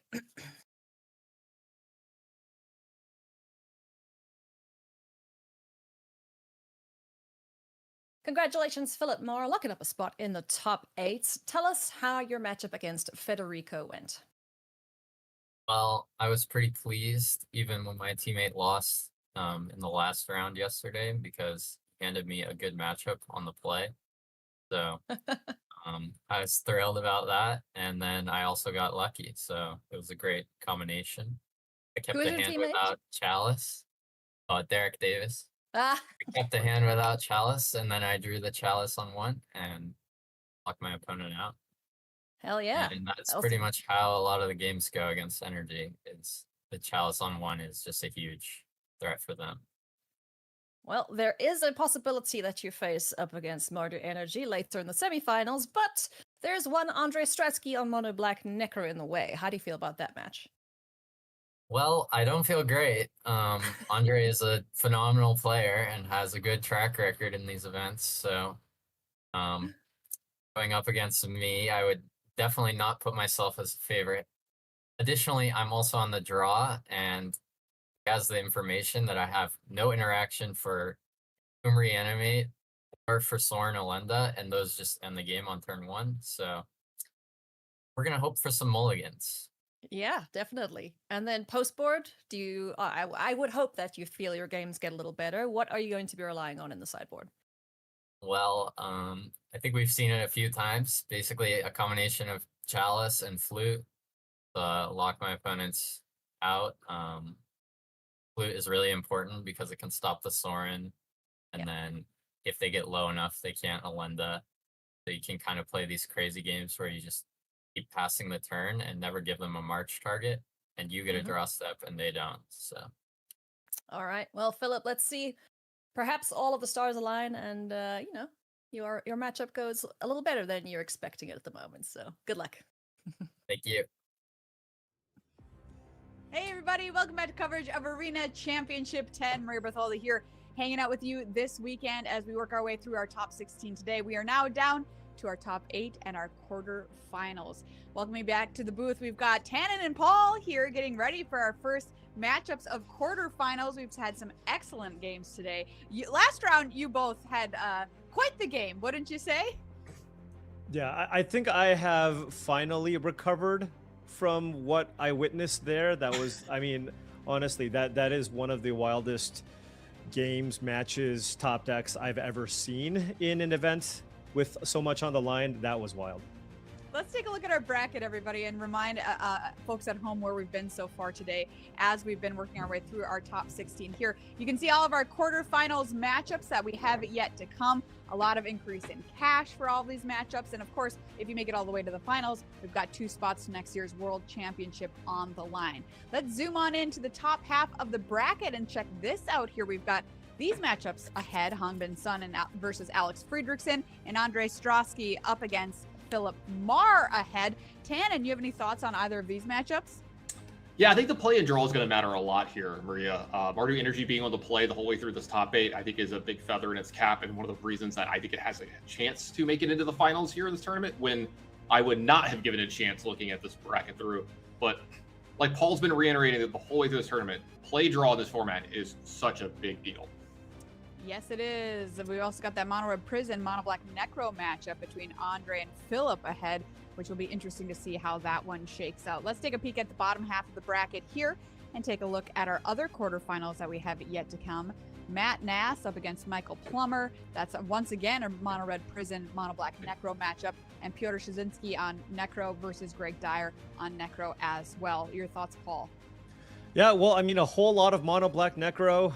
If you don't want to see any more Mono Black Necros, you're gonna be rooting for Michael Plummer here. He was able to defeat Nathan Stoyer. This is what he considers to be a bad matchup, and he's playing against no slouch and Matt Nass as well. It's gonna be tough, but if you're rooting for something that's not Mono Black Necro, you're gonna be cheering on Michael Plummer. Yes, you are indeed. So those are quarterfinals here in our bracket. Let's set up our next match that we're going to watch, our first quarterfinal indeed that we're going to see in our feature match area here. Coming on up, we've got a prize pool of $250,000 to give away, and we got to make our way towards doing that here. We've got Alex Friedrichsen up against Hangbin Sun. This is that Mono Black Necro Mardu Energy matchup, which is kind of emblematic, I would say, of the entire tournament. Let's take a peek at Alex Friedrichsen here, the first player up. A little more than 5,000 games played in Arena to a 60.7% overall win rate. Was a top 8er at Pro Tour Murders at Karlov Manor. Came in 18th just 2 weeks ago at World Championship 31. Learned to play at summer camp with his friends, running this Mono Black Necro deck, which has been the talk of the tournament. Is it worth that title, Tannen? I think it's absolutely worth that title, Maria. This is the deck of the tournament. This is the breakout deck. If you didn't see this one coming, I know a lot of us saw some variation of this coming, but not with all the little intricacies that it's got. You know, Dark Ritual putting out Sorin to put out Sandalandra, or Reanimate with Entomb, or the namesake cards, Necropotence or Necrodominance. This deck's got a lot of different ways to beat you. All of them are very powerful. All of them are hard to interact with. This is definitely the deck to beat. I love to see this deck go down to 1. You know what I mean? Of its own accord. Let's take a look at the other side of things here. Hangbin Sun, our player, with about 15,000 games played on Arena to a 66.5% win rate, bringing the most popular deck of the tournament, Mardu Energy, in known quantity coming into the event, has qualified for 3 different Arena Championships over the years, qualified for this event this weekend live on stream, which was pretty cool for him and all of his followers. Learned to play Magic in high school. Let's take a closer peek at his build here of Mardu Energy. Paul, what does he need to do in this matchup? Because Necro might have its number. Yeah, well, the nice thing here, as Tannen outlined earlier, is just the fact that Hangbin Sun's going to be on the play here. And, you know, he is playing a version of Mardu Energy that has a little more disruption than you might typically see in Game 1. He does have 3 copies of Thoughtseize and 2 copies of Juggernaut Peddler. So he wants to get a hand that has some pieces of interaction while also putting a decent amount of clock, or pressure rather, so that basically the Necro player can't draw a bunch of cards off of the Necro. But if the Necro player does have a really great draw with multiple redundant pieces, then Hangbin's going to have a tough time. Now, the Necro decks did want to play against Mardu Energy coming into this, so Hongbin might have an uphill climb here, although he is notably 3-0 in the matchup. Yes, all right, we'll see if he can keep that rolling here in our first quarterfinal. More cash on the line, and our players draw ever closer to those 2 World Championship berths. All right, Tannen, I'm going to pass it on over to you. Everybody get ready. It's our first quarterfinal match of the day. Alex versus Hongbin. We're going to have Mono Black Necro versus Mardu Energy. Paul, we've talked about this a lot. I've been kind of rethinking my stance on this. We talked about it going in. A lot of us are talking about Mardu Energy as like the baseline deck, the baseline aggro deck for the tournament. Maybe you didn't have a ton of time to prepare. Maybe just like attacking. This is the way to go. And it kind of felt like we were maybe not giving this deck enough due. That's at least how I felt. Sure. Yeah, the thing is, I mean, this was still the biggest deck of the event, right? This was 30% of the field. A lot of the players did respect the deck. And, if you want to play a deck for this event, you needed to be ready for this matchup. So a lot of people certainly came into this ready for the Mardu deck, but that hasn't stopped Hongbin yet. Absolutely. Alex and a lot of the Mono Black players or the Necro players in general saying, they wanted this matchup. This is one of the matchups they felt like was pretty good. This is why they played the deck. They're like, well, he's getting what he wants this round. Let's see if it's the gift that he actually does want and puts him in to that top 4. As we take a look at these opening hands, there's a Thoughtseize in the opening hand for Hongbin. I got to believe that leads me towards keeping practically any hand that's got lands and spells. Oh, absolutely. I mean, this is 100% a keep for Hongbin. He's got one of the 3 Thoughtseizes. He's on the play.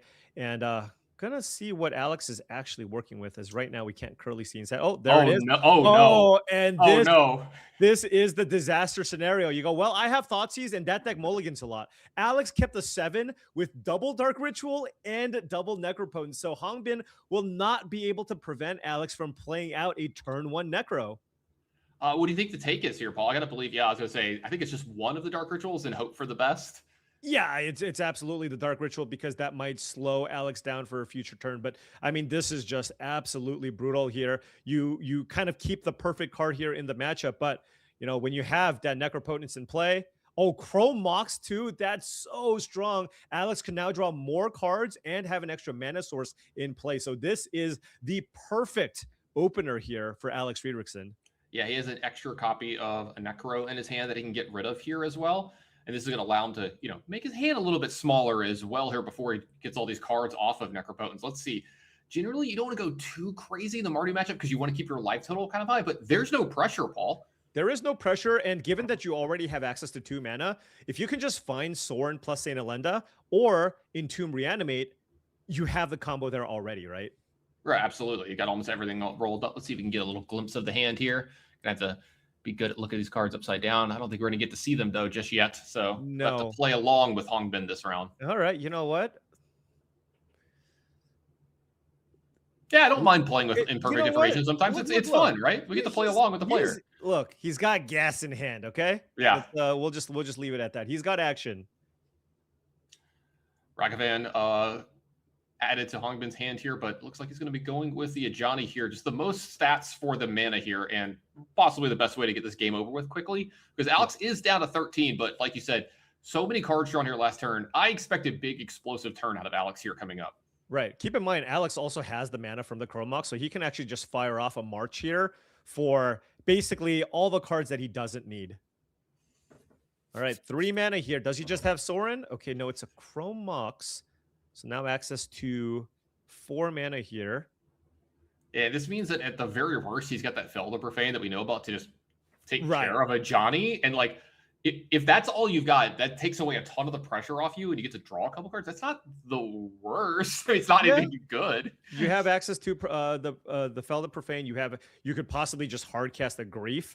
Ideally, you want something more. Getting rid of a Necro Dominance here off of that Chrome Mox. So Alex has a lot of mana. And certainly will have a lot of cards available. And look at that. That is a March for everything. Max.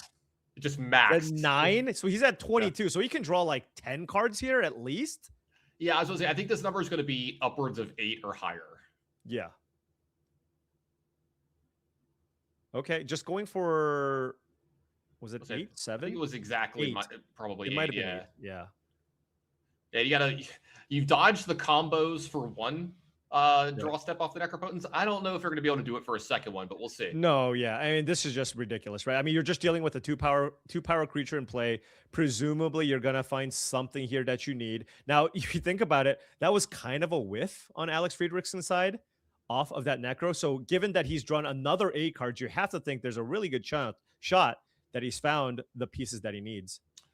Gonna go ahead and dash a Ragavan here, maybe get lucky and pull like a Thoughtseize off the top of the deck, and then Alex maybe sort of whiffed again and have a shot I don't think here. there's Thoughtseize in the main. Okay. There's Grief that you could hit, and then it looks like he just hit a March, which wouldn't, of course, do anything here. But by dashing this in, you can just play a Bowmasters here. You can, of course, you don't have to, of course, just fire it off right away.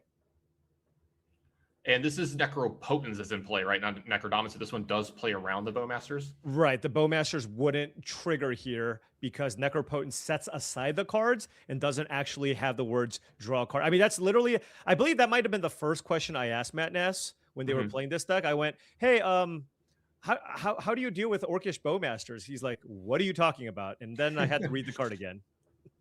I think set aside was the actual correct term it used way back in the day. If I remember right, I think it was literally said set aside cards. Yeah. Yeah. The wording from the early 90s in Magic the Gathering is just a joy. All right. So in here. Well, you have to assume that there is going to be a Saint Alenda being played here that would put Alex Friedrichsen down to 3 life.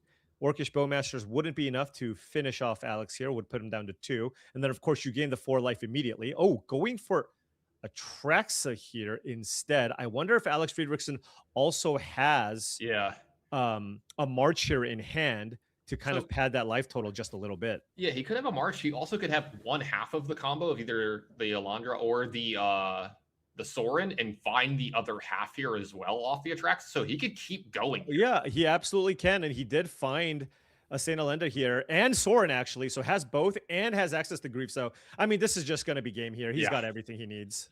This is a little bit too much for Hongbin. He's going to go ahead and chalk this one up to a loss, and that's got to be pretty big for Alex if you think about it. Being able to break serve in this matchup, getting one of the wins on the draw. Yeah, absolutely. I mean, Hongbin was highlighting the fact that he gets to be on the play with access to Thoughtseize main deck.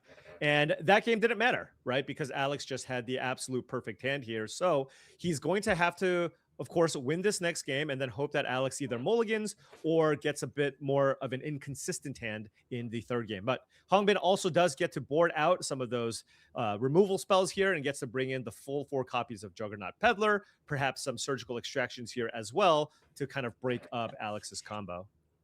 Yeah, we've been seeing the sideboard plans of these guys all day long, see how much it's going to come into play here in this matchup. And there you see one of those sideboard cards, that's a Juggernaut Peddler in the hand, but that's not something that's going to interact on turn 1 if Alex has another one of those super explosive hands. Yeah, I mean, if Alex's hand is Swamp, Dark Ritual, Necropotence, Hongbin is still going to be in a world of hurt here. All he's got is a turn 1 Ocelot Pride into turn 2 Juggernaut Peddler with Surgical Extraction. I mean, that is a good interactive hand, especially if Alex is leaning into the, Entomb Reanimate side or a combo of his deck. Yeah, this is one of those hands you just can't mulligan, right? If you're Yeah, it's got an early play, like you said. It's got some interaction. You're on the play. You've kind of strip mine as well. I mean, like I think you have to keep this. I believe we're still maybe in the mulligan spot for Alex. It's got to be on Alex because if you're Hongbin, like if you mulligan this hand, you're literally mulligan any hand that doesn't have Thoughtseize in it, right? Which I don't think is the correct approach here, especially given that Hongbin does have that surgical extraction. I wonder how many cards Alex is going to have in his hand to start the game.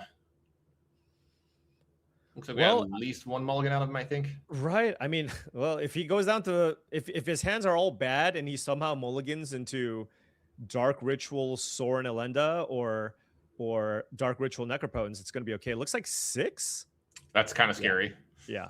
That is kind of scary, especially given that all Hongbin has here currently is the turn 1 Ocelot Pride. All right. Well, hold your breath. Let's see how this third one's going to be. I kind of like it from this way where we don't get to see the hand. You kind of get to feel the pressure and the the stress that the players do playing against this deck. Yeah. I mean, you'll also see this, of course, in the side matches at the Pro Tours as well, where the main feature has access to the cards in hand viewer, but not the alternate matches. But you know what? we're going to be able to see the hand in the next turn unless Alex just wins on turn 1. We'll see. Is there a Dark Ritual, Alex?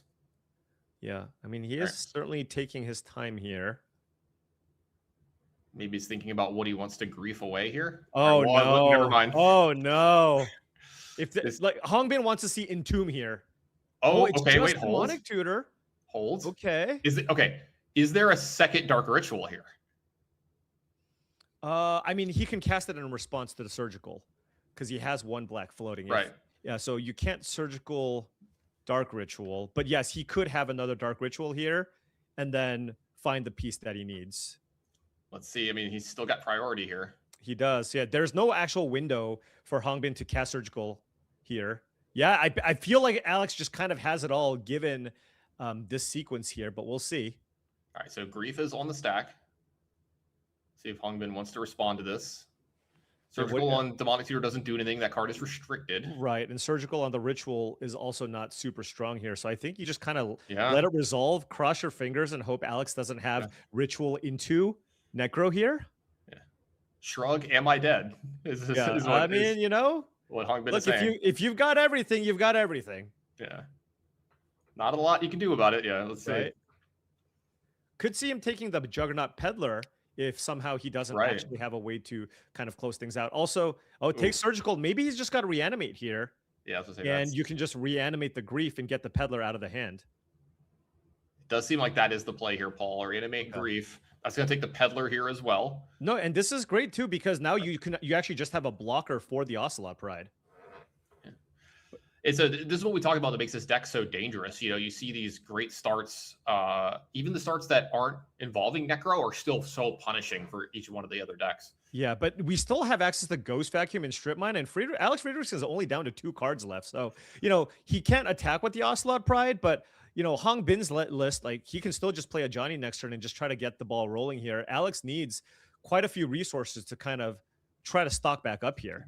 Yep, land go for Alex here. So Hongbin not in the worst of spots here. He's going to get to develop that Ajani that you're talking about. He's got a Guide of Souls behind this. Right. Go ahead. Imagine, a Johnny coming out here. Ghost Vacuum, Guide of Souls. Now, with a Johnny in play, you go, you know what? If you want to block, that's fine. Yeah. I want to flip my Ajani. And it This looks is a cat. Both players are happy with this exchange. So it does look like we're going to get the Ajani here. Okay. Gets the token. Yep, no red permanent, though. Right. And has 2 creatures, so it can double block the Grief if the Grief attacks a Johnny. I imagine Grief's going to attack a Johnny because by doing so, you get to basically kill 2 cat tokens. Yeah, you either trade for the Ajani or 2 cat tokens. I think both of which are perfectly fine with you here. You want this game to go long, I think, if you're Alex. Yeah, and now we're going to be vacuuming probably the Grief here. And if we ever get to 6 mana, maybe that Ghost Vacuum can do some things here. So Hongbin can go Guide of Souls, make a token, get an energy, and kind of get the ball rolling here. Can then play the Marsh Flats, go get for an Elegant Parlor to try to find another good relevant play here. And Alex Friedrichsen with 2 mana, can he get to land number 3 here Looks to like try to deploy a Necro? Yeah, it looks like a no here for Alex to pass back. And any creature off the top here means that we start to get to activate as well here. You get to get a 3rd energy off that plus the 1 from the Planeswalker. So you'll be able to put some, I was going to say, Guide of Souls, I think, It's pretty good here. You get another energy, and then you make a cat token, and that gives you 2 energy, and that just means that you're all of a sudden able to put on a lot of pressure this turn. Yeah, absolutely. Like I was saying, you get to activate the Guide of Souls this turn and start to really get the clock quickened up, and I think that's the number 1 thing Hongbin is going to be trying to do here. Yeah, this puts you on 4 energy. You go to 1 energy. You can give something flying with 2 counters. The next turn, you can do it again by making another token. Yeah, really, really good top deck for Hongbin there to get this game over with as quickly as possible. You're still not out of the woods just yet. Like you said, there's 2 mana looming over there. The 3rd mana is generally the one that's the scariest. Yeah, I mean, Alex needs land, presumably, Chrome Mox, Dark Ritual, any number of those cards to presumably play a Necro type effect out of hand. Oh, wow. Yeah, I saw the writing on the wall. Knew that it was going to be concession lethal. There, and that is exactly what Hongbin wanted to have happen. I'm sure when Alex led off with Swamp Dark Ritual, he probably just thought the game was over right there. Yeah, my right? tournament is probably over. Yeah, he's like, oh, he had it. You know, this is my hand. This is what it is. But he actually didn't have it this time. So Hongbin actually has a shot here, but on the draw this time. Yeah, if you're Hongman, you got to feel like you kind of got away with one there, though. You kind of got a freebie, and getting this game 3, I'm sure he's ecstatic, whether he's on the draw or not. And, you know, hey, Alex hasn't had a ton of mulligans yet this match. He's due, if that's how you believe math works out. You know, what's the number? They wanted to try to get to 50 mulligans this tournament. I don't know where Alex is on that. So speaking of mulligans, we got one for Hongbin here down to 6 cards. Alex kept. Oh, Alex no. kept 6, it looks like. Turn 1, Dark Ritual. What are we going to see? You're like crossing your fingers. Please be a grief. Reanimate. Like, ritual, hardcast grief. Yeah, that's I guess the hope here. But is it going to be Sorin? Is it going to be Necro? Yeah, both of which are going to be very hard for Hongbin to beat. Yeah, because Hongbin has that Disruptor Flute, but on the draw, it's a little too slow. There's no ways to really cheat it into play on turn 1 with this deck. Oh, well. Second, okay. We're up to 5. Okay, Demonic into Necro. Or Sorin if he has an Alenda in hand. Yeah, Demonic's going to get whatever one of the pieces that he needs here. Could be Entomb, but that's a little riskier against Surgical Extraction. Right. Okay, well, it's going to be Okay, it's Necro. It's got to be Necro. Okay, this is an absurd opening hand for Alex. This is absolutely insane here. You probably don't even care about any of the creatures. You might just name the flute here, or take the flute, rather. Yeah, you got to kind of pace this out. Like, what's going to happen? He's probably going to play, you know, Guider Souls or Ragavan on 1. Right, and probably Amp Raptor on Ragavan. 2, possibly, if I take the flute. Yeah. Yeah. And you do this, you Necro, you know, draw like 8 cards here, and you are looking excellent here. I mean, look at this, right? You took the best card out of your opponent's hand, and you have a full grip after you've already mulliganed the 6. Yeah. This is what makes this deck absolutely just so powerful. These draws are almost unbeatable. Oh, yeah, it's so tough. And looks like Alex choosing 9 here as a number here from Necro. Auto yield 1 time, please. Yeah, the way the templating is with Necro, it's kind of weird where you just have to resolve it 1 by 1. All right, so here come all the draws. All right. And you got to believe that the next turn is going to be rough for you, too, because whatever Alex is going to have left over, it's probably going to be really, really good. Yeah, Hongbin doesn't even have a black source here, right? Can't even play a Thoughtseize if he rips it off the top here. Yeah, this is going to be a tall, tall task for Hongbin to win this game. Yeah. I mean, we have seen pseudo whiffs from the Necro deck before, and that's exactly what Hongbin is hoping for here. Yeah, the whiffs have to be crazy, right? Though, like you have like none of the combos plus all mana, no march, and no march because like a no march mana, is, no march, just all lands or something like that. Because you have to play a creature here, so you have to play it a march if that's the best too. You know, we saw that in, what was it, game 1 where he marched for 9. I don't think he whiffed, Tannen. Yeah, I don't think so either, this Paul. was a whiff. All right, Chromox immediately going to add some mana. That's gonna be this was not a whiff. Not a whiff. This is the opposite of a whiff. The antithesis of a whiff. Saint Alenda. All right. Saint Alenda on the battlefield. What will you choose? I think you could almost click at random here.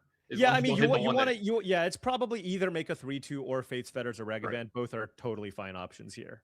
Yeah, as long as you don't click the one that tries to destroy an artifact or an enchantment, I think you're good. Right, kill your own Necro somehow or something. Yeah. Kill your own Chromox, like whatever. I'm just showing off at this point. Yep, there's a Cleric. Goes for the body against the creature deck. Pretty reasonable. And now you get to draw up to 7 here. Make a 4/4. You have 11 power in play against Hongbin with just a Ragavan and not even a second mana source in hand here. And no source to Plowshares either to take care of the Saint Alenda. This is looking really, really grim for Hongbin's chances. Yeah, this is rough. Our number 1 seed might be going down here in this round. Finds a land, so you got Amped Raptor here, I imagine, and try to find just a 2 energy card that's just completely ridiculous here. That's another Amped Raptor, but you're okay. Let's get some energy, but doesn't have mana. So I mean, this is probably just going to be it here, because now you can also tick up the Sorin, give your Vampire lifelink. You're going to gain what, 8 life this turn? Go up to 18. Presumably Alex has more interaction, and this is the power of the Necro deck. Yeah, so many ways to gain life in the deck and keep going back to the well with Necrodamas or Necropotents and drawing so many extra cards here. It's just a tall task to even, like, what do you do against this? Like, once it's got it going, I don't think there's much you can do. Yeah, I mean, you're just up you're just basically up on every axis in terms of resources, right? You're just there's a march here for yeah. I mean, this is just name and hunger knows.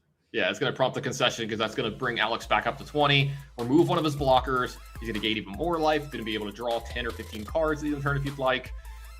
Everything came up Alex that round. Amazing opening hands for our Necro player. Yeah, and that's the thing. Like, the way you beat these Necro decks, if you are not playing a blue deck with access to cards like Force of Negation, is you hope you have a disruption element and you hope they kind of stumble a little bit. Because sometimes the deck does mulligan a lot. And so if they mulligan a lot and you have a well-timed Thoughtseize, you can take them down. But you're just not going to beat their best draws, and that's what you saw here. Yeah, you need them to mulligan, and you need them to draw like three of the same card. You right, know, like three Necros, no rituals, or something like that. Yeah, like something that doesn't combo with everything that's going on. So Alex did win this round. We have a small, short interview with him, and they'll be right back with some more Magic. Oh, it sounds good.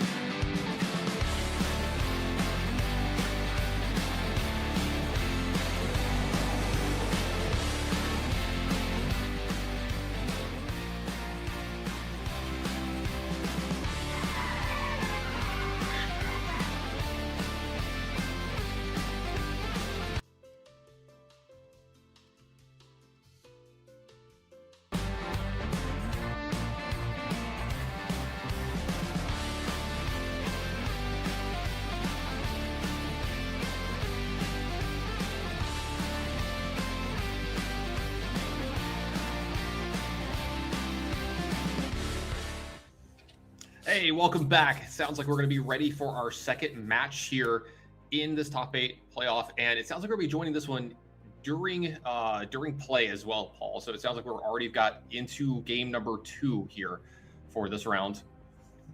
As we can set up this matchup between Philip Marr and Andre Strosky. They've already started this matchup. Like I said, we're going to be joining this in play, but you can see both these players, tons of games on Magic Online. Almost 38,000 for Philip Marr and a little around 22,000 for Andre. Constructed peaks at 1 and 2 here, Paul. So I got to say, Philip has gotten to 1 and Andre's only gotten 2. Does that make Philip the favorite? Yeah, I'm going to go with a big no on that. Okay, one. Okay. All right. Andre, of course, has had success at the highest levels of Magic. But, you know, obviously both of these players are extremely seasoned, have played tons and tons of matches here. But we've seen this kind of matchup play out before where I do feel like the Mono Black Necro deck will have a pretty decent size edge in this matchup. Absolutely. Let's see if that's the way it plays out as we join this match in progress. So it looks like we're going to be joining into sideboarding. If I remember correctly, Andre is up a game here. Yeah, and of course, that is very, very big here. Taking a look at, you know, what are the types of cards that Philip can bring in? Disruptor Flute is a really nice one, especially when you're talking about a deck that has access to both Chrome Mox and Ancient Tomb, being able to play that to, you know, name Necro or Sorin, and you don't have to even play it out right away, right? You can just kind of respond to whatever your opponent plays. If your opponent plays Necropotence, you can just cast it in response, and they can't activate the Necropotence. Same thing with Sorin. So that's going to be a pretty important piece of interaction. But remember, you also need pressure. So you need both, Chalice of the Voids and other ways to disrupt your opponents, but you also would love to have something like our Broadside Bombardiers or something else in play to pressure your opponent's life. Yep, let's see if Philip is up to that task here in the second game, down a game to Andre as well. So it looks like we got a 6-card hand from Philip and a 7 keep from Andre. That's kind of scary for the other side. Yeah, but that's a Chalice for a 1. Oh my gosh, Andre's hands was actually insane. He did have Fell the Profane, Chrome Mox into Entomb Reanimate turn 1, but now all of his 1-mana cards can't be cast here. We're talking about 4 dead cards here in Strosky's hand. So there's 4 dead cards, Paul, but I would like to point out that if he draws a Mana Source next turn, he's going to have Sorin plus St. Elijah's, the other 2 cards left over. So at least he has a backup plan here. And also, I kind of like playing this Chrome Mox out just in case there isn't another copy of Chalice that comes off the top for 0 or something that could stop you from here. Yeah, absolutely. So running that out and hope there's no Strip Mine here or anything along those lines. Magus of the Moon, it won't do anything to stop the Necro here. But yeah, Strosky needs to find a Mana Source here to be able to go Sorin into St. Elenda. If he doesn't, I mean, Philip can end this game fairly quickly here. Yep, no third mana source, so no combo for him. Magus of the Moon. Shutting off some black stuff, like you said, not really impactful here because he's going to be able to still cast Sorin. Let's see if Philip has another thing to do from here to maybe put some more pressure on Andre. Try to get this game over with as quickly as possible because every land off the top Okay. is going to be super dangerous. No Oh, land. That's another miss. Strusky just needs an untapped land here or a Chrome Mox. Yeah, either one of those hits would be great. Down to 16 here. This clock is not super fast. We're up to 4 mana now, though, and that's the ring. That is the one ring here. So that's going to get Philip a ton of cards here, access to, you know, more spells to cast here. And Andre has, I mean, the clock is ticking here, doesn't have a whole lot more time here. And that's a chalice for 0. So that removes Chrome Mox as an out here for Ostrowski. Just more St. Alondras here for man. Andre. Also, this would have been a great time to be able to get the St. Alondra to play because you would have been able to get Face Fetter, shut down this one ring as quickly as possible. Now we're going to get a lot of value off of it if you're Philip Marr. Yeah, and if you're Andre, I mean, you keep this hand, right? Like you had the turn 1 Entomb Reanimate, and you're just kind of hoping that Philip didn't have turn 1 Chalice of the Void. Yeah, in this matchup, I mean, like obviously you just keep your powerful hands, but anytime you're playing against Prison, you have to pretty much take what they give you. Because they're going to stop you in some way. They're going to have a Chalice, or they're going to have a Blood Moon effect, or something along those lines, or they're going to, you know, kill all your early creatures with a Fury. So you just have to find the way to get through what they're leaning on right away. And if they have all of it wrapped up, then there's not a lot you can do. It's kind of like, you know, being against the Necro deck when they have turn 1 Necro. Well, the Rug, they had it. Now Philip on, you know, 2 more cards here off the one ring, presumably can have even more ways to disrupt Strasky here. Or perhaps play a Broadside Bombardiers just to kind of cut the clock down here. Yeah, Bombardier represents so much damage with the one ring in play. At any point in time, you can just throw 6 at something, presumably your opponent's face. But it looks like it's just a pass here and another miss. Necro Dominance here off the top. What does Philip have in hand? That's my question. I'm wondering this. Is it just all lands? Like it has. I don't know. Now we're on Chalice for 3 territory. There's 6 mana here available for Philip. So if you go Chalice for 3, you can just kind of shut off Andre from casting anything. Yeah, I was like wondering, I was like hoping that would actually happen. I haven't seen that one yet where we've got the full lock from Chalice, but second Magus of the Moon here. No land again. Oh my goodness. I mean, Andre had so many draws here at a land, right? At any point, if he finds that land to get the St. Elenda in play, we have such a close game. But now, I mean, I feel like it's slipping away. If you find a Broadside Bombardiers, that's just actually lethal here. Yeah, I was going to say, Bombardiers is lethal here, along with the one ring and the attacks from everything. So, I mean, what are the odds he hasn't found one yet from here? All right, well, there we go. So that's going to force a game 3 between these 2 players here, but unlikely to be... I'm sorry, Philip's got to not like the fact that Andre's going to be back on the play here for game 3. Yeah, I mean, just imagine if Strasky was on the play this game. He just wins. It's just over, yeah. It's just over, and the mono red prison deck doesn't really have anything it can do about it. So again, you know, play draw obviously very, very important, especially in matchups that doesn't have access to free counter spells. You know, now Strasky on the play can just mulligan down the 4 if he wants to just find the perfect combination of cards. Yeah, as we take a look at these sideboards yet again, you know, we've talked this over quite a bit. I think that's what it's going to be. Just all the pressure is on Andre's opening hand here, and how good can it be? How many cards is he going to keep? If he keeps 7 or 6, I love his chances for winning this game and winning this game quickly. If we start going down to the 5 and 4, we have what's going to probably be a pretty good match between the 2. We'll see how many lock pieces Philip has. So if we head back down to the future match area, let's see. This is an interesting opener. Okay, so this does give you access to Grief turn 1, and you have 3 mana sources to be able to play Necro Dominance on 2. So I think this is kind of close. This is probably a key with the Grief, right? You can Grief away at Necro Dominance, and then you just have access to a turn 2 Necro Dominance here. No, I like to say I think this one's definitely a keep. I was gonna say you have some decent top decks as well against this, and then this puts all the pressure now on Philip Marr to be able to stop as much of this as possible. You also aren't cold to a Chalice on 1 from your opponent. Oh, right. Since you're not going to be going off. Yeah, since you're not going to be going off on turn 1 here. Yeah, I mean, I wonder if you... I guess you're going to get the information here first with the Grief. Just curious if you choose to run at that Chrome Mox here on turn 1. Let's see what Philip has. Yeah, I think it's something you just do just in case, even if they don't have the Chalice, which they do. Okay, so but just a Shatter Skull Smashing here. You could just take the land here from I your mean, if you opponent. take the land, all they can do is chalice for 0, right?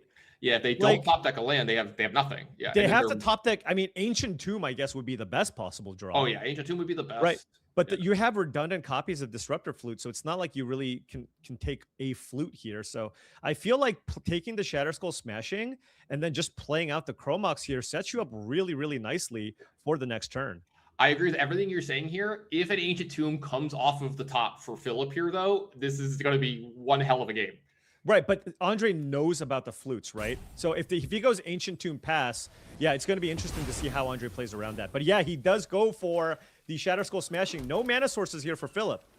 Yeah, no mana sources, so it's going to be the Chromox. Chromox away Sorin. Yeah.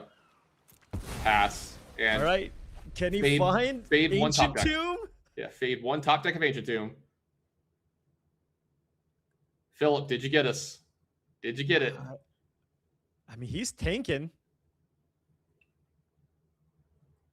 What? If it's not a land, I mean, you just have nothing here, right? Yeah. I guess you could go Chalice for 0. That is a viable line. It is a legal play for you to make, yeah. That's why he sells priority.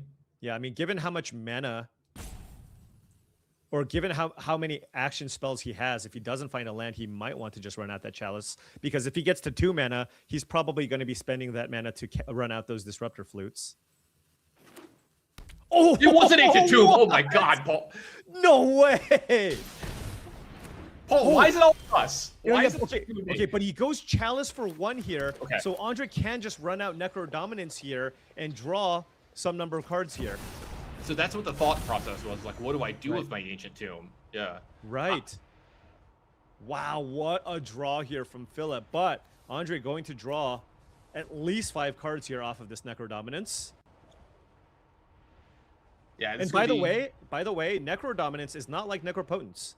Necropotence is an activated ability, right? You have to pay life to activate the ability. So the flute, it does work well against it. It doesn't work against Necro Dominance because this is a trigger at the end of your end step where you just choose a number and then you draw that many cards. All right, so that's maybe one of the reasons why I decided to go with Chalice on 1 is there's, one half gets him, one half doesn't.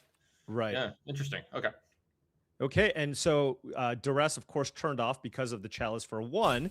Right. And Andre does have the Sorin here, but no Elenda in hand just yet. All right, so no Elenda, like you said. Nothing really to do much next turn either. He's got the Felder Profane, and that's about it. I guess we can just get this. Go ahead. What if he just draws like another Ancient Tomb? In 1 rings here? Yeah, this would be... Or double Flute. You just go Flute, Sorin. You know what I mean? Sure. Yeah. And try something else here. Or honestly, even a red source to be able to go Flute, Sorin, plus play a red creature would be pretty nice. Looks like we're just going to main phase a Flute here. All right. I imagine you're going to name Sorin here. Yeah, once Necrodominus is in play, I think Sorin is generally the one to name. Yeah. All right. Great call. Strip Mine? Okay. Now, Andre can still run out a lot of mana sources here. You can play the land here. You can play Chromox too if you want. Exiling Felder Profane, for example, and then draw a lot more cards here off of the Necro Dominance. So you can see that Sorin now costing 6 mana. It's going to be a while before Andre can get that into play. I wonder if there's even some consideration with all the mana that Andre has in play at this point. Do you just run out Bright Climb Pathway as a white land? Like, does it get to that point? Oh, okay. I see what you're saying. Start thinking about I feel like you might have enough black sources at this point where you might do that, right? Yeah, I think you're right. I think we started having the back hard cast Saint Elenda mode, possibly. Yeah, hard casting Elenda. Yeah, he's gonna wait on that to go because he's got the Felder Profanes to play traps here. Yeah. Yeah. So we're at what, 5 mana? So we're 2 mana away from being able to play it. Right. There is a strip mine that will slow things down, but Philip's not really interested in popping off the strip mine just yet because he wants to find land source number 4 here to be able to run out that 1 ring in hand. Yeah, he's gonna have to start keeping up because his Necronominus is about to draw a lot of cards again. Yep. All right, we got a little bit of the game here. We do, and what do we have? 2 more white sources as well, Paul. That's important because you're probably going to lose one of them. Right. There's a Dark Ritual. You can get rid of those pretty easy. You can get rid of Sorin pretty easy as well. Right, because Sorin costs 6 mana to play, and you can't activate it. You do have the Griefs as well if this is another slow turn. Like, say Philip doesn't draw. Let's say he drops another 1 ring. right? Right. Like I think that's like his worst top deck. Yeah. Now, by the way, Philip went Ancient Tomb into Strip Mine with no lands in hand. Yeah, that was pretty good. That's yeah. So I mean, if Philip plays, for example, a Mountain here, that would be great. You can put some pressure, given that Andre's down to 8. Get out the Bombardiers, attack, get in for some damage. But of course, we also know that Andre has Fell the Profane in hand. Yeah, I mean, Andre has to be like pretty careful here. That Bombardiers is almost representing lethal already. If a red source is that's 6 damage already from the Bombardiers if it resolves. Yeah. All right, so we are going to strip mine down one of the white sources, just in case this game goes really long. You want to float the mana here because Philip could still go Mountain Bombardiers.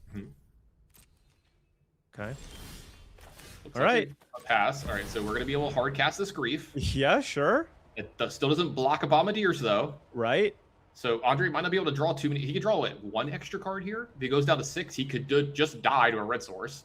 Right. Which means he might just take the Bombardiers. Yeah, he might have to, yeah. Yeah. Thinking about the ways here that he can lose. So, like, yeah, that might bottleneck what he could take from the opening, from the hand here from Philip. Pyrokinesis. Okay, yeah, you kind of have to take the Bombardiers now, I think. Yeah, I'm sure a lot of people will be like, "Oh, the One Ring is so powerful here," but like the Bombardiers actually just kills you and prevents you from drawing more cards from your. Yeah, you can see Andre kind of stressing over this exact situation. It's like, what are you even gonna flute now if you're on Philip's side? I think you ignore the flute. Yeah, I just feel like you want to give yourself the ability to draw more cards off of the dominance, and the card that's kind of preventing you from going crazy with it is that Bombardiers. And now, I mean, Andre's down to 8. Hasn't found a way to gain life just yet. Yeah, it's what risk do you want to take here? You know, which way do you want to do this? Because a lot of the lands are red. Some of them are colorless. It's also just hard to cast the One Ring, right? Unless you draw the other Ancient Tomb. Right.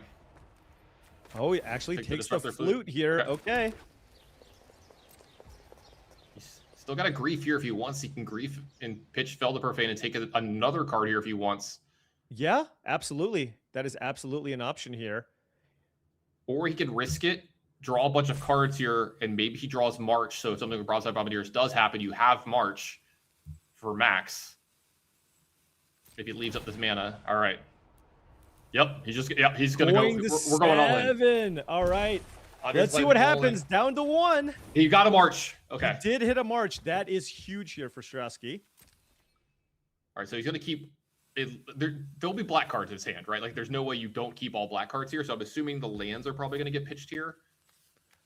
Yeah, I mean, you probably you have to. Maybe probably going to keep at least 1.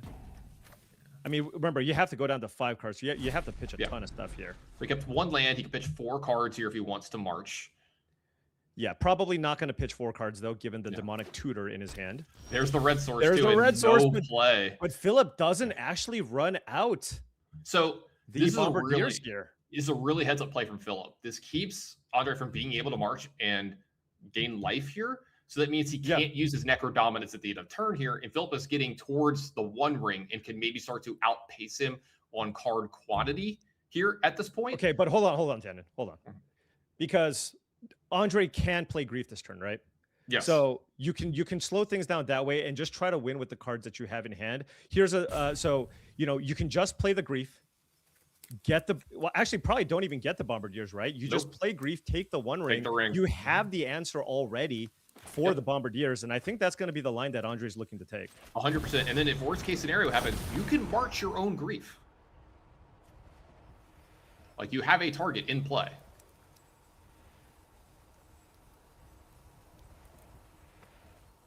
Yeah, definitely agrees with you and I on that play line. And there we go. Yeah, like there's no reason to have this much black now, right? You have 5 black mana. At this point, just that's right. Play it for white mana. You never know, right? I mean, keep in mind, Andre is at 6 mana sources right now. Right. Right. So you can get to a point where you get to mana source number 7, and if that 7th mana source is a white source, you can play Saint Elenda. I mean, how many times have we seen in this tournament where it's come up? I didn't think it would come up very often. It's come up multiple times this tournament. Now, if you're on Philip's side, you go, I mean, I know you got to march. Do I play it out and hope to draw another one? or do I just play it patiently here? And look, I mean, Philip still just recognizing that March is a thing here. Now, Andre does have the ability here to Demonic Tutor for something.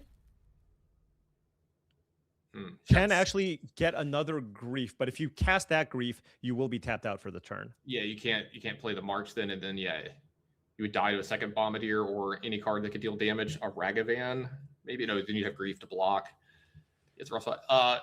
For Philip, you know, it's a weird spot, right? Whether he wants to play the creature there or not, because some of the mana was down for Andre, so the March couldn't be all the mana into it plus cards from hand.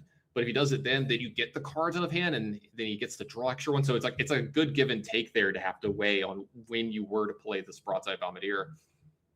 Now, another thing that Andre has as an option here is just fire off the March on the Grief, maybe end of turn, right? Where you're like, well, I don't want to, maybe I don't want to just like attack you down to death with the Grief, but maybe I just March my Grief for 5 to just find a bunch of cards and gain a bunch of life. That gets he's thinking about here for sure. This starts to get dangerous once there's an extra unknown card in Philip's hand too, because he could kill your Grief in response here. Yeah, I mean, he could. He absolutely could, but how much removal is Philip keeping in this matchup? He's got the, right? the Pyro Visa, maybe. This is game 3, right? So, like, Bone Crusher Giant's just not going to be in the deck here. No, I agree with you. I'm saying the chances are small. But let's see. Does he want to just do this with just mana? No cards from hand? Yeah, it looks like he's just going to go for 5 here, off just tapping all of his mana sources. All right. Will Philip allow this to happen? We don't know about the other 2 cards in hand. Yeah, worst case scenario here is you do get to untap and tutor for another March if something really bad happens.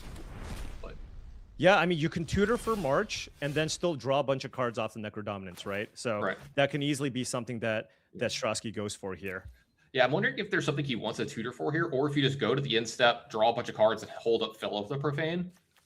I know you can do both, but like I think you want to tutor. I think you want to tutor here just because you can still keep up Fel the Profane. There's probably something highly specific that Andre is looking for. If he, like I said, if he finds an untapped white source, right, you can just play Saint Alenda. Yeah, that's what I'm saying. Maybe you just go get another March and draw a couple cards off of the Necropotence. I don't see anything wrong with going with that route. Paul, we have called some of the coolest games I've ever seen in this tournament. I'm absolutely loving all of this.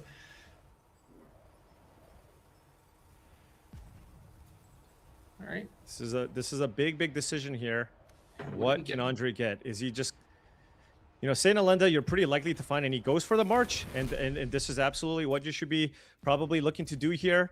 Draw a bunch of cards with Necrodominance once again. Keep up March. Probably going to draw 5. Yeah, for sure. Yeah, here we go. You're really gonna do this once. You're really that was right. Kind of. That was a white source, by the way. Okay, that's a Bleachbone Verge. That is a Bleachbone Verge here, or a Concealed Courtyard even. What is this? Another flute, I guess. Yeah. So you can use that for the March of Wretched Sorrow. That might be what Philip names here.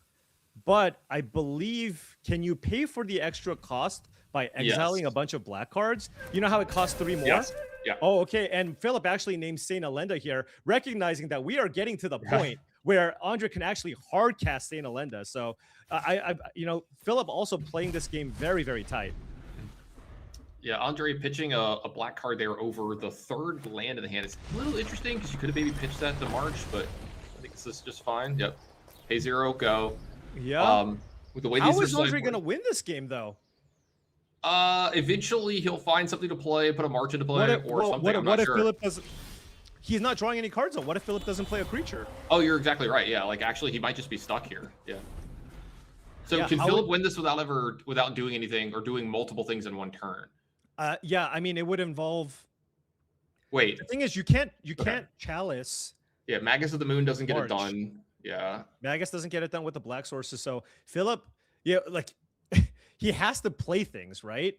Because otherwise, if he plays the game of doing absolutely nothing, he's just gonna get decked here. And I know there's a Bone Crusher on the screen, but I'm assuming it got boarded out. We did see it get boarded in this matchup. Did it? Okay, did it? No. Well, Not earlier in the tournament. I was like, I got to finish my statement there. It's earlier in the tournament. We saw one of the mono red players bring in a Bone Crusher in this matchup. Sure. Maybe for this exact situation, because they just go to 1 so often, they, knowing you bring out your removal. Okay, well, we're getting this might be a cast. 1 ring. If 1 ring gets cast, no, it's a 3-mana card. It could be Fable of the Mirror Breaker, but if he does play that, no, it is a Magus of the Moon. Hey, Strasky's thrilled about this. Yeah. He's got a swamp in play. He's got 2 Chrome Boxes. Yeah, absolutely. I wonder if there is some way here for Philip to kill this Magus of the Moon in response, like a pyrokinesis or something. All right, we're about to find out. All right, going the full amount here.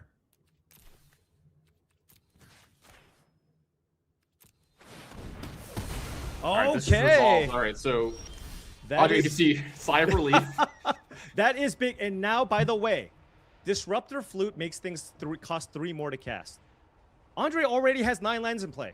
You just draw 1 more land in Saint Elenda, you can just hard cast the Saint Elenda here. And there we go. There you go. There you go. We're at 1 life. Next turn, we can cast Saint Elenda for 10 mana with all those white sources, gain a bunch of life. Very easy discard for him here, too. He drew a bunch of 1-drops that he can pitch because of the Chalice of the Void on 1 on the other side. This is a wild game. Philip might just run out the Bombardiers here, but Andre has the other March. Yeah, I was going to say, okay, hold on. Okay, well, we can get up high enough, though, here, right? This is still not close to enough, Yeah, right? I mean, this we're is still- marching, we're exiling Necro Dominance and Reanimate, and next turn we are hard casting Saint Elenda. Yeah, and you can even kill the Chalice for 1 or one of the Disruptor Flutes, whatever you want to do. The world is your oyster at this point. Look at this. I mean, this is a march for 12. Up to 13, take 2, go to 11. At most, you can take 4 from the Flutes. You can get a Fate's Fetters here, target the Bombardiers as well. A hard cast Saint Elenda for 10 mana. Is that what's going to win it here for Andre? Again, we joked about this all weekend long. Didn't have this sort of my bingo card, Paul. The 10 mana hard cast Saint Elenda.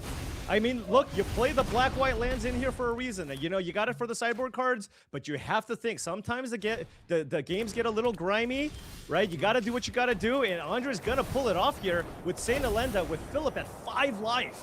Yeah, this is utterly amazing, Paul. We've seen some of the coolest matches and the coolest ways to win here this weekend. This one's really high up there, in my opinion, as well. All right, so now you just make sure you don't die to another Bombardiers. So Yeah. just be a little bit careful here with the number that you choose here with the Necro Dominance. Honestly, man, I might just choose 0. But I mean, you probably choose some small amount, like 2 or 3. Yeah, but yeah. like, I might just choose 0. Just be like, hey, Yeah, look. look, you can't go down to 5 because then Philip can play Bombardier and sack the other Bombardier. So that's a number you don't want to go down to. Yeah, I think 2. Like, just be as careful as Okay. possible. Yeah, 2. Oh, and that's another Saint Elenda. We can cast that one as well. Yeah, if somehow Philip has the answer here, you can play a backup one. Look at Andre; he is loving life. Yeah, this has got to be one of the more crazy matches he's played in a long time. Let's see. What can Philip do anything to stay? No, in not I at don't this think point. This so, is just right? too much of a. Ooh, Okay, well, the ring, you get some time. The ring, The ring does buy you some time. Yeah, I was but going to say, we're going to be attacking with the Saint Elenda here, and then we're going Right. to face Fetters this ring, right? Yeah. Look at Andre; he's ready. He's like, I'm just gonna cast another one and face Fetters the ring. Yeah. I don't need to kill you this turn. I'll just kill you next turn with my 3 creatures in play. Yeah, he's like, look, this might just get a concession for my opponent anyway, because now my board's going to be gigantic. This is nuts. Yeah, I mean, this is nuts. Just 2 hard cast. By the way, there's a Disruptor Flute on Saint Elenda. Right. Right. This is a 10 mana Saint Elenda being cast. Yeah. Unreal. Now we can start drawing a couple more cards again as well. Let's see. Does he want to pay any amount of life? He was going up to 3. He's going to go ahead and confirm 0. He's like, whatever. He's just going to do 0. He has 2.5 minutes left.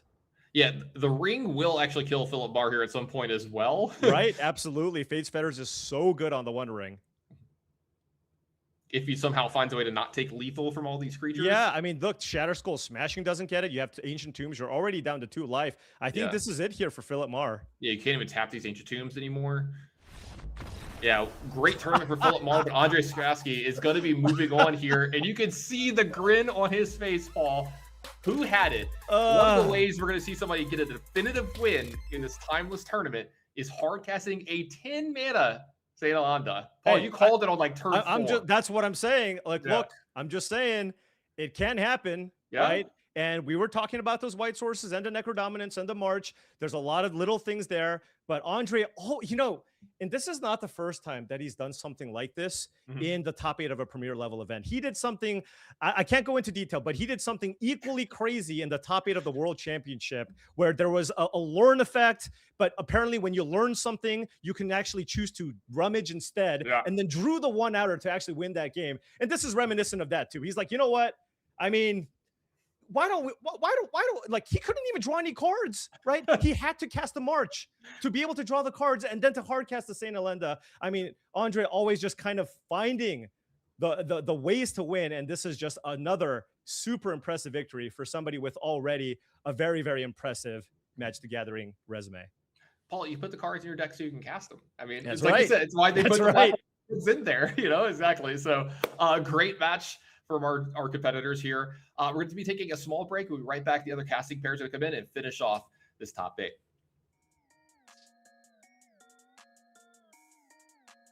Mono Black Necro is sort of a cheese deck. You have multiple combos, actually 3 of them, that you can pull off on turn 1 to just get an insane advantage right off the get-go. One of them, Reanimate and Tomb, which is maybe the most powerful if you can do that turn 1 to reanimate Atraxa. And the other one is Sorin plus Elenda on turn 1 via Dark Ritual ramped out. And then, of course, we have the 8 Necro effects we can ramp out with Dark Ritual or Chrome Mox. The Necro Dominance and Necro Potence allow you to basically break the rules of Magic. If you have one of those out in the early game, you can just draw like up to 15 cards or whatever and then exile them all with the March to gain that life back. It's completely broken, essentially. I mean, we really went with the broken strategy here. I was working with Matt Nass, Nathan Stoyer, Andre Strusky, Zach Heaney, and Alex Friedrichsen. We just liked this deck because we felt really good into the Boros Energy, Mardo Energy decks, and that seemed like the most popular archetype in the format. You're just doing something very powerful in a somewhat unknown format. Like, what is going to happen at this Arena Championship? Everybody's like, whoa, what is the metagame going to be like? So we just like proactive, do the most broken stuff, and hope for the best.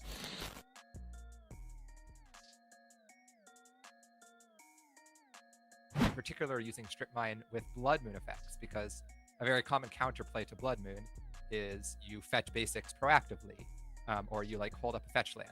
And Strip Mine allows you to maneuver around that to like totally lock them out with a Blood Moon effect.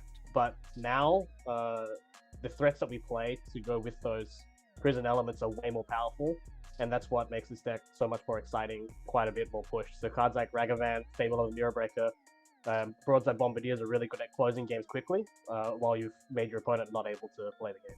So the deck is really solid at just locking your opponent out of the game. Cards like Chalice of the Void, you can power them out quickly with cards like Ancient Tomb and Chromox, and you could also kind of fight against their mana base, their basics, that kind of stuff with Strip Mine as well to play even more into a prison element. There's lots of broken 1-mana spells in Timeless, and that makes Chalice of the Void even more broken.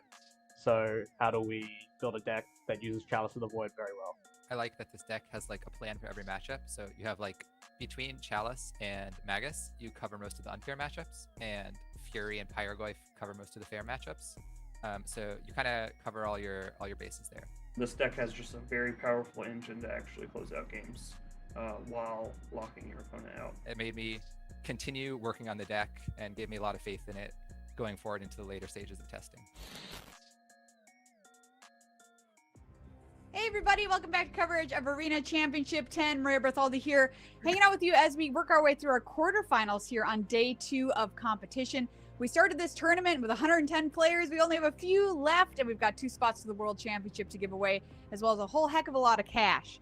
Welcome back to the booth. We've got Daquan and Aria here joining us for some next set of quarterfinals. We've had some incredible, absolutely incredible Magic today. So let's set up our next set of quarterfinals that we're going to see, because we need to send some people to the semifinals here coming up. We've got 2 World Championship spots on the line in the finals, so we've got to send some people there. We've got a little ways to go, though, before we get there. Let's start things off here with this matchup between 2 incredible heavy hitters of the game.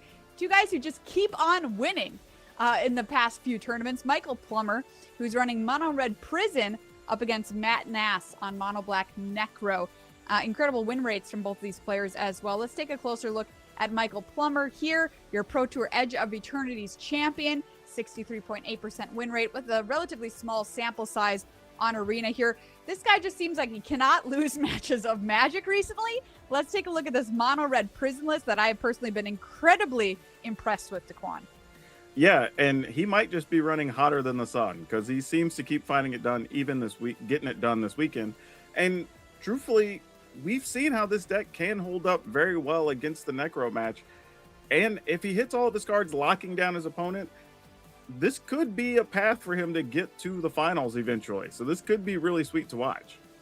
All right, up against Matt Nass. That's right, check it out. Running Mono Black Necro, one of the decks some people are calling the deck of the tournament. 58.3% overall win rate across 8,000 games on Arena. Pro Tour champion. Let's take another look at this Necro list. Arya, what are your thoughts on this, specifically in this matchup?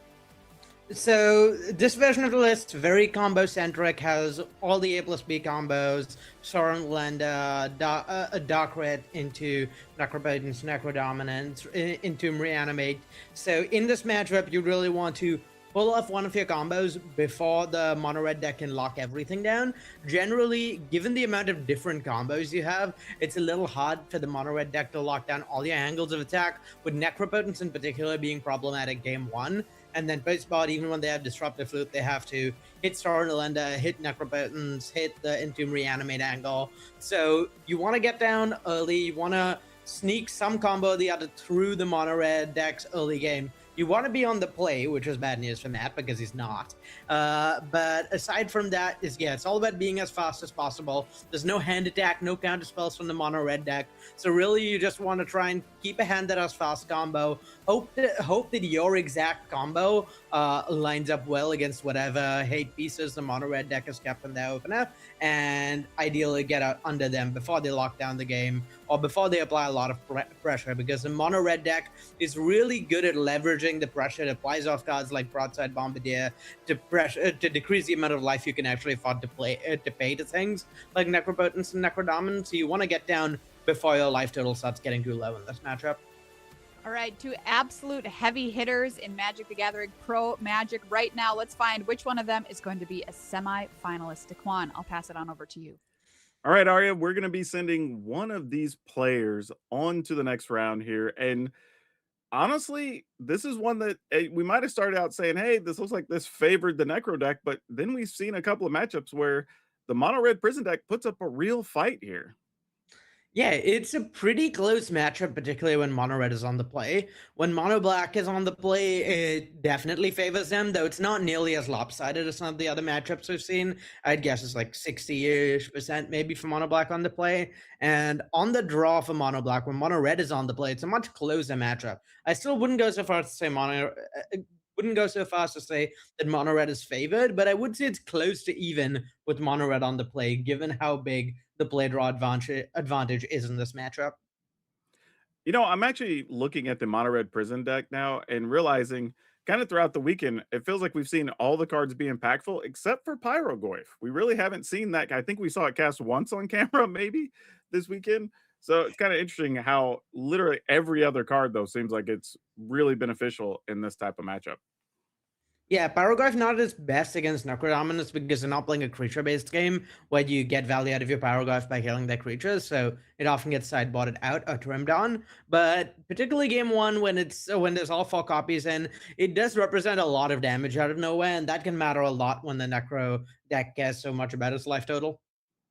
Yeah, especially if they do draw very low, which they do a lot. You know, a lot of times they're going to be drawing to a sub 5 number, which if you get the card at the right time could actually work out to your benefit. So this is actually, yeah, I'm having a hard time deciding who's particularly favored here, but I think to your point with Michael Plummer being on the play, that's going to make the biggest difference here.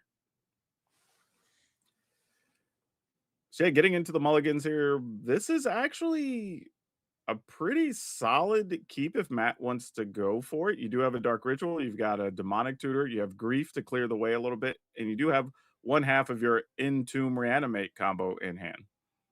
Yeah, this hand looks pretty good to me. It is extremely soft to Chalice on one, which is tough, but I think you have to keep. Yeah, I think So if there's a Chrome Mox or something that's drawn, we can just go Entomb Reanimate on turn 1 to go off of Demonic Tutor. Otherwise, I would expect to see a turn 1 Grief. This is a mulligan. That makes it a little harder because you need another black card. If you draw a black card, we could see turn 1 Grief, Dark Ritual, Entomb, Demonic Tutor, and then turn 2 Reanimate. Okay, we did find another land here, so that helps out Matt quite a bit. And I think what he's stressing over here is what are we going to get rid of to cast a Grief potentially? Because you probably are going after a Chalice looking at Plumber's Hand. Yeah, I think in this spot, I would maybe even not cast Grief.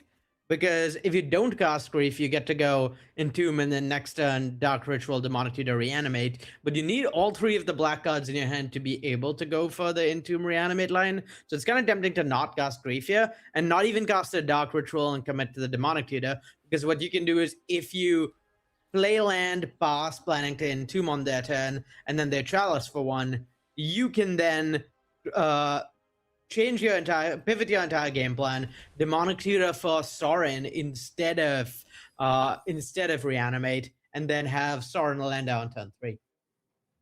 Yeah, that makes sense, especially since you're already holding the Alindra there. Yeah. That And it said, looks like we are going to Chalice here, but I'm assuming we're just going to put Chalice on 1. yeah, it's that whole game plan is pretty awkward into Strip Mine. Chalice plus Strip Mine is really, really strong here, where Chalice on its own kind of suffers against the, okay, I'm just going to make land drops, and on turn 3 I'll play my Necro or Sauron and use that to kill you. But pairing it with Strip Mine is pretty problematic for this mono black deck, and kind of exactly the sort of on the play start this mono red deck wants to have, where once you're chalicing on the play, it gets kind of hard for them to hit that 3rd land drop. And if they can't Dark Ritual, then getting to 3 mana in a timely manner is pretty difficult. So I actually really like Michael's spot specifically because of that Strip Mine we see in hand. Yeah, and if you notice, Matt, it looks like he put an Unburial Rites in the graveyard, so there is a chance to possibly still reanimate something if this game goes long. Yeah, Unburial Rites is a nice utility card to have in your graveyard, but yeah, just really awkward that we're pretty far off from hitting 3rd land here, and there's this Magus in the moon that probably needs to get taken, because otherwise Matt just can't cast any spells, and once Magus is taken, like Wandering and Pyroglyph are both scary threats in their own right that you have to worry about quite a lot. Yeah, there was just talking about Pyroglyph, and it might actually come into play and do something here. But we get to attack for 2. Ragavan creates a treasure. Oh, we did get a Sorin off of that. So maybe thinking about what you want to do with the Sorin here, or just set up the rest of your board. Yeah, I might actually consider playing the Sorin here, mostly. So the question is whether you value a Sorin in play higher or a treasure. And I think it's very close. I think the treasures may be slightly more valuable. What Sorin does is it gives your stuff lifelink and death touch forever. That's about it. And it's pretty unclear to me whether that is worth it or not. You're never going to be able to down ticket. You're never going to be able to get any other utility, but it does let you do things like attack into an Elenda or Traxa. I think I prefer keeping the treasure around, because this way if your Ragavan gets answered in some way or the other, you can still play One Ring or Pyroglyph next turn. But yeah, pretty marginal decision in that I think both options are not that impactful. Yeah, Matt ended up finding a Chrome Mox there and decides to cast the Demonic Tutor, and does go and get Sorin to at least set up the opportunity to build the board and try to take over next turn. Yeah, that makes a lot of sense here. I think Sorin is pretty easily the highest win rate option here. You could have exiled you could have held on to it and tried to hit a black land to cast Necromancy Necrobuttons next turn. But the problem with that is when you're under the gun from a threat like Ragavan, you know there's a Pyroglyph representing a bunch of damage in hand. You really want to be proactive. You don't want to pay a bunch of life to draw cards. You want to slam your own threats. So I like Matt's choice saying, okay, I need to draw land, but if I do draw land, I have a pretty reasonable chance to win this game with the Haymaker threats I have in hand. Yeah, I think that's what it's going to come down to here. We're going to get, well, maybe. Looks like he was debating the One Ring here. Yeah, I think the question here was whether you want to play the One Ring before or after using your Gemstone Caverns, whether you want to play it off the 2 treasure. I like the choice to preserve the lands. Now the card draw there was a Bombardiers.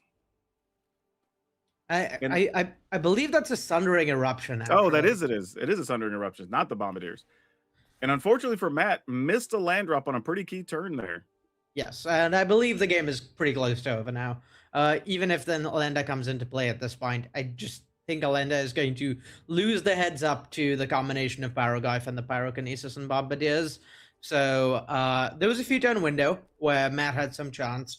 But yeah, Pyroglyph plus Pyrokinesis can actually clean up Alenda pretty well.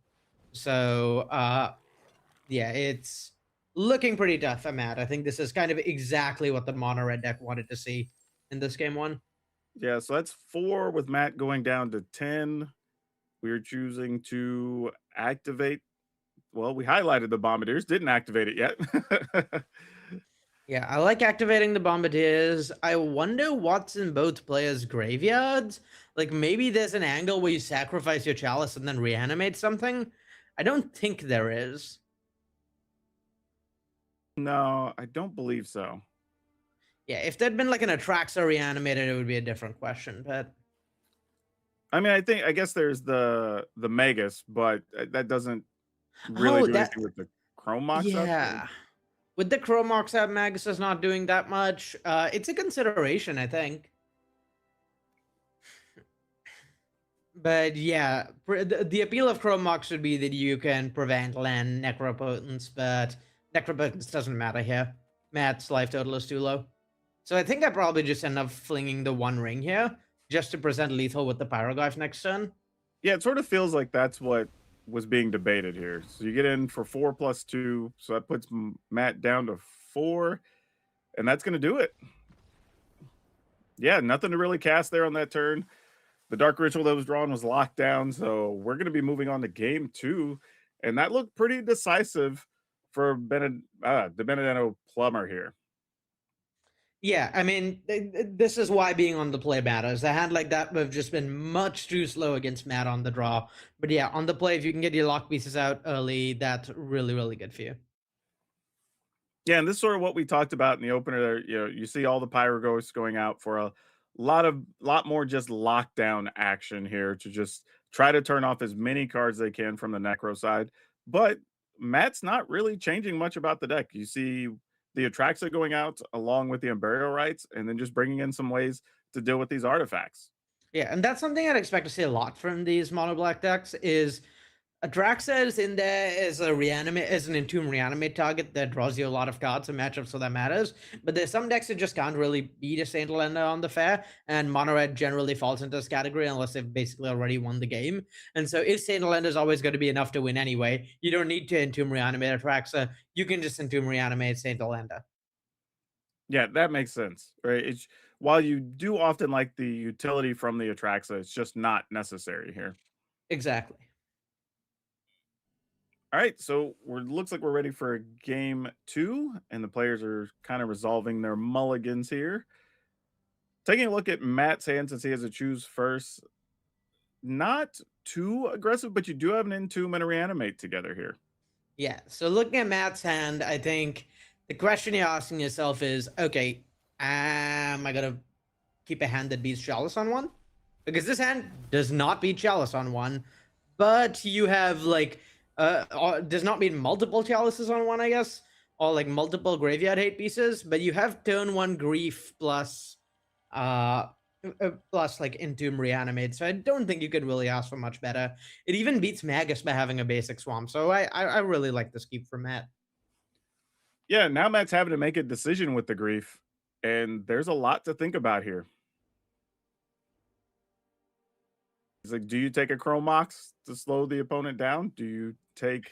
Yeah, it's looking at the Bombardiers being a bit problematic as well. Notably, a lot of decisions.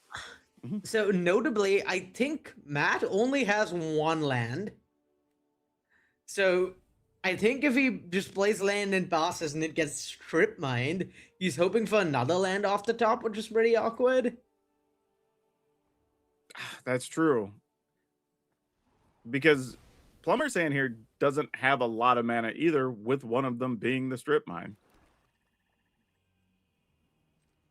Yeah, Right. it's pretty slow to get its mana going, but the Sunring Eruption plus Pinnacle Monk does a pretty good job just providing enough mana sources, I think. But yeah, if you strip mine, like Matt Nass doesn't have anything strong to do with one land, and that makes it tempting to just strip mine here because you're going to be putting Matt Nass back to one land next turn in theory, and so you should be safe against most of the things that he can do. The issue is if Matt Nass has 2 1-mana plays, like we know he does, then strip mining land is bad if there's another land in hand. But of course, it does require there to be another land in hand, which we know there isn't. Yeah. All right. So here's a decision to make: are we going to strip mine during upkeep? It looks like we are. Yeah, Right, it's so- a pretty tough call to make, but could be the difference between winning and losing this game.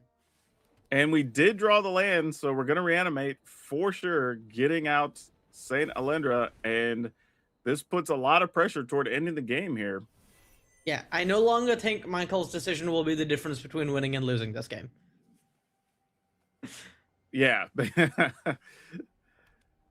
All right, we are going to put a land into play tapped and pass, and Matt picks up another grief here, but no black cards to use with it. So, yeah, it also can't be cast for 0 because of the Vexing Bauble. And calling out that Elenda didn't get to cast a spell when she first came down because Vexing Bauble shuts down spells cast for 0. But that said, Elenda is pretty effective as just a 4/4 creature that a 4/7 lifelinker that makes a 4/5 right, and I don't think that's particularly beatable for the mono red deck. So yeah, game looks pretty over. Yeah, 8 damage a turn goes a long way toward getting that done, and that grief getting reanimated was going to remove the One Ring, which is the one thing that would have protected Plumber there. So we're going to be going into a game 3 where both of those looked pretty decisive, game 1 and 2 for each of the players. Yeah, classic on the play advantage in this matchup, I think, where it's unclear. The first game would certainly have not gone the same way had played Robin reversed, and it's unclear to me whether Michael would have gotten there on the play in that game. But certainly never came close to getting there on the draw. Yeah, no changes here on the sideboards. Kind of be expected. I think once you have things figured out, you just remove the dead cards, bring in all the stuff that's actually still useful. In this hand from Matt, let's see, you've got a Ritual, Reanimates, a Necrodominance, a couple of Sorins, and a Grief. So a little bit of action there to work with, but we are going to see looks to be a turn 1 Chalice here from Michael Plummer. And this is going to be another on the play moment where Chalice is going to prevent the turn 1 Ritual Necrodominance or Ritual Necrodominance, and then I believe this turn we're going to see Magus taken off Grief because Magus basically shuts down the game for Matt Nass. And once that happens, we'll see Fable and Bombardiers and kind of this cascading advantage. So Michael De Benedetto Plummer firmly in the driver's seat here. Yeah, I'm with you. I think the choice here has to be Magus because it just turns off so many lands when you don't have a Chrome Mox out there. Yeah, and Matt needs 2 more mana sources to be able to play Necrodominance. They can't be Dark Ritual, so it's Chrome Moxes all lands. There's not that many. He needs to draw Runner, and even if he does draw Runner, he's still only playing a Necrodominance on turn 3, which is probably too slow against Broadside Bombardiers. Yeah, and here's the problem now. You're going to be generating the treasure. You have the Bombardiers. You still have even more mana. I guess you would have access to red mana if you wanted it, but discarded those to draw more and get some Magus off of those, actually. Yeah, another Magus is huge here because now swamps don't do it either. And now, lands don't do it either for getting to Necrodominance. You need to draw Elenda into mana sources, which is particularly difficult. Yeah, and it looks after the attack step. We're going to slam down this Magus of the Moon. And this is going to start making things really tough on Matt Nass. Yeah, this is, We've seen it before, and we're seeing it again. This matchup is really, really dependent on who's on the play and who's on the draw, and really benefiting from on the play advantage. Goes to show though that like this Necrodominance deck is very far from infallible. Even in what is supposed to be a good matchup like this, you can really struggle if your opponent has the right pieces of interaction on the play and follows that up with pressure. Interaction plus pressure, time and time again, being shown as really the most powerful tool when it comes to taking down these necromancy decks, these Necrodominance decks. Yeah, so that's going to be 6, and you can sacrifice one of the treasures. So that's going to be another 2. And Matt's at 10 with really no outs here. Yep. And that would have been roughly 5,000 damage on the crackback with Fable of the Mirrorbreaker copying Broadside Bombardiers. So yeah, not really any draws that could have gotten him out of that. Yeah, so congrats to Michael Plummer making it to the top 4. But yeah, this is kind of exciting getting to see these mono red prison-y type decks make their way through this top 16 today. Yeah, and this is what I really like. This highlights something I really enjoy about Timeless. Is I think that a lot of Magic in general, like design-wise, we've tried to make the game more about creature combat. We've tried to make the game more about fair games because fundamentally, that's a lot more fun to play.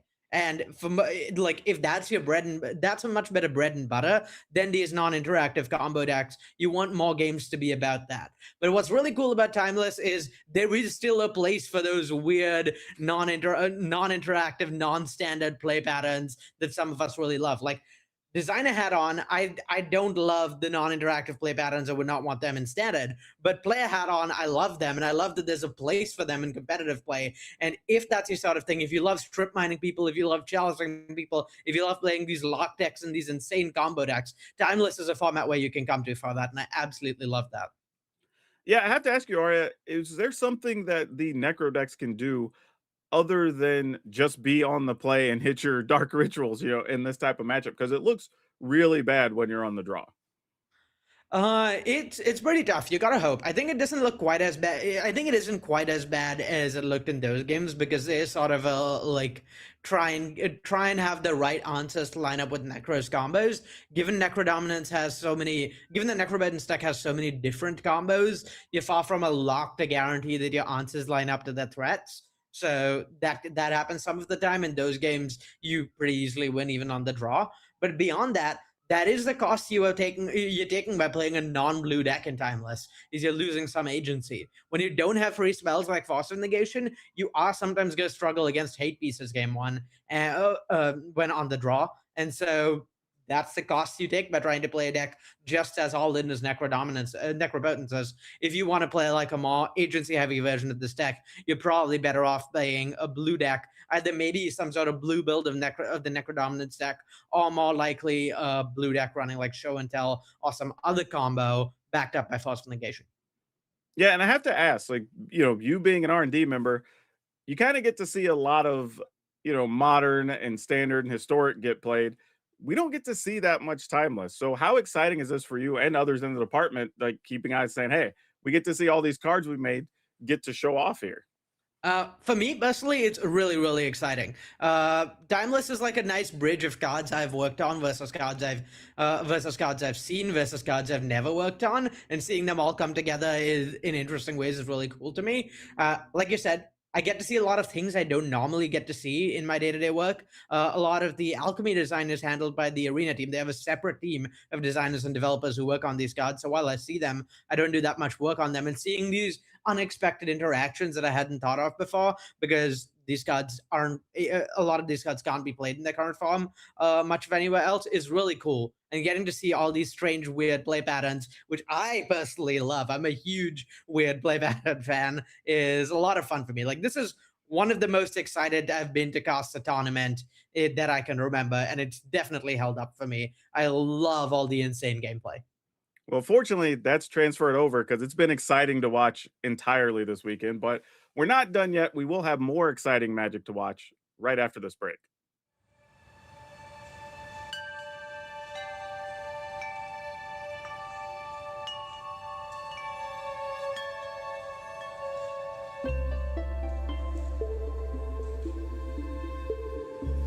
So 素晴らしいです。素晴らしいですね。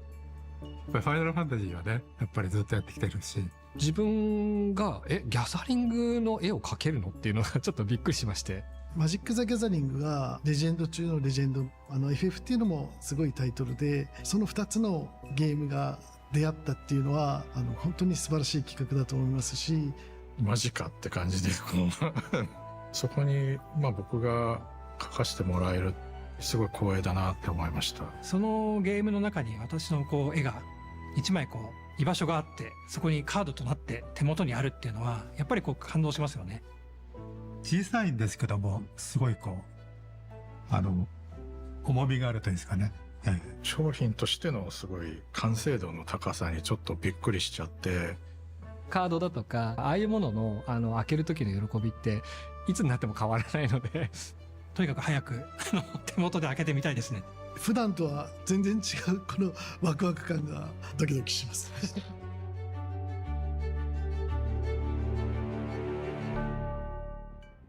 And getting to see the artists do that work for Final Fantasy is beautiful. But you know what else is beautiful sometimes, Arya? When we get some bad guy on bad guy violence. Because we get to watch Necro decks battle each other here in our last matchup to determine who's going to make the Final Four. So we have Greg Dyer here, and we watched him play a little earlier with the Mono Black Necro deck. And we're going to get to see him play against Piotr here and also playing Mono Black Necro. So not a surprise what these decks are going to look like, but we are going to be hopping into game 2 where Greg is up a game. So we'll see how this plays out. There's not a lot to really decide because these are virtually mirror matches, but there are a couple of small differences here. Iris, why don't you tell us about it? Yeah, honestly, I'd resent you referring to Greg as a villain.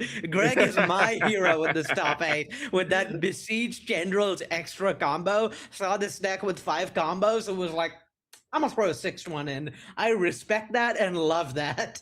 It's I absolutely, yeah, this whole Besiege General's potential combo kill that lets this deck somehow be even more explosive makes me feel it's really, really well lined up in these pseudo necro mirrors where you're often paying a lot of life to get a pretty insurmountable card advantage. You'll pay 6-7 life to have a stacked grip of cards with your necro and then be able to combo off through interaction on your next turn. But the thing is, a lot of this interaction, a lot of these hands you stack are only capable of interacting on your own turn and not on your opponent's turn. Stuff like Grief and most of your combo pieces are all sorcery speed. And so this means that a combo that you could untap and just punish your opponent for paying down to 10 or 12 life, really appealing to me. And I think makes Greg a solid favorite in these Necro Pseudo Mirrors. Yeah, I have to agree with you. When we saw him pull that out earlier, that was my actual thought of maybe this is how you break some of the mirrors, and we'll get to see. But looks like Piotr's going to open here with the Grief and try to strip something away. And Greg kept a very interesting 5 after mulliganing. Yeah, so Greg's hand is kind of nice in that it doesn't do anything unless you draw land, but it does have a redundancy for every single combo piece if there is a land drawn. Yeah, that's amusing, honestly. That's a brave move. Yeah, and look at Piotr. He's just like, what do I even take here? Yeah, I can't quite see what's in Piotr's hand. If there's something like a Reanimate, then it's a different ballgame entirely, because Piotr can maybe just take 2 Mana Source spells on Dark Ritual and Sacrifice, or take 2 Necropotences, something like that. Yeah, there is a Reanimate in hand. Yeah. So that certainly helps here. And it looks like we're going to go for it. Comes at a price, but it's totally worth it. Yeah, it'll be interesting to see whether the Grief or the Sacrifice gets taken here, since it's the 2 of them put together that form a Mana Source. So I could see taking either, and it's nice to sort of deny Greg interaction in the form of Grief. But also, Piotr's hand doesn't really do very much, so I don't know that Grief is all that strong here. Yeah, and you can see him putting the same amount of thought there into it, just saying, no, let's just take it. Don't have to worry about it. There is a Chromox, but again, it doesn't really do anything here. Yeah, Reanimate here is secretly kind of huge for Greg in that it'll put a Grief into play, which can then be sacrificed. So all he needs to draw is 1 land. Never mind, he needs to draw more than one land. Yeah. So is that surgical extraction to kind of add to at least something you could do on this turn. Yeah, and normally a lot of these games are about like you get Necro in play and then you sort of like jockey back and forth and you eventually end up with someone winning by like amassing the right resources and being able to kill over a turn or two.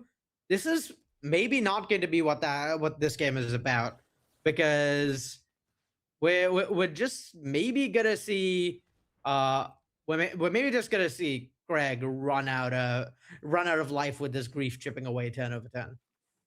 So it looks like we're targeting the dark rituals and just saying, hey, you're stuck on land. You're going to have to do this the hard way. Yeah, this does mean that the grief could potentially be reanimated if there's a land drawn. But at this point, we're looking at going to 11 off the next grief attack, reanimate grief, puts you to 7, take another grief attack, puts you to 4, and at that point, you really don't have the ability to necro for anything of import. One of the things people forget about grief is it does have menace. Yeah, it's a pretty credible clock here. Yeah, Greg's already down to 8, and this is starting to eliminate any like now, griefing would put you down to 4 and then down to 1 from an attack. This might be it. Yeah, this game looks over. Reanimate can't be cast anymore. There's just a plethora of ways. Greg is dead here. Bogart Troller to exile the graveyard, maybe the final nail in the coffin. Yeah, and Greg kept a hand that was a bit of a gamble, but if he hit it, it could have potentially worked out. But as we've seen, he's drawn no lands, actually, as this game's gone on to, what, turn 5? Yeah. And I mean, sometimes you just have to keep 5 lands. When you've gone to 5 and you need a critical mass of things to actually be able to play our combo pieces through a piece of, like, hand interaction, sometimes you just got a mulligan like that. But, yeah, not ideal for Greg by any stretch of the imagination. Yeah, that's going to do it. There's a concession, and we're going to be moving on to game 3, both players at 1 apiece. Don't expect anything too crazy to get sideboarded here from either opponent. Yeah, this kind of looks like what we thought. The late nine of sanctities coming in from both sides, which we've seen kind of throughout the weekend when we have these mirrors, because one of the big ways to interact in these matchups is attacking each other's hands, and this turns that off. Yeah, and notably does turn off the whole like tendril skill thing too, which is pretty unfortunate for Greg, boarding out a bunch of Sorens and Lenders. Oh, that's true. Yeah, I guess there's no real way to get beyond the tendril or beyond the ley line if you want to try to hit tendrils. Yeah, a lot of the decks we've seen this weekend don't have that don't have ley lines in the sideboard, but this one very much does. And speaking of which, Piotr does have one in his opener. Greg did not, and chose to mulligan. And then now Piotr is now going to mulligan. So we're down to at least 6 for both opponents at this point.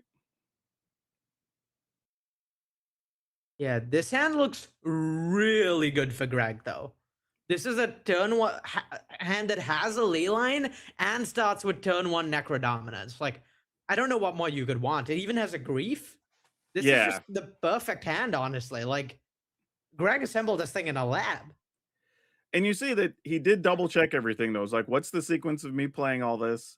You know, where am I going after I do this turn 1? So he double checked everything before deciding the mulligan. And Piotr's now mulligan down to 5 and picks up a hand with 2 Saint Alendros, which usually isn't very good.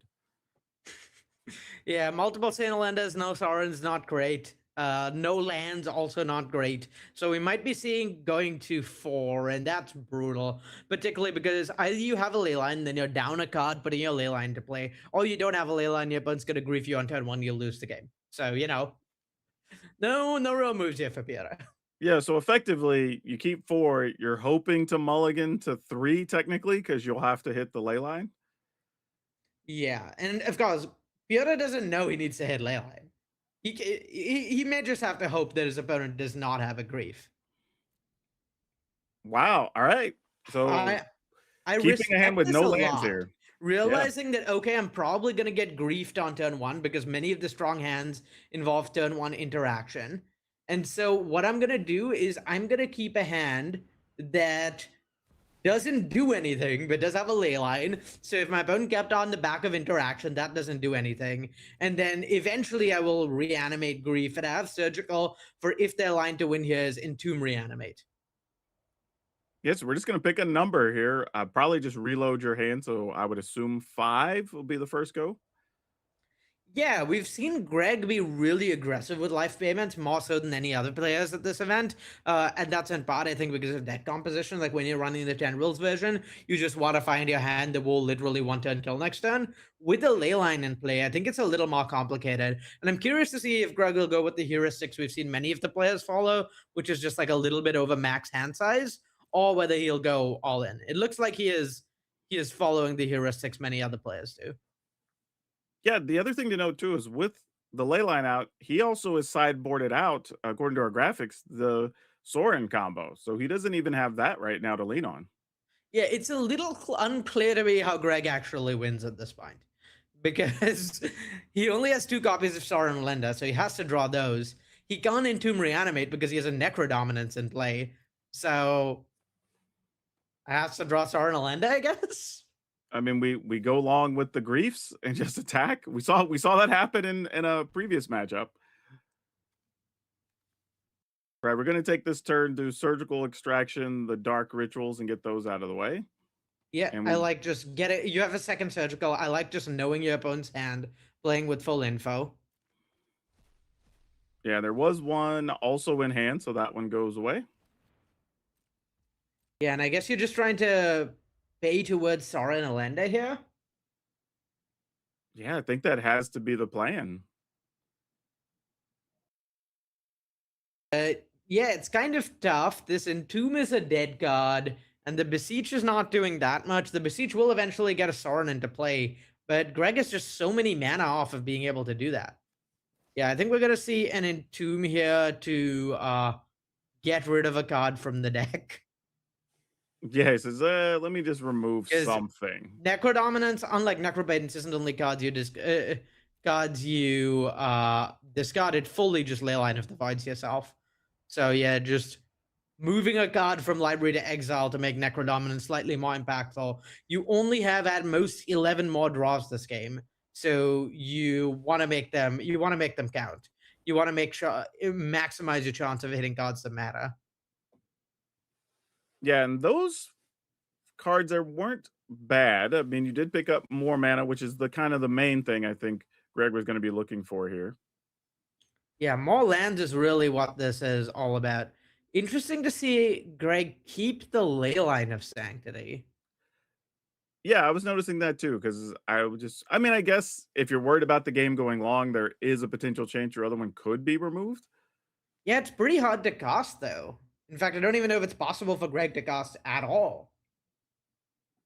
Yeah, that's actually a good point. I'm kind of going through his list here. Like, well, I guess we have concealed courtyards, and I guess we could potentially cast it.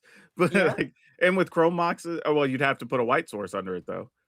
Yeah, there's unlike other decks, Greg's deck only has 5 white sources, so it's pretty tough. Okay, maybe that is it. He's trying to keep the Leyline of Sanctity because it's a card to put under a Chrome Mox that's a white source. It's not about casting it at all. It's about getting white sources to cast Saint Elenda if he has to. Oh yeah, and we did see a game earlier this weekend where it went really long, and one player could not cast their Saint Elendra because they didn't plan for it. Yeah, it's the level of thought Greg is giving to this, really looking at every single angle.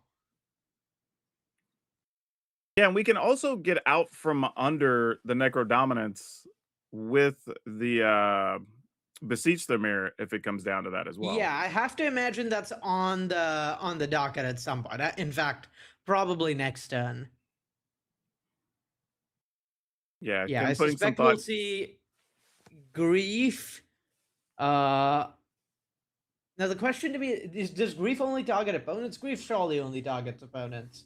So Grief for no value, sacrifice it, and then and then Beseech maybe? No, we don't have enough black cards in hand to do that. So I think we're just making land drops for a little bit. Yeah, I think that's the only game plan here. But we are approaching the point where the rare Dark Ritual Grief is going to threaten to win the game for. Well, yeah, I mean, He's you've going to threaten to driven. win the game for Piotr.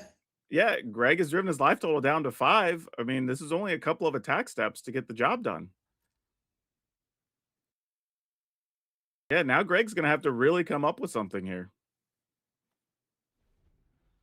Yeah, it's tough because, like, were it not for that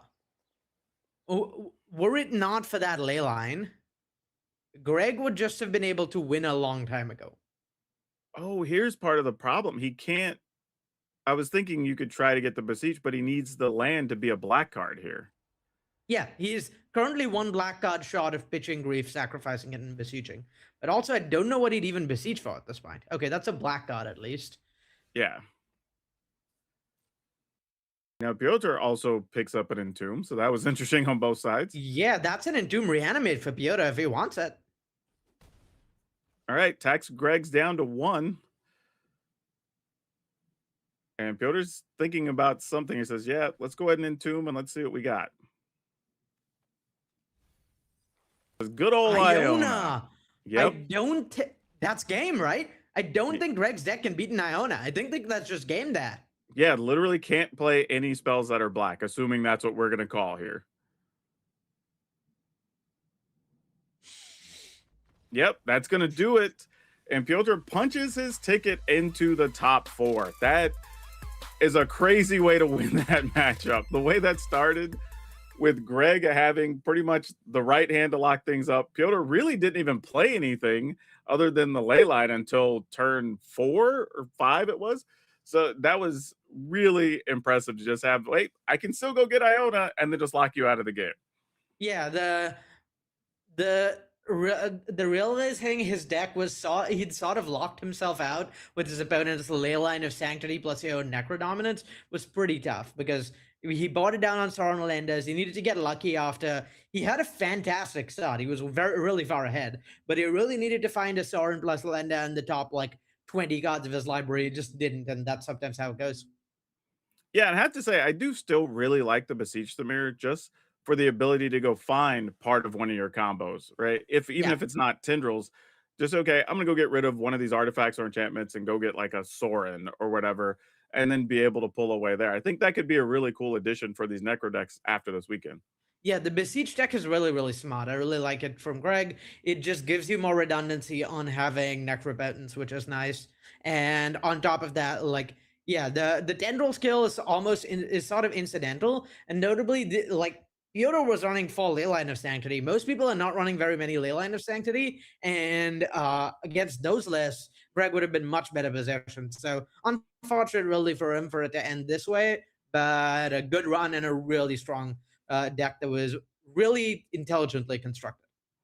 Well, I have to say the players are only getting a really short break because we're going to take a break and come back with your top 4 matchups for Arena Championship 10.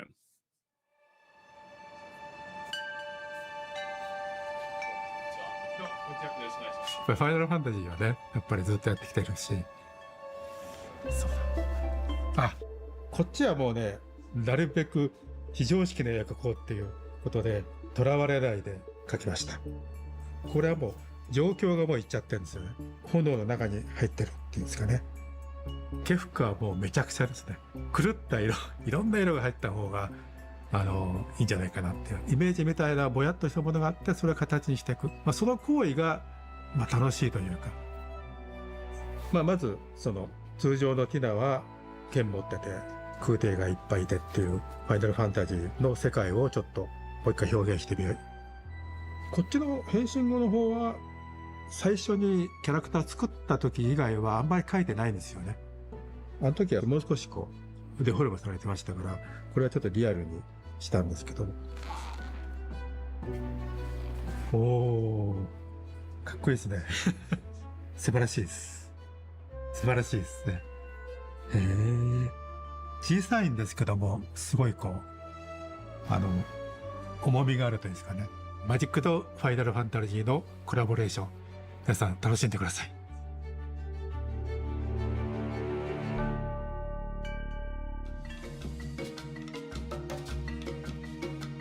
I think at my heart, I'm a storyteller, so that's a good fit for me, but a lot of my formative training is as an illustrator. So, Wizards reached out about doing an entire Avatar: The Last Airbender themed Magic the Gathering set. So when I was asked to do these illustrations, it was like a cool opportunity for me to be like, oh, I get to draw and paint something. My goal always, like from the first iterations, is always to get as cinematic as we can, especially for something like a big epic action scene. So when I do get an opportunity to do an illustration like this, it's a fun opportunity to be like, this is kind of how it was in my head. I wish we could do the whole thing like this. But yeah, this was fun. I've always loved this battle. It's fun to get in there and kind of like spruce up a moment the way that you would kind of imagine it. I think ultimately if you make music or story or whatever, there's like the details, but ultimately you're trying to convey a feeling, especially if you're an illustrator. This one, I feel like it captured the vibe, the feeling that I was trying to convey. So for that, I was pretty happy. It's a pretty wild thing to see a piece of art and storytelling that, you and your friends and colleagues put out in the world have that effect on people for so long. We're really lucky in that Avatar keeps growing every year. Somehow it just keeps finding more people, more young people and older people. Like when Magic reached out and wanted to do this, it's not like we were like, what? What does that have to do with us? Yeah, we got it. Hi, friends. Welcome back to coverage of Arena Championship 10. Maria Bartholdi here as we get into the semifinals from 110 players yesterday down to just 4 today. I'm going to welcome into the booth Tannen Grace and Paul Cheon here as we get ready for our very first semifinal. Exciting stuff. Let's take a look at our bracket and find out what has happened so far here on day 2 of competition. It is all single eliminations. Everybody who's lost is out of the tournament. And you can see we are now on to our semifinals. Very exciting. We have Alex Friedrichsen versus Andre Strosky and Michael Plummer up against Piotr Szynski. So, Paul, your thoughts here, just looking at what has occurred with the bracket. Has it shook out how you thought it would based on what decks the players brought this weekend? Yeah, definitely. I mean, kind of coming into this, Mono Black Necro is kind of proven itself to be the absolute best thing to be doing in this format, particularly in a field where basically islands are just not represented, which is a total travesty. But yes, here we are, no islands. So when there are no counter spells available, then of course the Mono Black Necro deck is going to be one of the strongest things to do. And we are now going to see a team kill happening here as Alex Friedrichsen will be going up against Andre Strasky here on the more or less 75 card mirror. Yes, indeed, a team kill. It's unfortunately will have to be. That is one of our semifinals. And we only have one non-Necro deck here in the semis, as you can see from our other semis, which will be coming up later. Michael Plummer versus Piotr Szynski. Michael Plummer rocking that mono-red prison, fighting the good fight, question mark. They're all bad fights. We're playing Timeless. We're all the bad guy here, I think. Welcome back to the booth, everyone. Our first semifinal on the way here. Let's get it set up for everybody who's been watching at home. Check it out. This is our first semi we'll be watching. We got to send somebody here to the finals. Whoever makes it in gets a spot in next year's World Championship. Alex Friedrichsen up against Andre Strosky. Both excellent win rates, both running the same deck, and both on the same testing team for this tournament. Focusing in first on Alex Friedrichsen here. Made the top 8 at Pro Tour Murders at Karlov Manor. Also had a very good performance at World Championship 31 a couple weekends ago, coming in 18th place overall. How is he feeling about playing against his teammate? How does he feel about this mirror? We had a talk with him before this big game.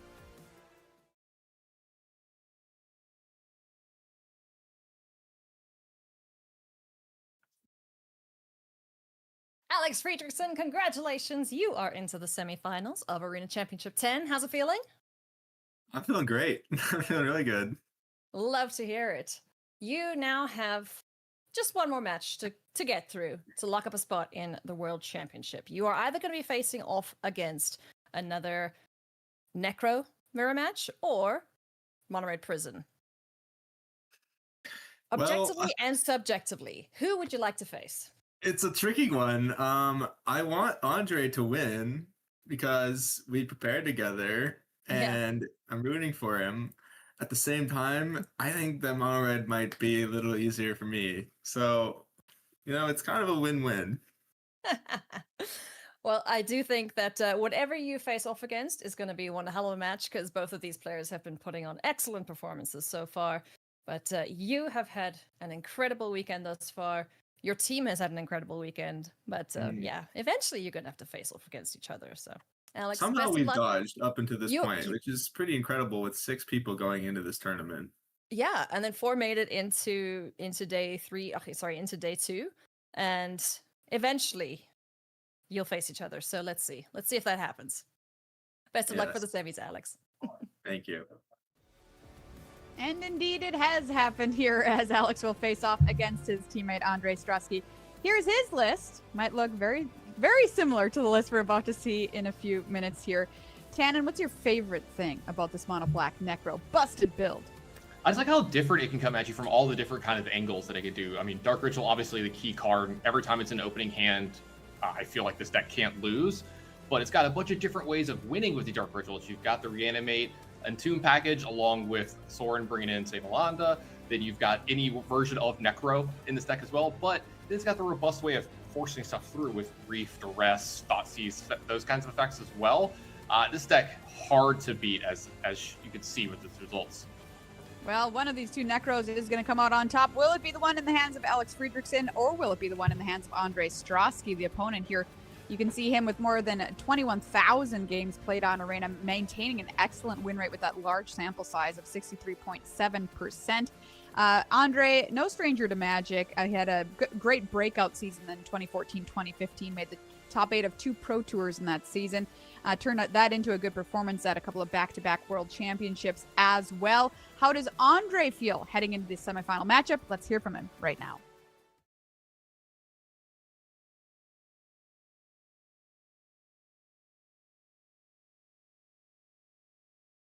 Andre Strosky, congratulations on making it into the semifinals here at Arena Championship 10. How you feeling?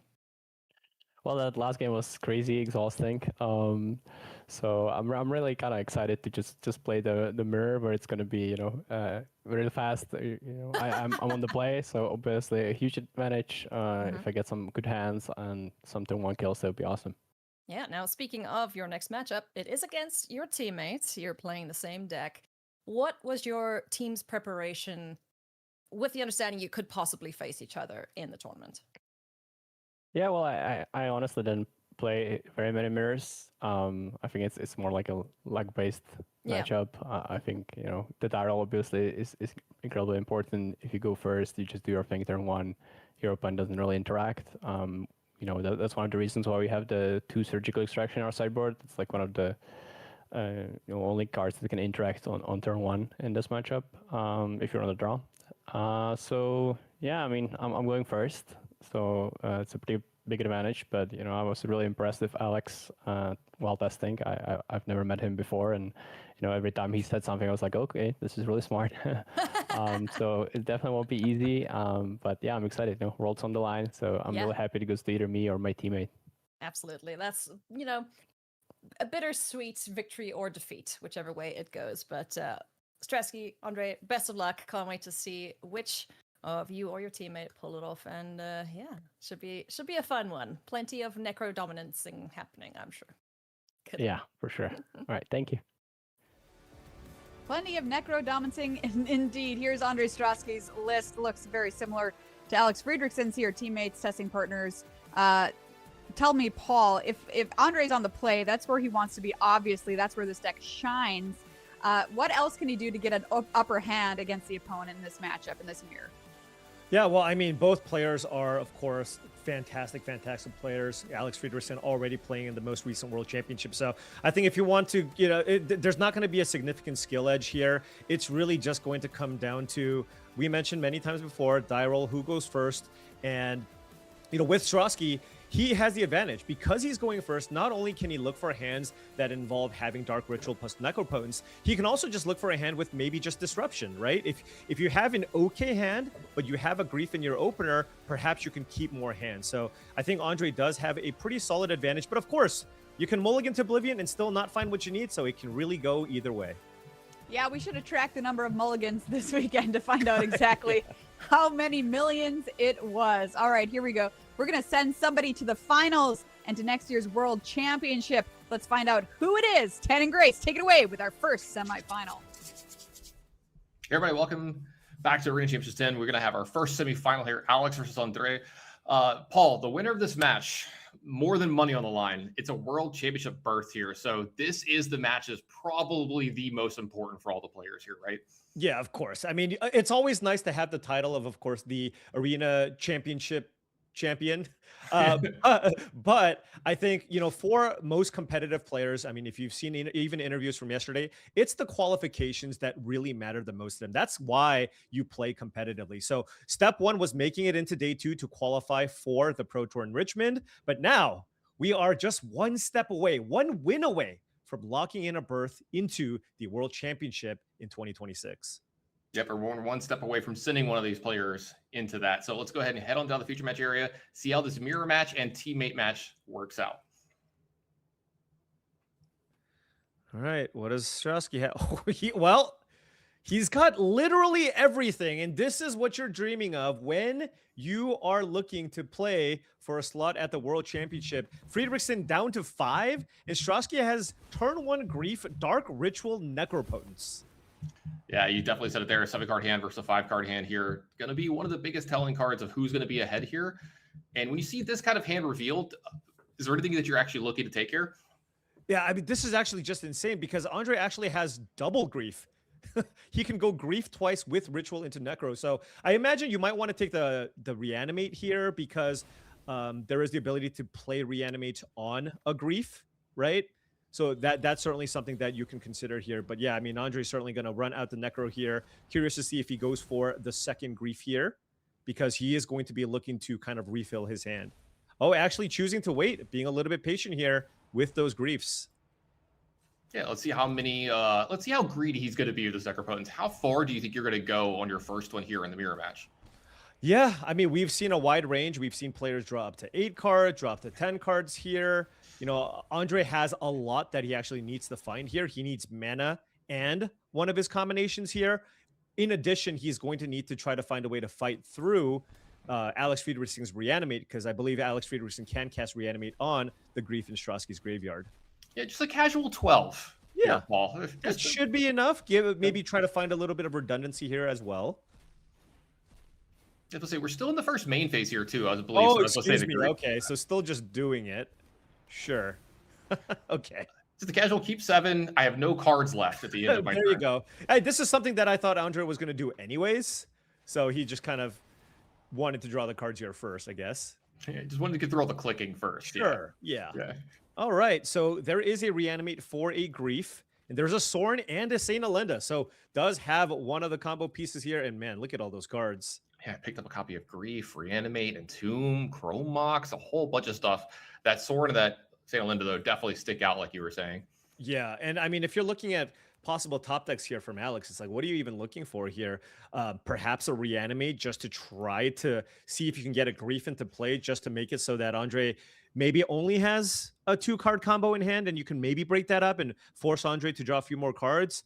That's kind of where we're at here with Alex because he doesn't have the ability, you know, even if he top decks something like a Dark Ritual, he's not really going to be able to play anything meaningful next turn.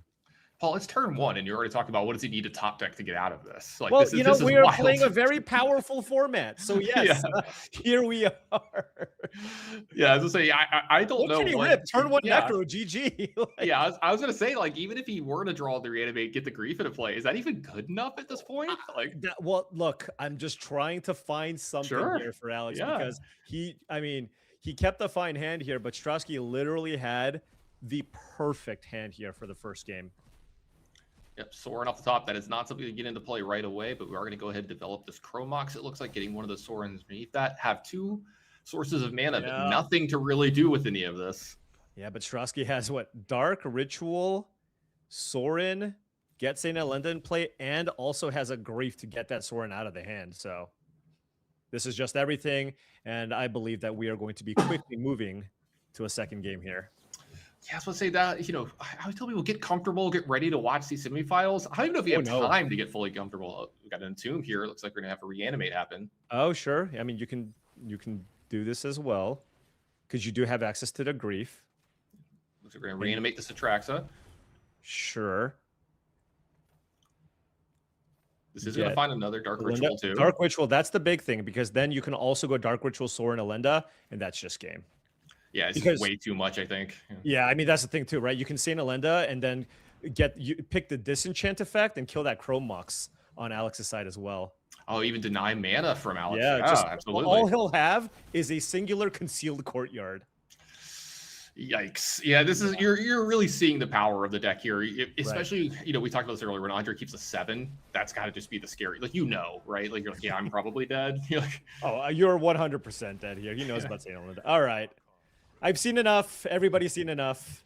Alex gets to be on the play, though, for game number 2. So he's just going to have to hope that he has an equally explosive start here on the play. Now, one important sideboard card that I mentioned previously is Leyline of Sanctity. Neither players have access to this card. It would have been a really, really well-positioned card to play in the top 16, especially given how many Necro decks there were, but neither players do have access to that card. So again, when you're kind of in that spot, there's not too many things you can do when you're on the draw outside of the 2 copies of Surgical Extraction that they have in the board.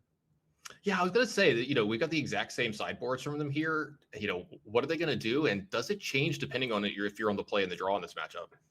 Yeah, I mean, Surgical maybe is a card that you're more likely to bring in on the play. And you can see Alex Friedrichsen doesn't even care about Surgical, didn't bring any of them in. Meanwhile, Strasky on the draw did choose to bring in Surgical Extraction here. Yeah, boarding on a mana source here for Alex as well. That's an interesting one. Yeah, I guess if the thought process is, look, all I'm looking for is land Dark Ritual stuff, then maybe I can just afford to just go down a mana source here and try to have just, you know, a little more interaction here.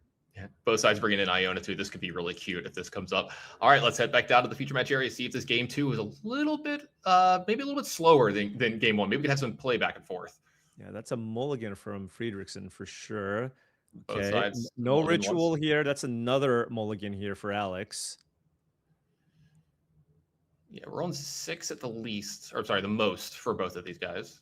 Yeah, I mean, Alex has a hand, I guess, with double grief, but he has no lands. And then for Strasky's side, neither side with any lands, but Strasky does have Chrome Mox, but you don't have any of the combo pieces here either.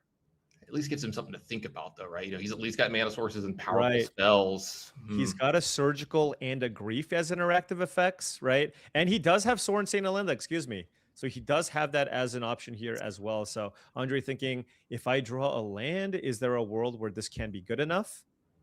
Because don't forget, that's also a mulligan to 6, so he's going to lose one of those cards too. Each one of those Chrome Mox is going to represent 1 as well. Right. So you're kind of low on resources in general, right? Like if you Chrome Mox away 2 things plus Sorin and Elenda, then all of a sudden you don't have enough action to actually cast the Grief even. Yeah, Andre taking the full amount of time on this mulligan too. I believe Alex is already mulligan yet again. And so, it does look like keep it. Yeah, he's got to put something back. Probably just Grief, right? You're just kind of on the, if I top deck a land and Alex has nothing, I can go land, Mox, Entomb, and Surgical, and then just play Sorin Saint Elenda, right? That's kind of his route to victory here. I mean, it would almost be a repeat of game 1. I know we saw the turn 1 Necropotence. This would just be a turn 1 Saint Elenda. This would be amazing back-to-back turn 1s. Yeah, and what is... Oh, man, this is brutal. Alex, again, this hand, I mean, it does have a Duress and Grief, but, man, there is no way to advance your game plan. I think you just have to mulligan again. Yeah, he's mulligan to 3 here, by the way. This is a mulligan to... Oh, my God. And you can't go lower, right? And this is a horrible hand here, too. So I think Alex is just kind of mulliganing himself out of this entire game because, I mean, now you can't mulligan to land Ritual Necro anymore. Right, yeah, you need at least 3 cards to do something, yeah. So you just, I guess, keep this hand and Grief and hope you just have, hope Strasky just has nothing and that's good enough? Yeah, I was gonna say, what are the cards you're keeping here? I assume the land is for sure. I guess Necro Dominance, right? You just Grief away to Demonic Tutor, maybe? Oh, wait, he's on 3? Excuse me, I thought he was already on, I thought he was on 4. Yeah, I mean, I guess I feel like you got to keep the Grief here, right? And just because Andre kept 6, right? So do you just go Bright Climb Pathway, Grief, and then just hope you go land Necro? Yeah, I mean, like that's what I'm wondering. I'm wondering if maybe Grief can buy you enough turns to get lucky, right? Like maybe sure. Yeah. looks like Alex is thinking the same thing. This is a rough way to possibly end the tournament for Alex here. Yeah, this is brutal here. And Alex will be running this out and going for the turn 1 grief. He's just got to go swamp Necro, right? That's kind of his path to victory. And, you know, you can go ahead and take the Sorin here out of Strasky's hand, right? And that would mean that Strasky doesn't really have anything going out of his hand either. No, absolutely. If you take the Sorin, there's no payoff here, right? You have a Tomb without Reanimate, you have a Launder without a way to put it into play, and you have a Surgical Extraction that, like, I can stop, you know, Reanimate top decks from Alex. Now, Andre does, of course, have a lot more live draws, given that he's got 2 Chrome Moxes and, you know, didn't roll the 3. Right. So that's important. He's got a lot of good stuff here still, but at least Alex can know that Andre doesn't have a Necro available here, and he can at least disrupt the combo here by taking the Sorin out of Strasky's hand. So Strasky still has that Entomb. If he top decks a Reanimate, he can certainly Mox, imprint the Surgical, Entomb into the Reanimate, but of course still needs to find those cards. I mean, even just Reanimate off the top might not be bad either. You just get the grief and start attacking. I know you don't get a card out of Alex's hand, but yeah, I mean, Reanimate. This is going to be a weird, scrappy game, like with however this works out. Right. So second game in a row that one of the players is going to have no cards left in their hand after turn 1. I for very suppose different reasons. Right. Oh, I love this. Okay. So the reason why he takes the Saint Elenda is he gives himself the out of top decking Reanimate and getting the Saint Elenda out of Strasky's graveyard because he's only down to 1 card, right? He only has access to 1 mana. So this gives him the out. Now, of course, Andre has the counter in Surgical Extraction, but I love the fact that Friedrichsen on a Mulda 3 is choosing the line that gives him the best chance of coming back and winning this game. Yeah, how do I win from here kind of thing? Yeah, so land off the top for Alex. He's got 2 mana sources. Land off the top as well for Andre. He's got 2 mana sources along with these Chrome Moxes if he wants to turn any of these cards in. Does he just want to get the Sorin in play? It looks like it's going to be something he's considering. Start picking it up. I mean, you could just Chrome Mox the Entomb because you already have the Saint Elenda in the graveyard. So just get that 3rd mana source in play here. Yeah? We're just going to start ticking up Sorin. Yeah, redundant effect, it appears, in the Entomb. You just get the Sorin in play, and yeah, I mean, this makes, you know, top decks good for him as well. Okay. Dark Ritual at the top for Alex. Hey, that's a Dark Ritual. So now Alex can just draw Necro. That gives him an out, right? And it's not like Strasky has anything going right now. It's true. All right, just a plus on the Sorin. And so just any Necro effect here. And Alex is, of course, back in the game. All right, let's see. Alex, what does he draw? He drew the Reanimate. He drew the Reanimate, but Strasky, of course, does have the Surgical, and Alex knows about it. But, of course, Strasky will be firing that off here. Yep, absolutely. So what that's going to do is going to take away the Saint Elenda from his graveyard. So now his Reanimates are going to rely on the Entomb that he just drew off the top from here on out. Right. All right. I mean, so it's just we're just looking at a board with, you know, 2 lands on one side and just a Sorin that's not doing a whole lot here. Now, Strasky can, of course, still just draw Reanimate here. Oh, okay. There it is. It's almost like Destiny, Paul. Yeah. Iona, you just can't beat it, right? Right. You say black. Iona Black. Yeah.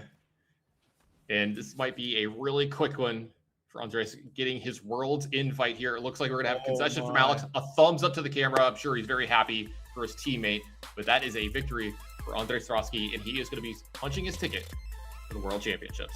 Oh man, I mean that must be thrilling here for Strasky. You know, Strasky is one of those players, world-class player. Every now and then he decides to kind of hang it up and take a little bit of a break. But every time you go, okay, what happened to Strasky? Oh yeah, he's top 8ing another random big event, and then he's right back into the mix. So we're going to see him back for the World Championship and the Pro Tour. Excited to see what he's going to pull off next season. Yeah, I wonder why he ever takes time off, because all he does is win when he plays. Maybe he just gets bored with it, Paul. He's like, it's just too easy. Yeah, I don't know. I have no answers, because anytime we see him, I just feel like he's always making these deep runs. He always plays extremely well. He puts a ton of time and work in. You know, that whole team, for that matter. I just felt like, there wasn't a Pro Tour. There wasn't the World Championship wasn't too long ago. There were a bunch of players on that team that was qualified. But I mean, the amount of work that I saw being put into that for the preparation for this event, I mean, you're really seeing it pay off here with what Matt Nass, Alex Friedrichsen, and Andre Strasky all making it into day 2. Yeah, their team won 60-something% of their matches or whatever. Absurd. It's like absurd. Yeah, never heard of kind of stuff. speaking of things that we've heard of, we do have one more match in semifinals, so one more player is going to be punching their ticket to that World Championship. We're going to take a quick break and then set up that match right when we're back. Andre Strasky, congratulations, sir. You have just locked up the finals here at Arena Championship 10, and possibly more importantly, a spot in the World Championship. How does that feel? Yeah, I mean, amazing. Going into this event, I was not qualified for the PT, for Worlds. Now I'm qualified for both. Not too bad. So yeah, so it's awesome. But you know, the job's not done, as Kobe would say. Yeah, we got to win the finals. You know, Yeah, one of my last time finish. Absolutely. You got to go now, got to take it down. Going into the finals, it's either going to be mono red or it's going to be mono black. I think we know who you'd prefer to fight, but talk me through your thought process about each opponent you could possibly face. Yeah, I think it's, again, player draw is very important, especially in these non-interactive matchups. I would prefer to play against mono red. I beat this deck like 2 or 3 times already in this tournament. The mono black deck that, you know, I think it's the mirror, right? So yeah, that's kind of lottery. Whoever gets the good draws, you know, in this match, my opponent Alex will get to 3. So obviously it's kind of hard to win from that spot. So yeah, I definitely prefer playing mono red. Alrighty, well, Andre, best of luck for the finals, and I will say, as good as you are at playing Magic, you are terrible at retiring, so the unretirement tour continues? I don't know. Yeah, anyway. Definitely, I'm back, 100%. You're back. Awesome sauce. Good luck, Andre. See you in the finals. Thanks. You love to hear that from Andre Strasky. I am back. And Paul said it, you know, if he just decides, hey, I think I'm going to, you know, try out this game again, give it another go, you know, he's just going to end up somewhere in the finals of some tournament. And sure enough, here he is, Arena Championship 10 finalist. Congratulations to Andre Strasky. But we do need to find him an opponent, Tannen and Paul, because a lot is on the line. Of course, the title of champion, Arena Championship 10 champion. We got to think of a better way to say that. But also a World Championship berth for one of these players. So let's set up our next semifinal here on Arena Championship 10. We've got Michael Plummer versus Piotr Shazinski, Mono Red Prison versus Mono Black Necro. You heard Andre Strasky say he would rather go up against Michael Plummer, but Piotr Shazinski has got something to say about that, I'm sure. Let's get to meet our players. Michael Plummer has just been on a hot streak recently in Magic. He's your Pro Tour Edge of Eternity's champion, playing that sweet Belcher deck. And then he came in 9th, so 1 spot away from top 8 at World Championship 31 2 weeks ago. Learned how to play Magic. It was taught by his neighbors back in the day. Let's hear from him ahead of this match. Michael Plummer, fancy meeting you here again, friend. You were like, oh, I don't know how good this matchup's going to be, yet here you sit in front of me once again. Congratulations. Now we look ahead to the top 4, where you have to once again defeat Mono Black Necro. Are you going to be the champion we all need against the Mono Black Fiend? I mean, I keep drawing well and managing to steal game 1s. I might be. Oh boy. So how do you prepare now going into these obviously higher pressure matchups? Because now you're just one more match away from locking up the finals, World Championship spot once again. You can't seem to lose is what I'm alluding to here. I mean, I prepared this morning. Some great teammates. They helped prep the matchup with me. I figured out how I want to try to play it, like playing around as much as you can. Just keeping any hand that can interact with one part of their deck and hope that's the part of the deck they have, because they can't mulligan too particularly. They just need functional hands, and my cards have lined up more often than not. So, well, I hope that's your semifinals now yields you similar success, and we perhaps meet again in the interview here. So, best of luck, Michael, and we'll see you after the semis. That is Michael Plummer, and this is his deck, Mono Red Prison. Tannen, we love this deck, or we love to hate it. One or the other. Tell me what it does and how it does it. Well, I love to hate it. This is a deck that I just personally can never beat in the history of my playing of Magic, though he is the hero we deserve here in this tournament, right? He's the last chance we have to not have Mono Black run away with all of the finishing spots here. The deck's trying to make some form of prison, right? You've got Chalice of the Void, you've got Magus of the Moon, you've got Strip Mines and Ancient Tomb to make this stuff happen just a little bit faster, and then it's going to recoup some of that with the one ring behind this. gonna need really, really good hands to win this match. He's behind the 8 ball here, definitely a disadvantage, but the one thing that Michael has going for him is he just seems to never lose at Magic in the last year. So hopefully he's got a few more in his cap here for him. All right, let's take a look at the opponent here for semifinal number 2. Pyotr Szczynski here, almost 20,000 games played on Arena to a 64% overall win rate. Solid results at a handful of pro tours across the years, so no stranger to pro Magic here. Tested alone from this for this event, and learned to play Magic with his brothers back in the day. Let's hear from Pyotr ahead of this match. Pyotr Szczynski, congratulations on making it into our semifinals here at Arena Championship 10. How are you feeling? I would say very good. Really, top 4 exceed my expectation, and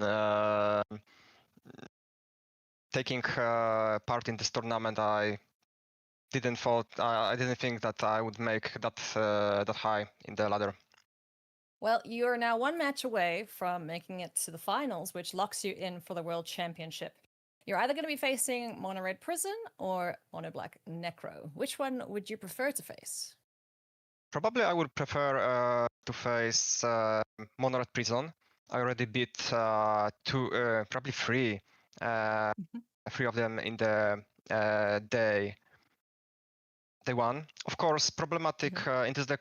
Problematic. There is Chalice. They can set Chalice on 1, but probably I'm more favorable against Mono Red. Against Necro, it's like 50-50 who will have better hand, and that's all. All right. Well, can't wait to see how your matchup goes. I will say, chat and casters have been so impressed with your play so far. So definitely looking forward to some more excellent entertainment from you. So best of luck. Yeah, thank you very much. That's Pyotr Szczynski. This is his Mono Black Necro list. We've seen it on camera a lot this weekend. It's kind of the deck of the tournament here, Paul. And of course, Pyotr, he feels favored in this matchup, but how does he stumble? How might Michael get the upper hand? Yeah, I mean, we already kind of saw it in the previous match with Alex Friedrichsen, where, you know, this deck does need to mulligan aggressively. And hey, look, if you get into a situation where you mulligan too much and you, let's say, just have a Dark Ritual or just one, you know, you don't have enough ways to kind of piece together the combo. I mean, a well-timed Chalice for 1 can be enough to kind of close it out, but the mono red decks do have a very, very tough time beating the best hands that the mono black Necro decks have. So I think, again, Michael Plummer is going to have it rough, but he's already been able to beat 2 Necro decks. Can he make it a 3rd to punch his ticket into the World Championship? All right, World Championship spot on the line. Andre Strosky is waiting for an opponent. Let's give him one, Tannen. All right, let's see who's going to be facing Andre Strosky in the finals here. Will it be Michael DiBenedetto Plummer or Pyotr Szczynski? Is it going to be Mono Red Prison? Is it going to be Mono Black Necro? We're going to find out here in just a moment. We've seen this matchup a lot here this weekend, Paul. Does Michael have one more in the chamber here to be able to pull off this upset? Yeah, I mean, Michael was saying he keeps needing to basically steal one of these game 1s because I believe he feels that the matchup gets a lot better after sideboard. Still a tough one here, but of course, coming into this, Pyotr was the 3 seed coming in. So if he if he goes first and has turn 1 Dark Ritual Necro, there's little Michael Plummer can do. Yeah, really great point there. Him being able to play is going to be big here in this semifinal. Let's head on down to the feature match area and see how it plays out.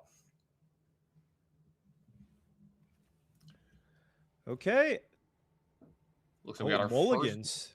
Looks like we got our first mulligan from the mono black deck. I think we're on 6 right now. Yeah, he had Grief, Necro, 2 lands, but I guess was really looking for a ritual here. And here you have access to Grief Reanimate, right? So that's, you can exile the March, turn 1 Grief, and then Reanimate. So that can also be a pretty nice way to at least deal with 2 of the threats in Michael's hand. However, then you're going to want to probably draw a Necro just to kind of get everything going, because then you're pretty far away from establishing any combos. So you think this one's a keep? I think it's close. And Pyotr also kind of thinking, he's like, do I just mulligan here? And goes for the mulligan here, but this hand is not good enough. What is this? Now a mold of 4? Yeah, now we're on a mold of 4. No, now on a mold of 4, and there is no ritual. Now there is 2 pieces of the combo here. Without ritual here, this hand feels like it's too slow. You're kind of vulnerable to strip mine. You have Sorin, and going down to 3 And this is, again, a hand with nothing. And this is kind of what Michael needed, right? You kind of need your opponent to mulligan to Oblivion and just not find what they need. Now, this deck mulligans super well, but there still is a fail rate. And we are seeing that here for the second time, actually, because we saw it in the last match. Yeah, I mean, this is exactly what you pointed out, right? Like, Michael needs to steal a game one, and this is one of the opportunities where that can come up with this 3-card hand not being that great. And then you're taking a look at the other side. I see an Ancient Tomb with a red source, Magus of the Moon, and some Bombardiers. Yeah, he at this point, Peter's just on, I hope I top deck. I think he's on, I hope I top deck Entomb. Yeah, I was gonna say, is he considering not playing maybe considering not playing something there? Yeah. And but Michael doesn't have anything to do this turn. Doesn't find Entomb. He just, that's the card that he really needed. And now, I mean, Michael Plummer can go Magus of the Moon here turn 2 to kind of shut that off as a potential angle. Probably don't want to play the Broadside Bombardier. So there's also Strip Mine as an option. Yeah, Strip Mine top deck here definitely changed up that play line, it appears, Paul. And look, go after the basic. Right, of course, because of the Magus of the Moon. Now, Piotr does have March of Wretched Sorrow that he can use to kill Magus of the Moon. So he can float a black mana in response, exile the other March, and then use that as a way to kill this Magus. But we know that Michael Plummer has a backup Magus of the Moon in hand. Yeah, I wonder if he's going to pitch the Reanimate or the March here. It looks like he's going to pitch the March, so we're not going to see the I'll make the same play back and forth multiple times here between the two. Because right, I don't think you're in a position to. Okay, well, I mean, this gives him hope, but we know that Michael has the second Magus of the Moon here. So if he didn't have that, this would have actually been really great here for Piotr. Piotr will go Entomb, but doesn't have the untapped Black Source. Now he can draw Swamp, right? You play Entomb here, and you can draw basic Swamp to cast Reanimate on Saint Alenda that you're going to Entomb here. How many Swamps does he have in his deck? Do you remember? That's a great question. And looks like he's on 3. Okay. Hey, he's hit 1 outers before. Yeah. Okay. 3 is a lot more than 1. This is easy in comparison. Yeah. Oh, did he actually get Iona? He went and got Iona instead. Yeah. Okay. Sure. Okay. Well, okay. Chrome Box off the top. All right. So that also counts, but of course that's delayed. Yeah. If we could draw a black card, though, he started here. So Michael Domenico Plummer did play a Ragavan last turn. Has a Broadside Bombardier here this turn. Yeah, okay. To develop as well. This is a lot of damage. This is a lot of damage coming in, especially with that Ragavan too. Okay, so Piotr just needs Black Source or Black Card. Yeah, or Black Card. But remember, he's going to take a bunch of damage to cast Reanimate on Iona. I'm not even sure if that will be enough here. You can sack the treasure, put you down to 14. Iona, what, cost 9 mana? So yeah, I think 8 or 9. So you go down to a really low. All right, so you go to 5, and aren't you just dead? Yeah, I was about to say the Broadside Bombardier would get you killed because of the menace, right? Right, exactly. You just Chrome Mox, reanimate the Iona, then you go to 5, attack with everything, and then you just fling one of the unblocked creatures. And yeah, I think that's not quite enough here for Piotr. I wonder if he should have considered just getting Saint Alenda instead.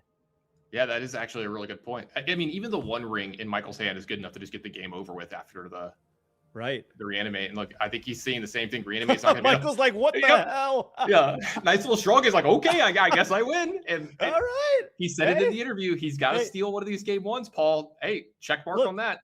You know, I know, you know, we have kind of analytical approaches to Magic. You know, we've been playing for a while. So, you know, we like to think, you know, there's just like a little bit of variance. But I just feel like Michael just running super hot right now. You know, sometimes you have these pros that, like top 8 back-to-back Pro Tours, for example, right? You're like, how do they do it? Like, it's really hard to even top 8 1. Everything just going well here for Michael. Not only is he playing incredible Magic, but man, you need stuff like this to happen to be able to make it to the finals. Yeah, Paul, I think you know very well. You know, there's a saying, it's really hard to win a tournament without getting lucky somewhere, and probably more than once, right? Like skill only takes you so far. At some point, something's got to break your way.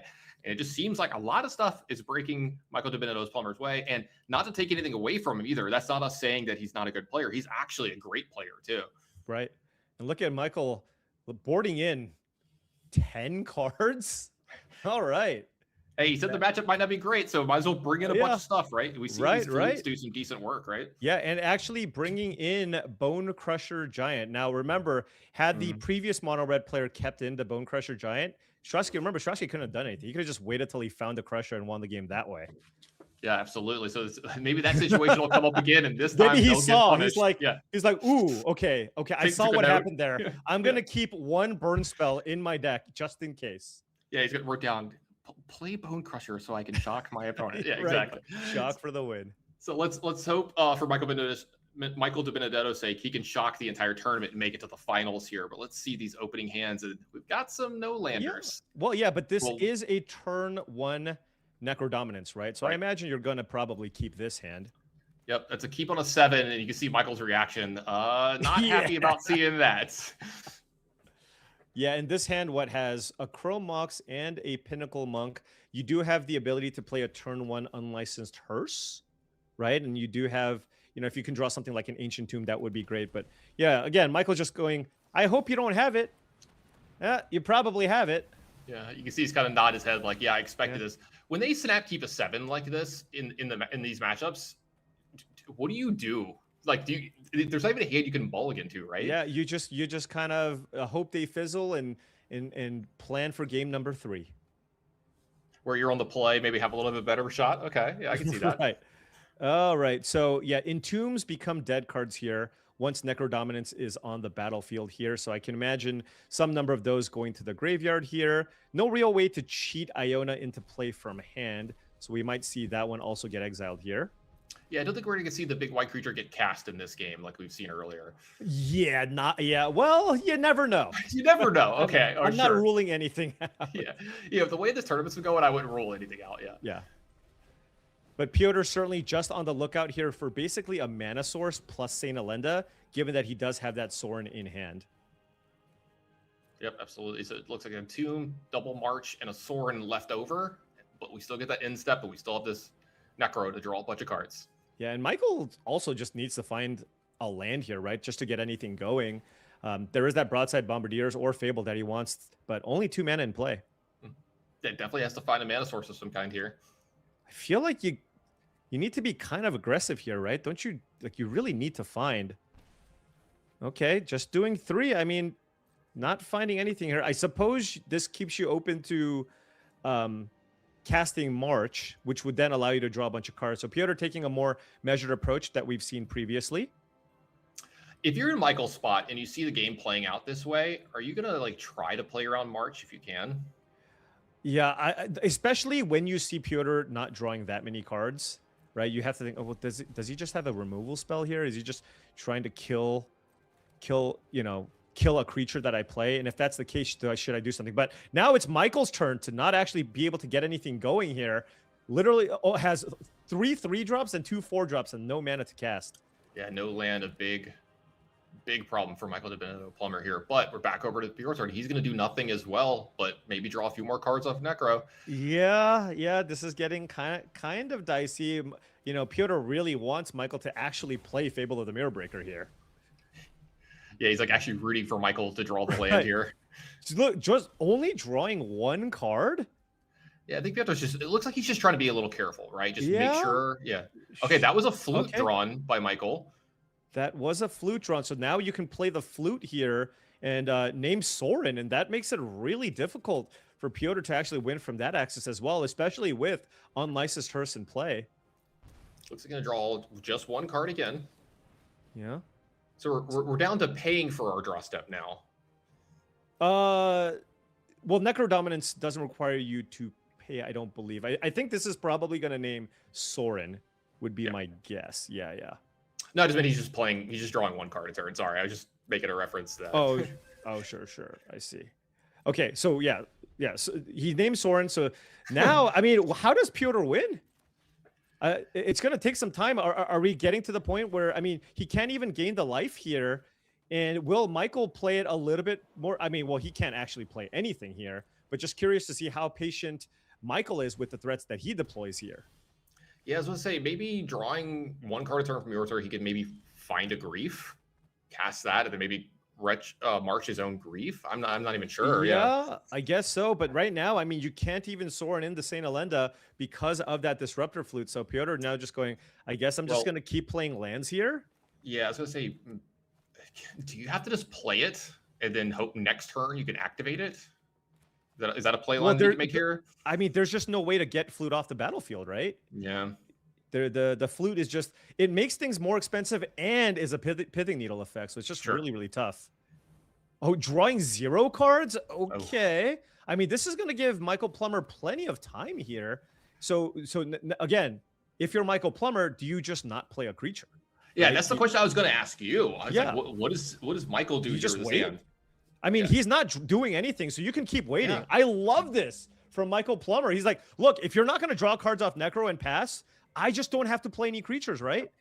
No, absolutely. You just sit back and maybe wait for the One Ring, which he's got a lot of. This is just, I mean, now Necro Dominance is a downside. This is basically Michael Plummer drawing a card every single turn and Pyotr doing nothing.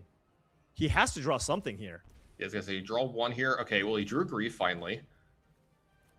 Gemstone Caverns for Michael here. That's the 4th mana. That means the One Ring is online. Here we go. Yeah. Now a ton of cards online. Can't play out the Grief next turn because Michael Plummer has protection. And we are not drawing any cards. I actually think this is going to be a very, very tricky game here for Pyotr to actually win. Given the Flute is on the Sorin. No, that's a really good call. I was going to say, so how does Michael win from this spot if he can't play creatures, or just shouldn't play creatures? Yeah, I mean, that's a great question. At some point, he can stop taking damage. Also, he might be interested in saving Strip Mine for any white sources that Pyotr plays out, right? Just so he can't just go ahead and start hard casting St. Elenda's.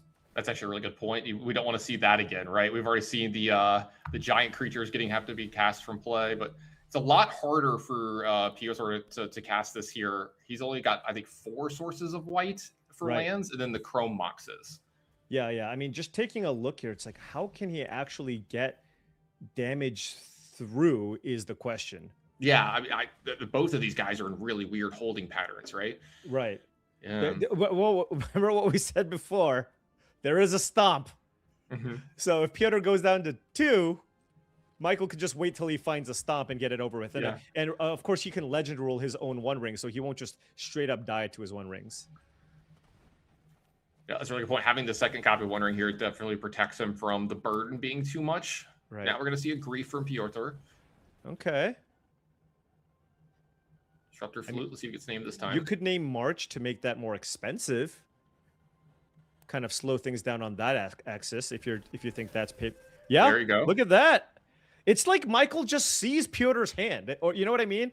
I just feel like he's just on a different. He just knows, like, these are the important cards. This is probably what you have in hand, and this is how I'm going to play the game. Yeah, I think Michael's just got a really good read on the situation for sure. I think you're right. Let's see what he takes with the Grief here. 2 Broadside Bombardiers. Sorry, 3 Broadside. He's got a full house. Broadside Bombardiers full of One Rings. Yeah, it's like, yeah. This is of course a very, very tough spot here. Yeah, you can't really punch a hole in this hand, can you? Right. You know, you kind of want the Broadside Bombardiers to get cast though. So like this is a weird spot. Yeah. So again, with the March, can Pyotr no longer cast the March, right? Because I mean, they cost 3 more mana. Even if you exile, I mean, Michael can now presumably just play a pair of Broadside Bombardiers and just win the game. That's true. You can start doing something like that. He can even strip mine down a land here, so Pyotr has even less access to doing big March plays. Right. So running out this Grief could potentially have cost Pyotr the game here. Okay, so Pyotr's going to dominance down to 4 here, it looks like. Yeah? So if a Broadside Bombardiers can attack... He's trying to find more black cards here to exile. Okay, that's a good point. Yeah. 3 black cards in hand? Remember, unlicensed hearse can also get... I don't know how big the hearse is, but I'm assuming it's also a reasonable size. Yeah, there hasn't been too many cards getting into the art because of the Necro Dominance. Oh, sure, yeah. Or the Necropotence, but... This is crazy. Okay. Yeah. One Ring going to draw a bunch of cards here. Found a Chalice of the Void as well. Yeah, that won't do it. You can run out Well, here's the thing. You can run out Magus of the Moon, but of course, Pyotr can float black mana here. So he's got what? 1, 2, 3, 4, 5, 6 mana available right now, plus some Chrome Moxes. Is there a way for him to find a win this turn? Can he? So if you play the Broadside Bombardier, right? Through a March. So if you play the Broadside Bombardier, you could throw the ring, right? But like you could do it in response to the March, maybe. But you have to March before you attack. Right, right. And you can, and Michael has the ability to play both Bombardiers, right? Yeah, he does, Yeah. actually. He's got access to 6 mana here. Is there some strip? Well, you can't do any strip mine lines unless Michael waited till his upkeep to kind of run everything out here. That's true. Let's see.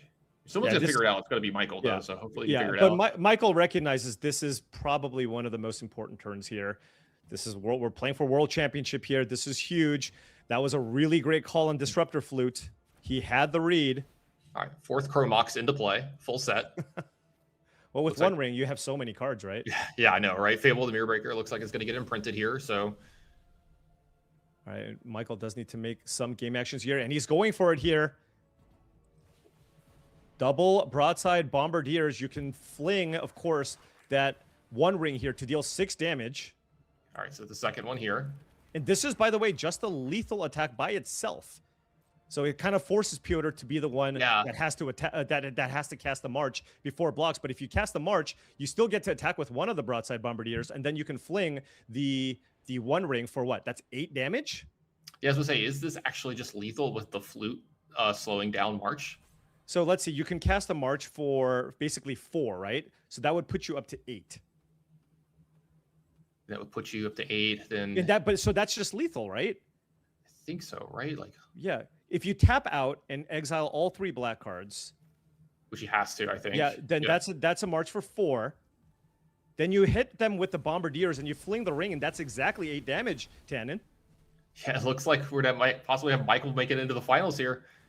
I was like, he could just crew the... Is the Hearse big enough here to attack as well? Yeah, I mean, it can, but remember, Broadside Bombardiers has Menace too, right? Right. So you just attack and you just sacrifice the One Ring here.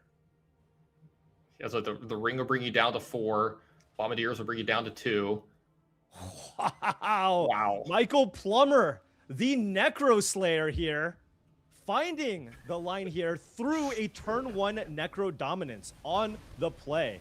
Unbelievable. Yeah, look, I love his reaction. Just hands up in the air. He's just like, yeah, I guess I'll just keep winning. Paul, look, he cannot be stopped. He cannot be stopped. And again, you're just like he even said it in the interviews. He's just going, look, I hope my opponents fizzle. I hope I steal a game.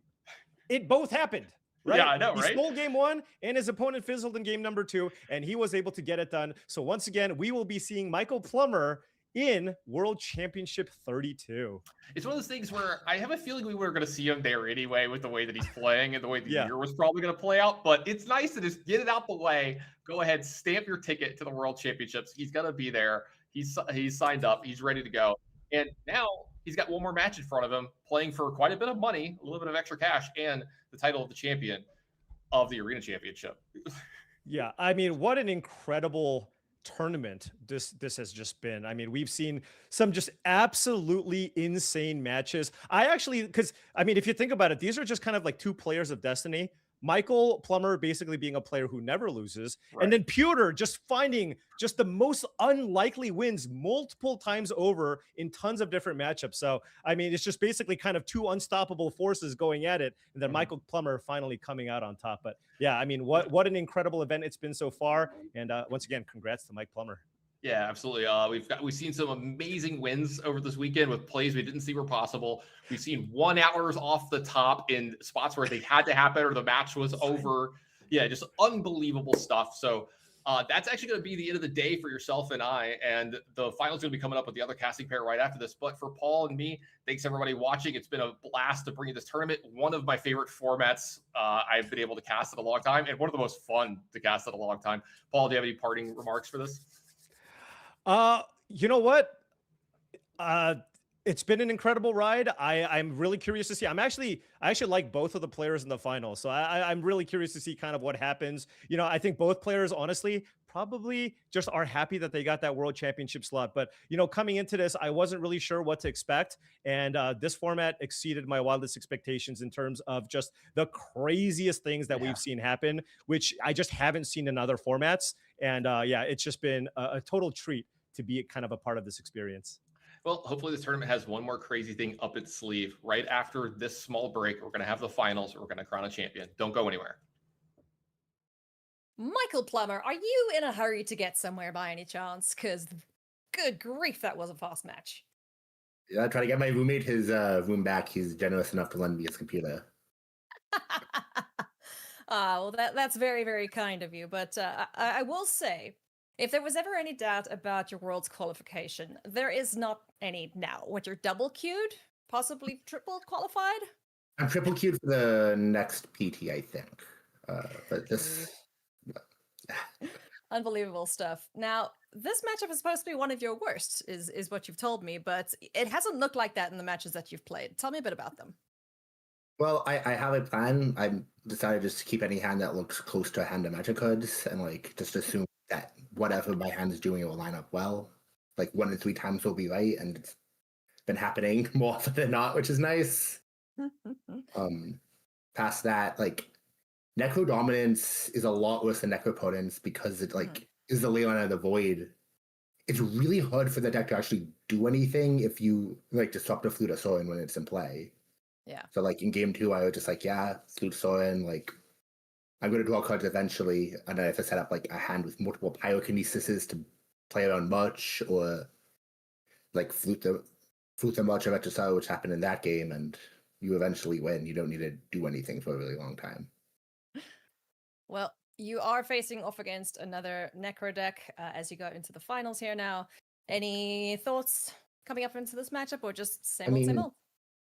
I somehow beat it 3 times in a row, so the idea that I could beat it a 4th seems more real than it did this morning when I thought I was going to have a quick loss to Nathan. So, well, best of luck, Michael. Can't wait to see the finals, and let you go and prepare for that now. Thank you.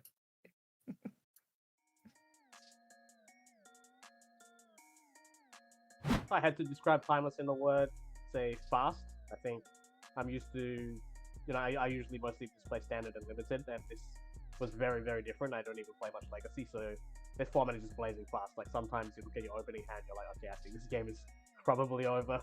It's fast because you can die on turn 1, and it doesn't really get much faster than that. The slower decks of the format can kill on turn 3 pretty easily. If you're looking for a format that lasts 4 or more turns, Timeless is not it. Punishing would be the word I would use.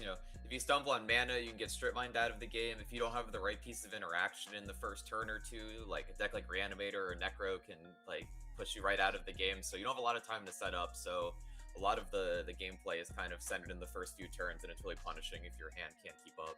Threatening is a format where you have a lot of really, really powerful threats, many of which are banned in Legacy. But a lot of the interaction is weaker, like notably no Force of Will. So there's a lot of really strong threats, and they're not held in check quite as much. Powerful. Everything you do in the format is incredibly strong. You have cards like Strip Mine and Dark Ritual, Psychic Frog, all these incredibly powerful cards from Magic's history that you're allowed to play in this format in 4X for almost all cards in the format. There's just such a high bar of power in the format. Hey friends, welcome back to coverage of Arena Championship 10. And this is the moment we have all been waiting for. It's finals time here at the Arena Championship. $15,000 goes to the winner. Big congratulations to both of our finalists who have both qualified for next year's World Championship as well. Joining me here to set up our finals, I'm so very excited for. We've got Daquan Watson and Arya Karamchandani. Daquan, you excited for this finals? I am. This is going to be a great setup here. We've had the fact that we get to watch this mono red prison deck kind of have to just chop down these necro decks one after another and made his way to the finals. Like, you couldn't ask for too much more. Absolutely. Arya, how are you feeling? Just the same as Daquan. I'm incredibly excited. It's been a hell of a story watching these mono-black Necro decks sort of dominate the field, come up beating the most played deck by a wide margin. Energy, everyone thought this deck was kinda unstoppable. Didn't have very many blue decks in top 16, so no bad matchups. Theoretically, it was supposed to be pretty favored against this mono-red deck. And then we saw Michael DiBenedetto-Plummer take down Necro deck after Necro deck after Necro deck, and his back's against the wall in the finals, but I'm excited to see whether we can take it down once more. All right, let's take a look at our bracket and find out what's happened on day 2 of competition here at AC10. We have arrived at the end of the road, our finals. Andre Strosky up against Michael Plummer, Mono Black Necro versus Mono Red Prison. This is just going to be such a fantastic matchup, and it kind of feels like, to me, kind of the story of the tournament here with this mono black Necro list, which just, it came in, it dominated on day one of competition with an absolutely absurd win rate. But Michael Plummer was like, no, I don't think so. And his mono red prison deck has just been mowing down these Necro players, even though everyone says he is not favored in this matchup. So very excited for this finals here coming up. Let's set up our finals here at Arena Championship 10. Like I said, $15,000 goes to the winner. Both players qualified for next year's World Championship as well, so congrats. We'll be seeing a lot more of them in this coming competitive season. Up first, Michael Plummer on Mono Red Prison. Let's get to meet him. He's your Pro Tour Edge of Eternity's champion. Came in 9th place just 2 weeks ago at World Championship 31. So this guy has had an unbelievable season of Magic the Gathering, and he can't lose, ? He just keeps winning. He has the title, the Necro Slayer. That's his title here moving forward, who just keeps beating these mono black Necro decks despite having, in his own words, a bad matchup. Let's take a look at this deck. Daquan, set it up for the people who might not have seen it in action yet this weekend. Yeah, we're told this is a bad matchup up against Necro, but it hasn't turned out that way so far. And the real goal here is you're trying to slow these Necro decks down by getting one of your Chalice of the Voids, usually on one, to lock down those early like Dark Rituals, Reanimate, and then slowly kind of pull away with just value the rest of the way, usually finishing off your opponent with one of the Bombardiers and flinging away your One Rings. There is a look at Michael Plummer and his mono red prison deck. On the other side of things in our finals, here is Andre Strosky, no stranger to competitive Magic, had his breakout season in the 2014-2015 season, top 8ing 2 Pro Tours.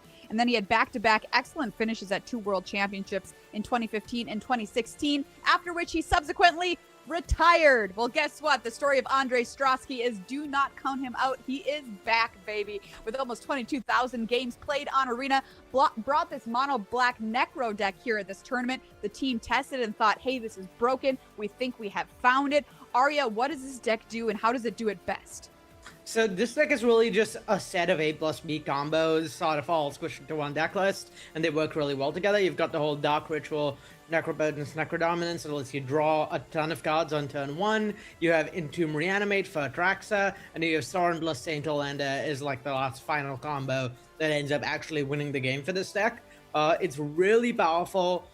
Quite consistent. It does mulligan a lot, but very regularly has really, really powerful opening hands, has a bit of disruption, and attacks from a few different angles, so it's sort of hard to lock out or hate out. This deck has really been the story of this tournament, and I can see why someone would come out of retirement for. Absolutely. Well, let's find out what happens. It's time to crown a champion here at Arena Championship 10. All right. Thanks, Maria. Arya, we have a pretty interesting matchup here, right? We have Michael Plummer, who effectively is playing one of the underdog decks as in the top 16. He's mowed his way through all the Necro decks, playing multiple Pro Tour winners, and champions along the way, getting the wins. And on the opposite side, we have Andre Strosky, who's playing what has turned out to be the most popular deck of the weekend, second most played.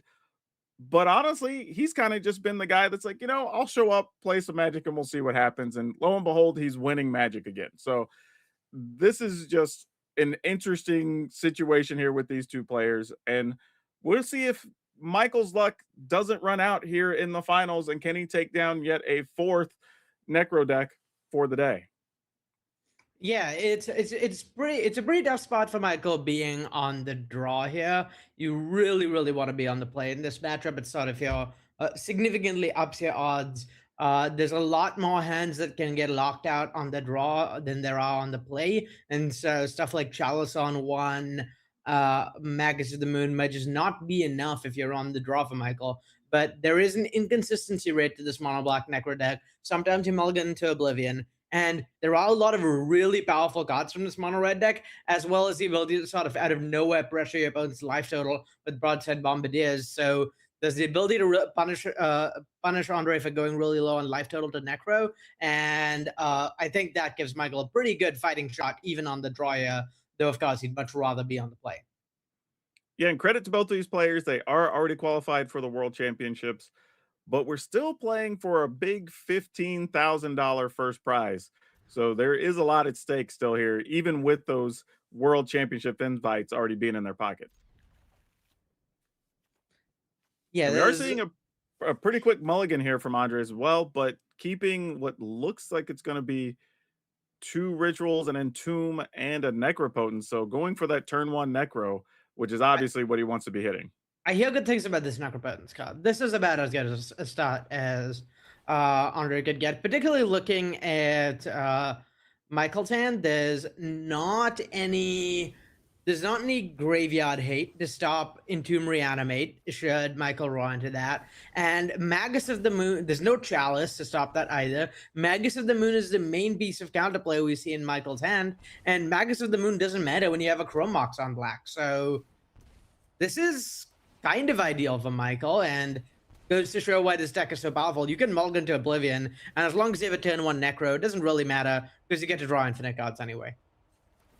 Yeah, and you see here that Andres is gonna go ahead and draw well beyond a full hand size, making sure you have action for the coming turns.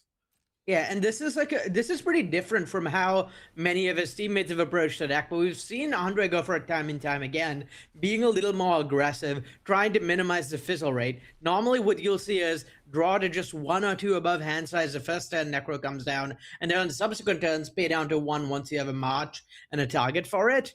But Andre recognizing that, okay, in this matchup, your opponent doesn't give you a lot of time. They're going to lock you out eventually. They might chalice you. So you got to be aggressive with your life payment. You got to find a way to win the game, and paying a bunch of life accordingly. I really, really like that. I think it's a really solid choice to approach the matchup like that, play a little more aggressively, because taking it slow is exactly how you lose here.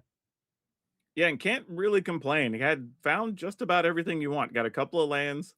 Looks like we also had a Sorin in there, a couple of marches, so some duress.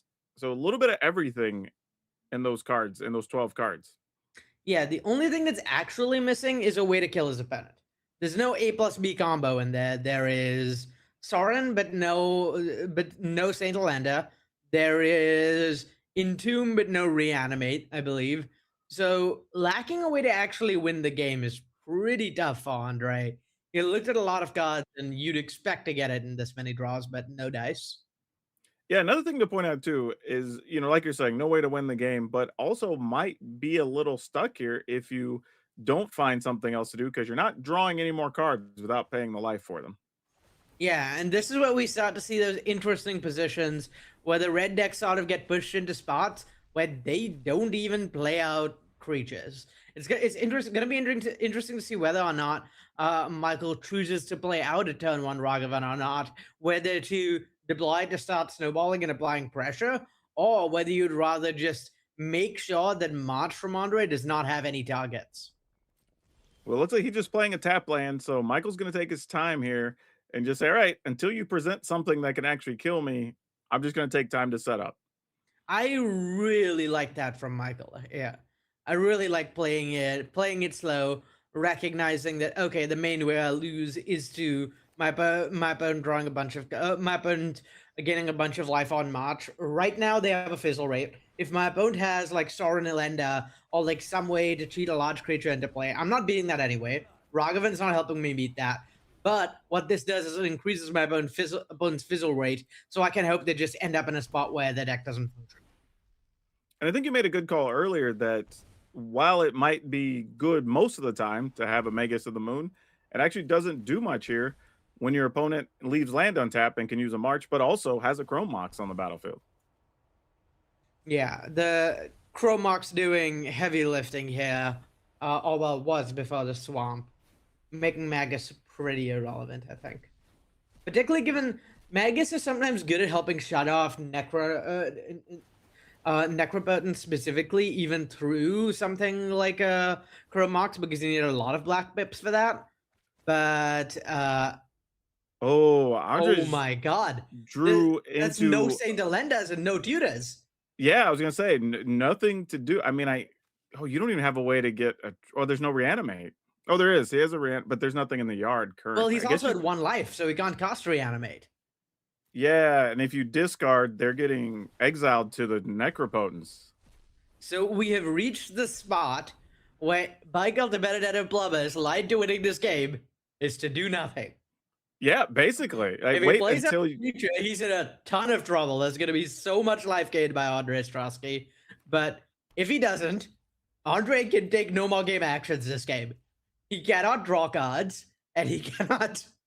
And he can't.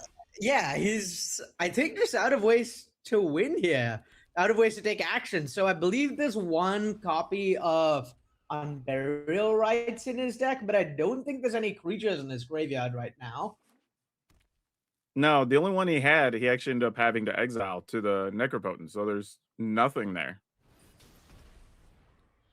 Yeah, I think if Michael de Benedetto Plumber just takes his time, I don't remember whether his deck list has a stomp in it or some other way of dealing direct damage, but if he just takes all the time in the world, I'm sure he can set up some way of winning the game through this march.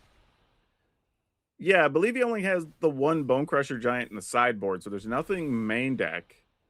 But he needs a way to take out his own creature in response to the march. Yeah, so the way he does this is he draws to Pyrokinesis. That is his line. Yeah. Hopefully it's not in his bottom couple of cards, because he will be taking damage to these One Rings on the way there. Yeah, it's pretty hard to, I think, die to your One Ring without pressure from your opponent in this deck. You're pretty good at making sure you're pretty good at making sure that you cycle through One Rings at a rate where they're not dealing a significant amount of damage to you. There is also a second possible line to victory here, where if Michael de Benedetto Plumber strip mines all of Andre Strasky's lands, then he can't cast much. Well, I guess there's Chrome Mox as well, so you need some way to deal with that, which I guess there isn't. Yeah, not main deck. I don't think he has an answer for that. Yeah, the other option is eventually you can just get up to casting enough Pyroglyphs that do enough damage, or maybe even just a Pyroglyph plus Bombardiers will threaten enough damage that you can kill your opponent. Yeah, that is the other thing, right? With right now, you've got 3 black cards plus 2 mana, so you're looking at 2, 4, 6, 7, 8 that you would get off that. So if you can produce more than 9 damage in a turn, that also gets the job done. Yep, and Pyroglyph plus Bombardiers will do that. So it's just a weird waiting game, and Andre is stuck in this miserable spot where he's just sitting there looking at the top of his library. He just can't draw any more cards this game. He has literally no game actions he can take that do anything. Yeah, Sora does a lot of powerful things, but he is not one of the planeswalkers that makes tokens. So this is going to be pretty difficult.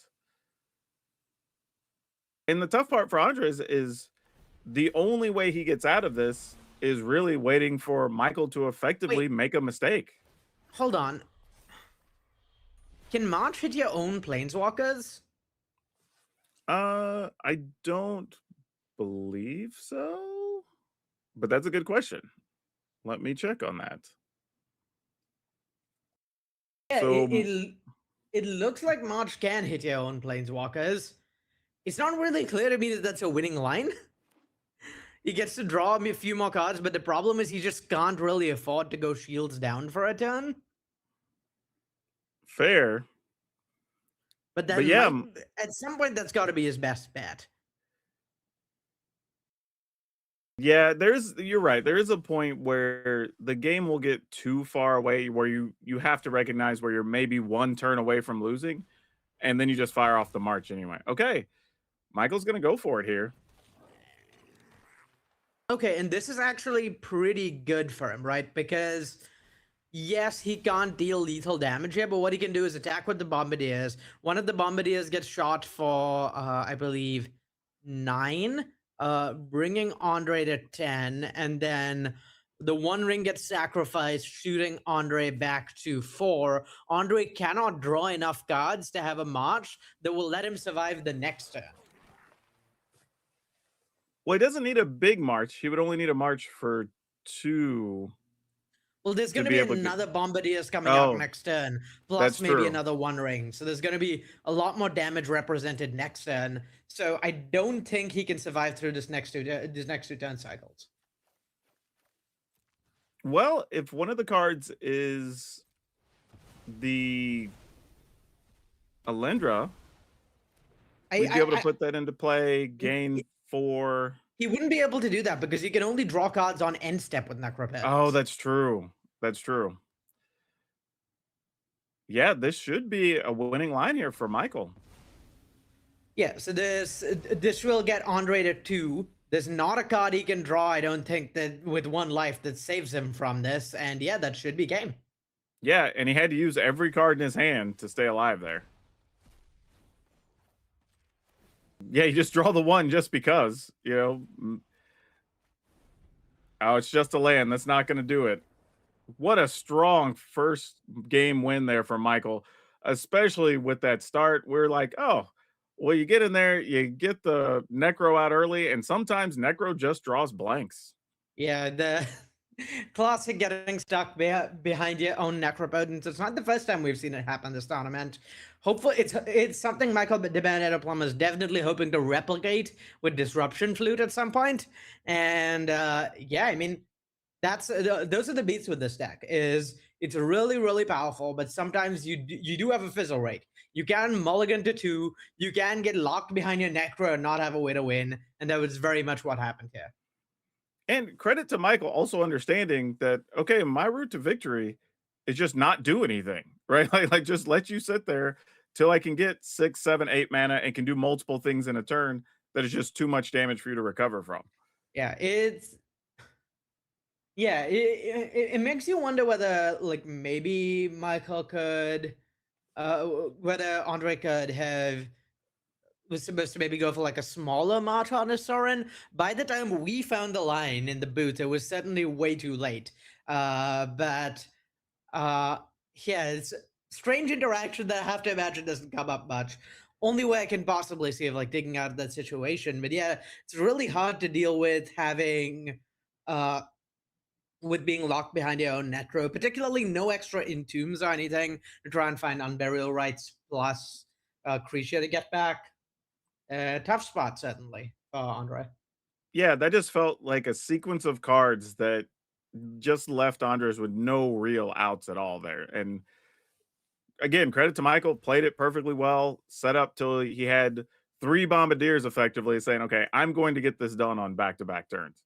Yeah, we've seen other players this weekend sort of be in a similar spot, go for it before they could fully lock up the game, given the mono black player the ability to draw a bunch of cards, and then lost as a result. And I really like disciplined play from Michael's side, just recognizing, okay, I gotta wait until I can kill in 1 turn, or as close to kill in 1 turn as, or like get what is a checkmate situation in 1 turn, where he didn't technically kill Andre in 1 turn, but it was impossible for Andre to win after the way that turn went. And then go for it on that turn, wait patiently, draw 5,000 cards, discard to hand size, whatever, it doesn't matter. Just set up to win the game and then win. All right, looks like Michael decided to keep his 7, which is a pretty good 7. And Andres here is mulling down to, I believe this is 5 already? I think this is 4. Oh, it is 4. Yeah. Yeah, that's not what you want to see. I imagine this is going to be a hand that tries to Necro on turn 2, maybe, if you draw land. Yeah, it's got to be. And I want to call out that Gemstone Caverns in Michael de Benedetto's Plumber's deck. That's something I really like from their team, recognizing how important it is to be on the play for them. Sort of pseudo stealing back the play. I believe they have a 2nd copy in the sideboard they're bringing on the draw. And yeah, a deck building thing I've frequently wanted to do in many formats, but have never come across the right opportunity. And I really like that choice from Michael's team. And we did find another land. So Michael kind of got what you wanted here, right? The Necro deck mulligan down to 4, didn't have the crazy turn 1 start. You've also got the flute in hand, so you've kind of got a lot of protection here. Yeah, there is going to be maybe 1 turn Well, no, there probably isn't even going to be one turn where Andre gets to play Necropotence without a flute out, because Michael's going to Chalice on 1 to stop all the one drops, and then probably Chalice on 0 to stop Chrome Mock. So it's impossible for Andre to play this Necropotence next turn, and suddenly things are looking really bad. All right, yeah, can't even play the duress because put it the Chalice on 1. So now this is just up to Michael to just find mana and start locking things up from here. Yeah, and after a ton of like blitzy games over the sort of the weekend, this is sort of the game the mono red decks were kind of trying to create a lot of the time that I think we're going to see a lot of, where you're no longer looking to lock your opponent. You're no longer looking to kill your opponent as quickly as possible. Instead, you're going to try and prevent your opponent from casting spells. You're going to completely lock them out of the game. And yeah, I really like Michael's spot here. You put Disruptive Flute in play. I suspect it probably named Sorin, because Unlicensed Husk can start off Graveyard. And now, even if the Necropotence can be put into play and a bunch of cards drawn, there's not actually cards in Andre's deck that win the game anymore. You have to find removal for that Disruptive Flute or for that Unlicensed Husk, and all your removal spells are 1 mana. I believe this is a hard lock for Andre. I believe it is impossible for Andre to win the game from here. And honestly, you can't win with Sorin, you can't reanimate, and all your interaction for hate pieces cost 1 mana. But I also say here, I was about to say, even if he finds the other land, which he did, well, now Magus makes it to where you can't play any of the 3 black mana cards here. Yeah, it's looking pretty over. I think the literal only way Andre can win this game is beat down with Grief and having hardcasting Saint Elenda, both of which are a far cry away to 1 mana. Yeah, and you're definitely not going to have enough time to have that happen. Yeah, Andres looks like maybe just contemplating. Oh, you can't even play the Chrome Mox. They're still on 0. So yeah, that's not even a thing. Yep. There's no 0s allowed, no 1s allowed. There are no spells, only the prison. Time to call in the Bombardiers. Yeah, that's going to do it. Just giving the concession, Michael De Benedetto Plummer is our winner of Arena Championship 10. Awesome. Like, he continues to be the Necro Slayer. All 4 rounds took out the Necro decks, and we thought he was at a disadvantage in each of those. Apparently, he proved us wrong, Arya. So I don't know what to say there. Yeah, really, really impressive play. I mean, he thought he was at a disadvantage. We thought he was at a disadvantage, but he managed to pull it off. Really tight play, I think, to like lining up stuff perfectly to lock Andre out. And I mean, winning on the back of a fantastic deck building decision, putting Gemstone Caverns in his deck, decide an extra copy in on the draw. That really counted. Without Caverns, without turn 1 Chalice on 1 and 0, he's definitely losing that game. So really worked out for him. A well-built deck, well-piloted, and a very deserved Arena Championship win. Yeah, credit to Michael. Like, through all of his games, we saw him make series of small micro decisions in several of those that I don't know if the average player playing the deck, or at least not before seeing it in action this weekend, would have potentially made, and they paid off. So credit to him for being our winner this weekend, because that's great, exciting games to watch, and just almost being surgical in how he took apart the Necro decks. And I have to ask you, Arya, after seeing the Necro Slayer kind of just step through all 4 rounds today, is there something that those decks can do to better their matchup against them? Against Mono Red, I think it's going to be pretty hard. I think all the things that maximize your matchup there have already been done, sort of. You can maybe skew the mana base to play something like Abrupt Decay to just remove Chalice. I think the main thing you can do is have better answers to Chalice post-board. But beyond that, I think the deck is pretty much at the limit of what it can do in this matchup. It is still pretty favored. I think I would be hard-pressed to believe that the Necro deck isn't ahead in this matchup. I mean, all the mono-red players thought so too. But yeah, I mean, you have a fighting chance, and I don't think there's anything you can do building Necro deck to not let the mono-red decks have a fighting chance, because some percentage of their time they're going to draw their best hands, and their answers are going to line up with your threats, and they're just going to lock you out of playing spells.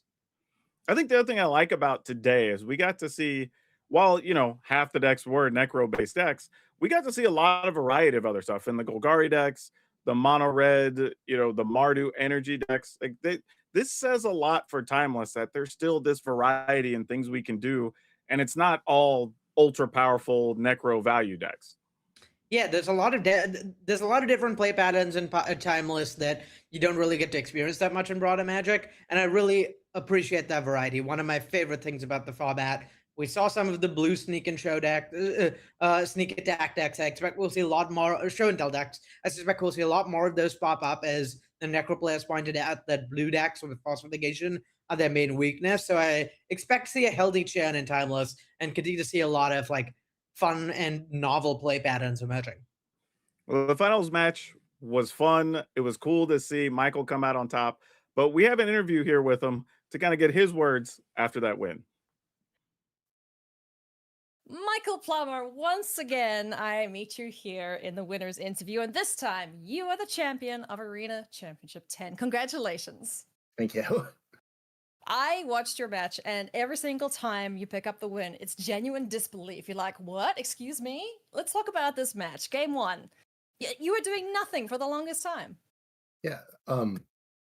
When the deck lists were the metagame was posted and we were seeing the deck lists, our team was pretty aware that the Necro deck was going to be really good. The team that brought it's really, really good. So we're theorizing, how do we beat this? Because we were pretty sure it's not a good matchup. Yeah. And the thing that kept coming up is their deck doesn't do anything if they can't catch much of it to solo, or a lot of the time it does nothing. Yeah. So I'm in disbelief because I'm beating turn 1 Necro, but at the same time I'm in disbelief that this theory crafted plan of just don't let them resolve much of it to solo keeps working. Yeah, just do nothing until you find 2 broadside bombardiers, you cast them, and then beat the living tar out of your opponent, literally. So that was game 1. And then game 2, Andre was just not a participant in that at all. I was ready to lose to the Multi-4 because, I kept a one-lander. My hand, I felt, was too good at beating basically everything besides a turn 1 Necro. If it drew a land that I should keep.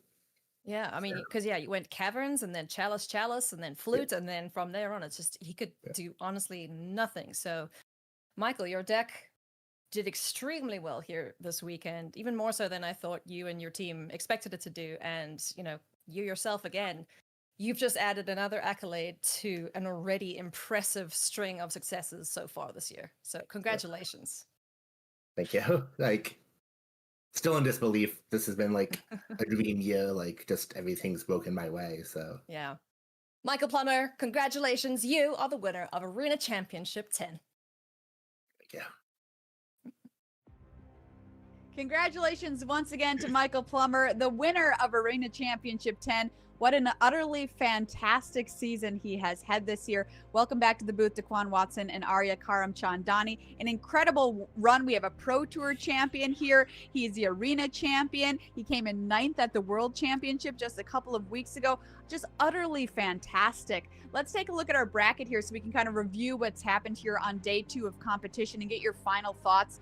Just takeaways from both of you. I'm interested in moving forward in Timeless. What was your major thought this weekend, Daquan, having seen this format on the biggest stage that it's ever had? Let me tell you, Maria, we had such a variety of games where some of them I felt like I needed a drink. Some I felt like I needed a nap after we were done. Some I just wanted to just freak out because of such amazing finishes.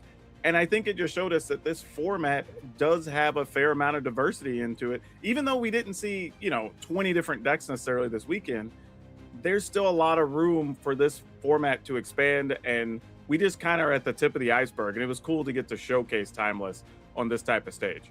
Absolutely. Arya, what's your main takeaway after this weekend? My main takeaway is Timeless really is that place people can go on Arena to get a taste of some of those old classic Magic play patterns that we tend not to allow so much these days because they're not a lot of fun to be sort of the bread and butter of what you play. I personally enjoy playing weird nonsense combo decks. I personally enjoy playing these combo control decks. You don't get to do much of that in Standard and Pioneer and Modern, and I really appreciate that Timeless gives people who like these sort of things, people who like strip mining your opponent into the ground, and honestly, who doesn't once in a while? People who like locking your opponent out of the game. There's a format for folks who like that sort of stuff, and I love that Timeless fills that role. Casting a tournament in sort of like an unexplored format where there was no consensus best deck. I mean, the most played deck was Energy. It was 30-something% of the field. It only put like 2 copies in top 16. Coming into a format that's really the Wild West like that, letting players brew and experiment and figure out what they want to do is always really cool. And I'm an absolute blast casting this event and watching a ton of Timeless. Yeah, we all can have a little strip mine as a treat. You know what I mean? Exactly. That's what Timeless is for. That's what Timeless is for.